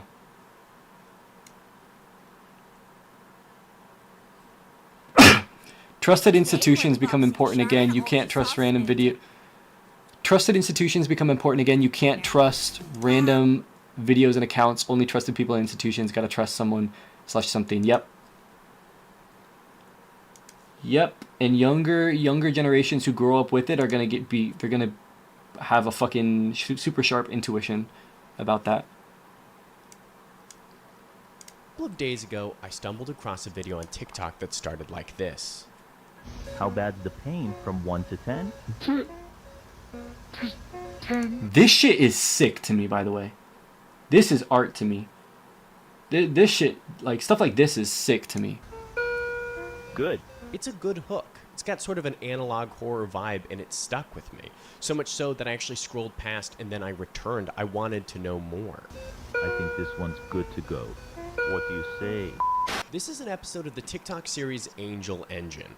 An This is analog so horror fucking series creepy. about an angel who descends For whatever reason, this shit feels like almost calming to me. Does anybody else feel that?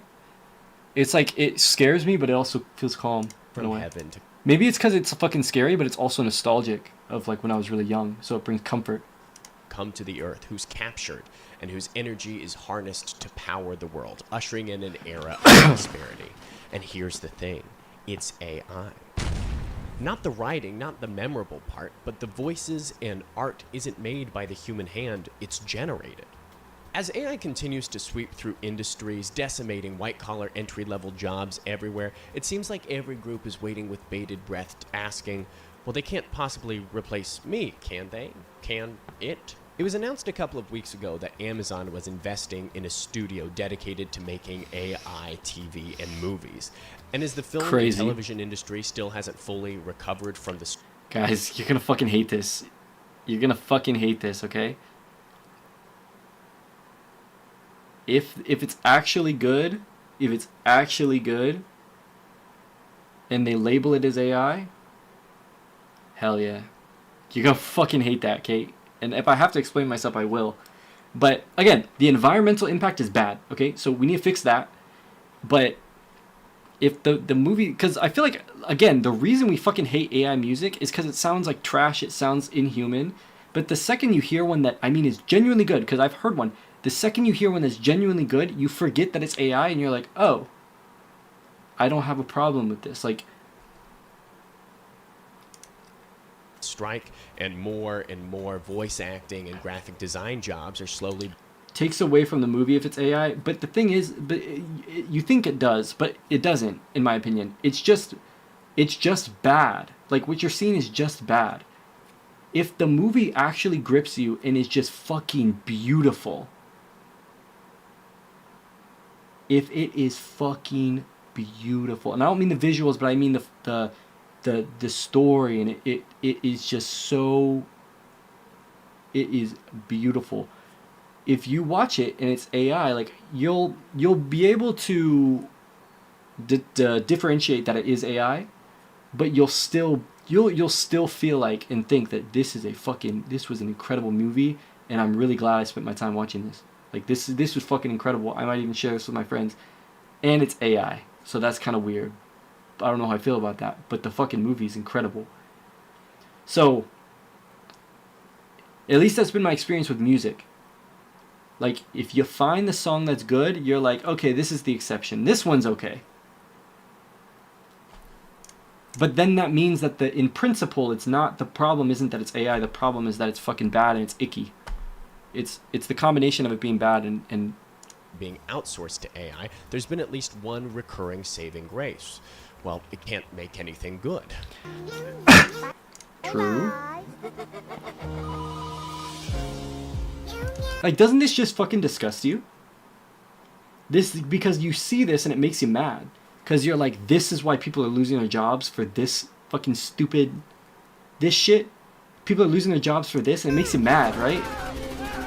Right? This is it. It makes you angry. Right? If you see her walking... But then when you saw this, guys, you didn't feel that way when you saw this, did you? I didn't. When you saw this, you didn't feel that way.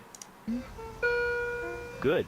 It's a good hook. It's got sort of an analog horror vibe in it for the world, ushering in an era of prosperity. And here's the thing. A couple of days ago, I stumbled across a video on TikTok that started like this. How bad's the pain from 1 to 10? Right, you didn't feel that way when you saw this. 10. Good. It's a good hook. You enjoyed it. I did. And in the back of your mind, you're like, oh, but it's AI. It's kind of like... That makes it worse, you know? And it does, kind of, in your mind, kind of. But that fucking emotion, that hatred, that comes from this shit. That comes from, like I said, like... That it comes from envy. It comes from envy. It comes from... ego. Because like I said, we see this shit and we say, this is why, like, we're losing our jobs, like, because of this stupid shit. That's what I'm thinking of, though. That's where my head's at. I feel like this is subjective. If the movie grips and is beautiful, but it's AI, I don't really care about it. Now I think about it, it's very subjective. It's the same way people either care about lyrics and songs or don't, and just like how it sounds. I did feel like that expecting it's AI, it fucks over other people who actually make stuff. And then I start assuming maybe they used AI when they didn't. So here's what I'll say. I talked about it before. There's a lot more tied into that. Everything that you just said, all your perspective here is not the foundation. This is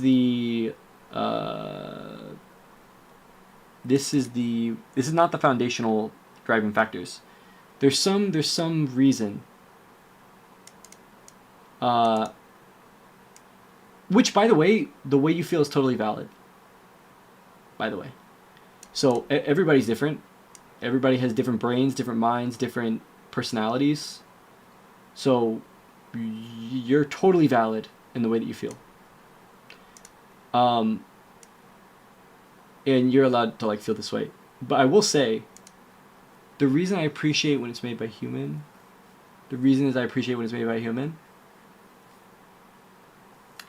sure, I can't personally relate to that, but I think that I can relate to that when it comes to music. Like, I can relate. There's an aspect to it that feels more special. So that's true. But I don't think it ruins the whole thing for me when the product is actually good. Like, okay, guys. Okay. Ready? Here you go. I fucking deleted it. Damn it. Did I actually fucking delete it? I did fucking delete it. Wait, is it on Discord? Fuck. It looks way better zoomed in. So guys, this image right here, and I need to get it back from him. It looks way better, bigger, and I had to scale it down for the stream. Yeah, it doesn't look good when it's so small. So let me find the real one here. He made a different one. The camera's gonna be fixed in 1 second. I'm finding it. Oh fuck. My computer's so laggy. Alright, here we go. Like what? Here we go. Copy media link. Here we go. Here we go, guys. And listen, me having this here, again, I do feel a little bit weird. So I saw this. Damn, the other one looks better though, guys. The other one looks fucking better. This one looks better in my opinion.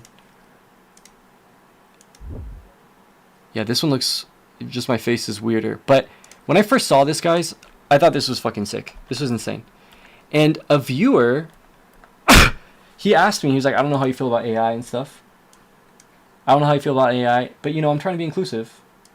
And so no matter if I feel icky or whatever, I say, give it a try. Give it a try. And so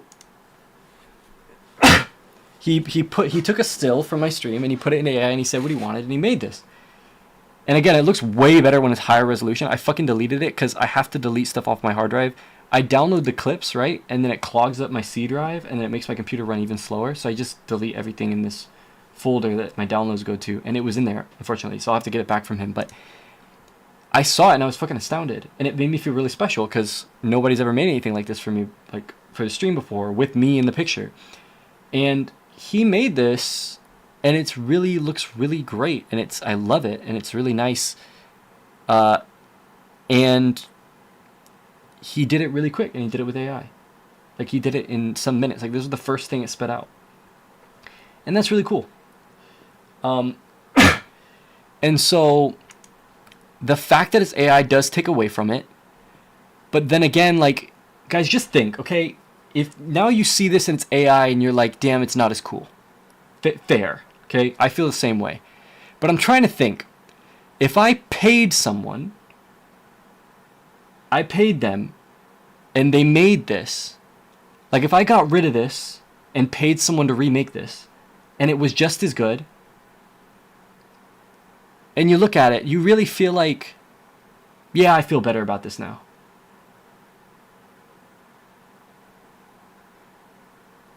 So there's a principle in music production, guys. This is a great analogy, and maybe this is why I feel this way. There's a principle in music production.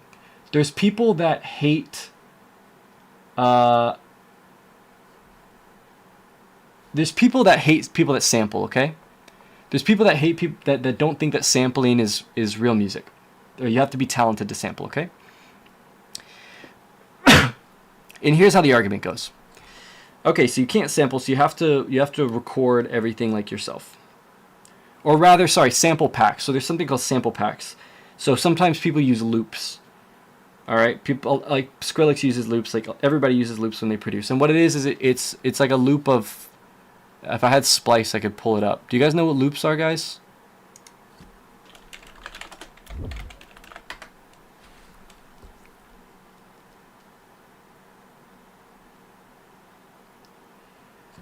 Like a loop of, like a drum loop, like a groove. It has the kick, it has the snare, it has the hi-hats, and it's already grooving and everything. You think you do? Yes. Okay, so you could put together a whole bunch of loops, and you can make music. Here, Looperman, right? There's a better thing called Splice. And loops, some producers think that loops aren't real music. And oftentimes those are amateur producers who don't end up making any music. That's facts. That's just how the world works. I mean, that's offensive and that's provocative, but I'm telling you that that's just how it goes. Here you go. Here's an example of a loop, okay? And granted, by the way, loops sounds way better. There's a Fred Again song, like 10 Days. 10 days, 10 days, 10 days. The 10-day song is all loops. You wouldn't know. Because he was so good at putting them together and sound selection. Okay, this is a fucking horrible loop, guys.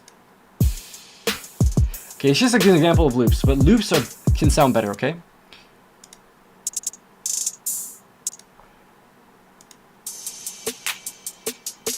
Here's a loop, okay? It's got the snare, it's got the hi-hats, it's got all the groove. You don't have to write the groove. It's got all the what's called velocity, which is how hard the stuff is hitting. All right, there's a song called 10 Days by Fred Again. I'm pretty sure it was this song. It's all loops. I love this song. Fred Again. Nobody's doubting that Fred Again's a fucking incredible producer. All right. But he just put together loops one day and he made this song. And I fucking love it. But it's literally like 4 or 5 tracks and it's all loops.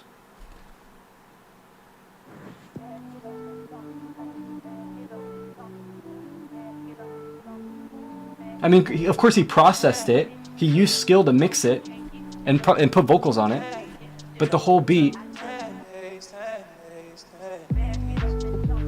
all loops. He didn't get a synthesizer for this. He didn't find the drum samples, all loops. He just put it together and was like, oh shit, this sounds good.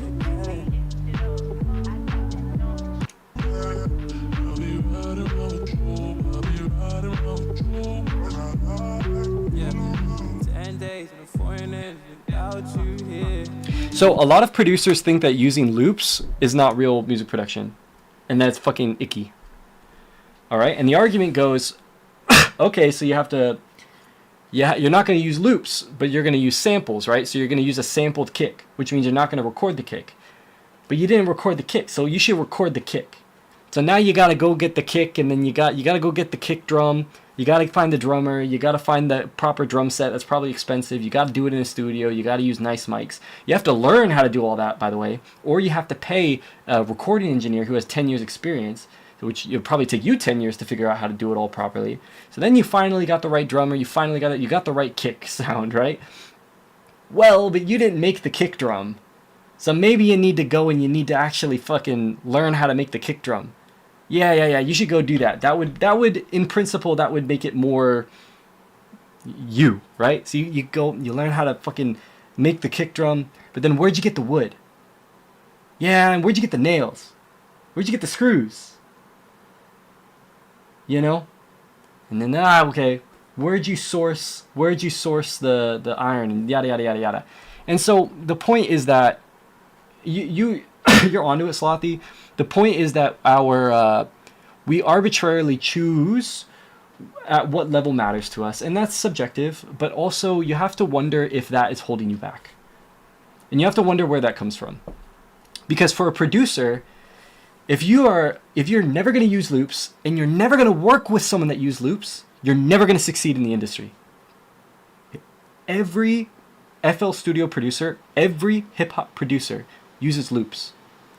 You will never collaborate with somebody in hip-hop that doesn't use loops. And so if that's the hill you're dying on, you're just not going to succeed. And so it feels like you're giving up your principles, right? Which feels wrong. It feels like you don't have a backbone. It feels like you don't have integrity. But is that really what's going on if you just adjust your perspective? If you just see it differently? And so anyways, I try to look at this with nuance. And I wouldn't have this.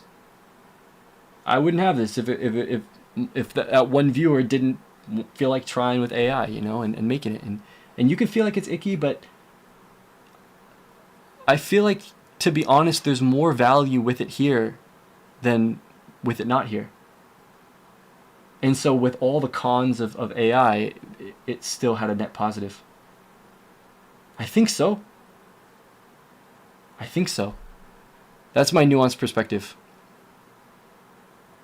It's all about levels of human involvement. Yep. There's actually John Bellion, who's the artist I was showing you guys earlier. He had a great conversation about this. He said, in an interview, he was talking about AI actually, and he said in modern day, so at some point you had to pick the apples off the tree. right? If you wanted an apple, you had to go and you had to find an apple, you had to pick it off the tree. And then at some point, people had trees, like picked it for you and sold them at the farmer's market. So then you could go to the farmer's market, right? And now they're in like air-conditioned, like, you used to have to walk there, and now you have like air-conditioned grocery stores. You can go and you can find the apples, and they're always good, and you just buy it, right? And then nowadays you don't even have to go to the grocery store to get your apples. You can just Grubhub it, right? Have people go and get the apples and bring them to your house. And so, but at what point does the quality of your life start to diminish? And what he said is that at some point we have to assign meaning to things, and we have to resist. We have to have a buffer between. He didn't say temptation, but that's one interpretation. There has to be a buffer, and so he said, I'm going to just go to the store to get my apples. That's where I draw the line. That's how I'm going to stay sane, is I'm going to go to the store and I'm going to get the apples. And so he was using that as an analogy for music and for AI in music. There's a line. I think he was saying he wasn't going to use AI, but I'm not 100% sure. It goes back and forth with very accoladed producers on AI. It goes back and forth. There's very accoladed producers who are full on in AI, and there's a lot of accoladed producers who are like, honestly, who see the perspective and see that it's coming, but they say, it just doesn't feel right for me, and so I'm just not going to participate right now. That's a lot of accoladed producers' perspectives. I don't know if I know of any accoladed producers who are just completely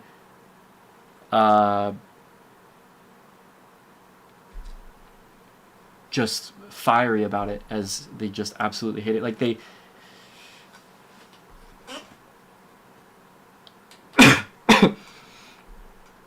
not that I've heard in like interviews.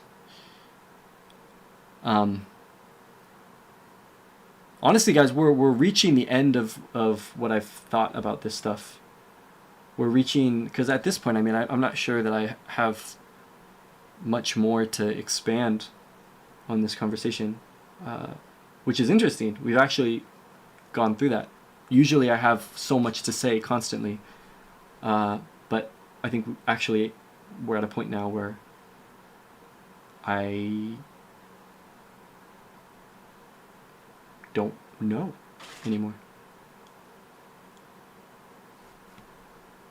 I don't know anything further beyond here.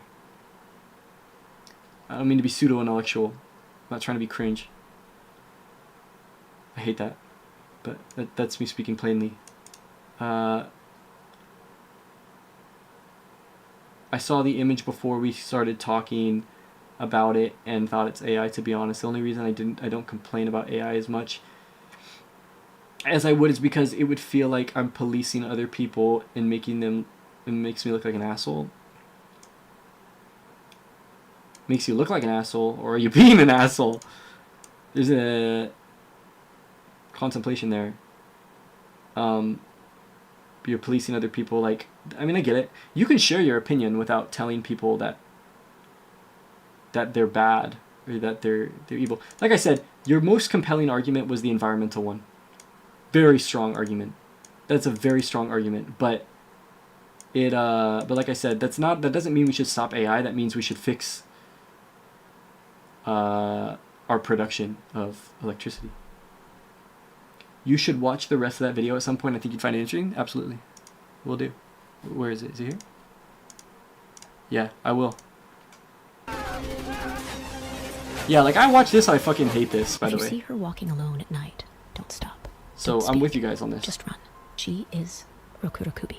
I mean, it's clearly just a lot of garbage, you know, like a whole lot of nothing. I'll watch this tomorrow, like in between solo queue games.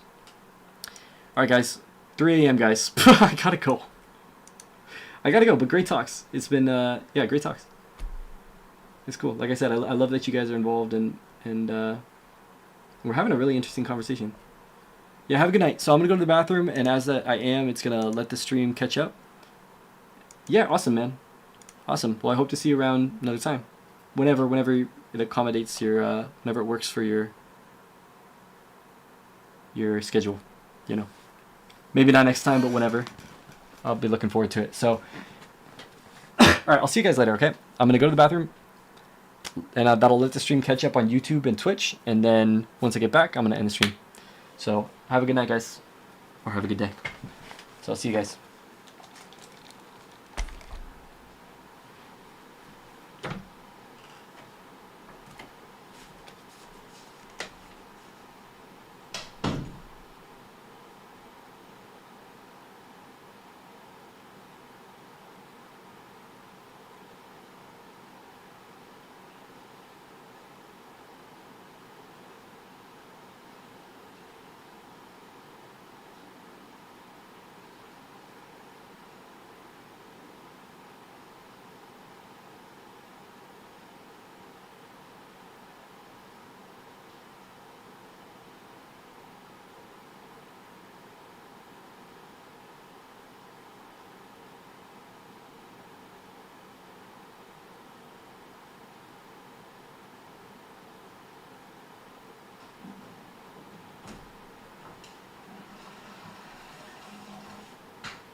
Alright, time to go. Bye, guys. What the fuck? I have 13 viewers, guys. I just went to the bathroom saying I gotta go. I gotta end the stream, guys. I gotta end the stream. There's 13 people here. Guys, it's nighttime. It's 3 a.m., guys. 3:22. I gotta go to bed. Alright, hold on. Now I have to fucking let the stream catch up again. Don't end? Xenotrix, what the fuck? You just got back? Did you just come back? Okay, good night, bro. Guys, I gotta go to bed. It's 3:22 a.m. Have a good night. Yeah? Yeah, you're on break? Okay. Well, I'll see you tomorrow if you show up, yeah. If it works for you, no pressure, but I'll see you hopefully tomorrow. I'll see you next time. Alright, guys, I gotta let the stream catch up again. Usually I go to the bathroom and then I come back, and then when I come back, the stream's caught up. Okay, everybody's leaving now? Alright, good. So, I mean, not good, but, like, you get what I'm saying. Alright, bye, guys. I'm gonna wait for the stream to catch up. Count to like 30, and then I'm gonna end, so. Bye, guys.